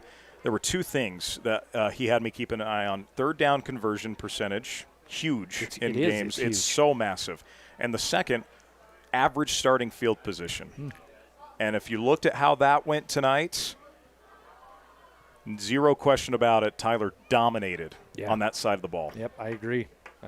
0 questions asked. So let's go ahead and wrap this up. Unfortunately, we don't have any stats to review. Tyler got up 26-0. Again, touchdown in the opening quarter, safety in the second quarter off a bad punt snap, and then a touchdown right before halftime that really, I think, sent some shockwaves into Snow heading into the locker room. It was a slow start to the second half for the Badgers. 2 more touchdowns for Tyler to make it 26-0. Badgers got a couple touchdowns late, nearly got a third. Put up a good fight in the fourth quarter, but you got to have that fight for all 4, and that's certainly something Coach Erikson's going to look at. That message before the game, finishing. Badgers simply did not do that tonight, and that's going to be a continued emphasis moving forward. I'll be interested to watch your coach's show this week with Coach Coach Erikson. Yeah. And Coach, we talked in the pregame how honest and revealing, if you will, Coach Erikson is. Yeah. He just says what's on his mind, and sometimes one question will take 10-minute answer, and it's entertaining. It's not boring. It is not long. It doesn't feel long. No. Yeah, but it's great answers from Coach Erikson. So I'm interested to hear what he has to say. Let's wrap this broadcast up, Greg. Appreciate you, my brother. Always fun when you and I are on the call. For KMTI listeners, you'll hear us again tomorrow for high school football, Manti and Juab. It's the Dallin Sweat Keegan Hall Bowl. You got a Wasp and a Templar on the Snow College roster. There you go. Big thanks to you, my friend, as always. Thank you, Tanner. Appreciate you. Massive thanks to producer Joe Williams, producer extraordinaire. Under some of the circumstances we faced tonight, never know with technology sometimes, folks, but we were on the air and we carried a fantastic broadcast. Cannot thank Joe enough for all he does, all he will continue to do for Badger Nation. He's the new director of broadcasting, folks. So if you see Joe, if you know Joe, thank him. Tell him what a great job he does. Because like we were just talking about earlier in the broadcast, that's the stressful part of the job. Greg and I are just having fun calling the game. That's right. Joe has the stressful part. He did a phenomenal job tonight. Massive thank you to Sports Information Director Drayson Ball. Thank you to our 4 camera folks, Dalton Ray, Nate Kingston, Lily Miller, and Kimball Martin. The 4 of them doing a great job. We appreciate wherever you tuned in tonight on SnowTV with our YouTube broadcast, Centricom Channel 10. Appreciate the folks over there at Centricom. Joe knows a guy or two over there. We know a guy or two over there making that happen. The folks at Mid-Utah Radio for getting this on the air on KMTI. And major shout-out to our listeners in Texas on 92.1 FM, The Team. They're going to bed happy tonight. It's 11:30 or 11:26 over in Texas right now in the Central Time Zone. Appreciate them tuning in and allowing us to kind of fill in and be able to bring you this game tonight. They got a fun group, man. I tell you, Tyler's going to be fun to follow for the rest of the season at the JUCO rankings. That defense is, without question, no joke. And boy, that's going to be a fun team to watch in the Lone Star Conference. So, major shout out to those guys at 92.1 FM, The Team. And thanks to you again, the listener, all of those of you who tuned into this Badger broadcast. Next broadcast, we will be coming live from West Point as the Badgers take on Army JV out there. Greg, that's always real quick, Greg. I know I kind of said goodbye to you already, but real quick, let's hello again. Hello, Tanner. Real quick, just I meant to get your thoughts on that. Some final thoughts on that next matchup when you get some of these military academy JV squads. Yeah, so I've called a couple of games where Snow played the Air Force JV team. I think I've only called one. Snow's played them multiple times, but I've been on the broadcast for one. But yeah, they do what they do at that level. Yeah. You're looking at a triple option. You're looking at discipline. Every time I've seen Snow play the Air Force JV, Snow kind of took it to them. They had a lot more talent. We'll see what they do out there. We talk about beautiful settings for football stadiums. The state of Utah right here, Robert Stoddard Field, we've got a beautiful setting. Mitchie Stadium out and in New York is a beautiful setting. So I'm kind of jealous of those that get to go out there. Yeah, it's going to be interesting to see. Badgers have some time to recover too. You got 10 days. You've had a couple guys got banged up tonight. Hope to get that figured out as well.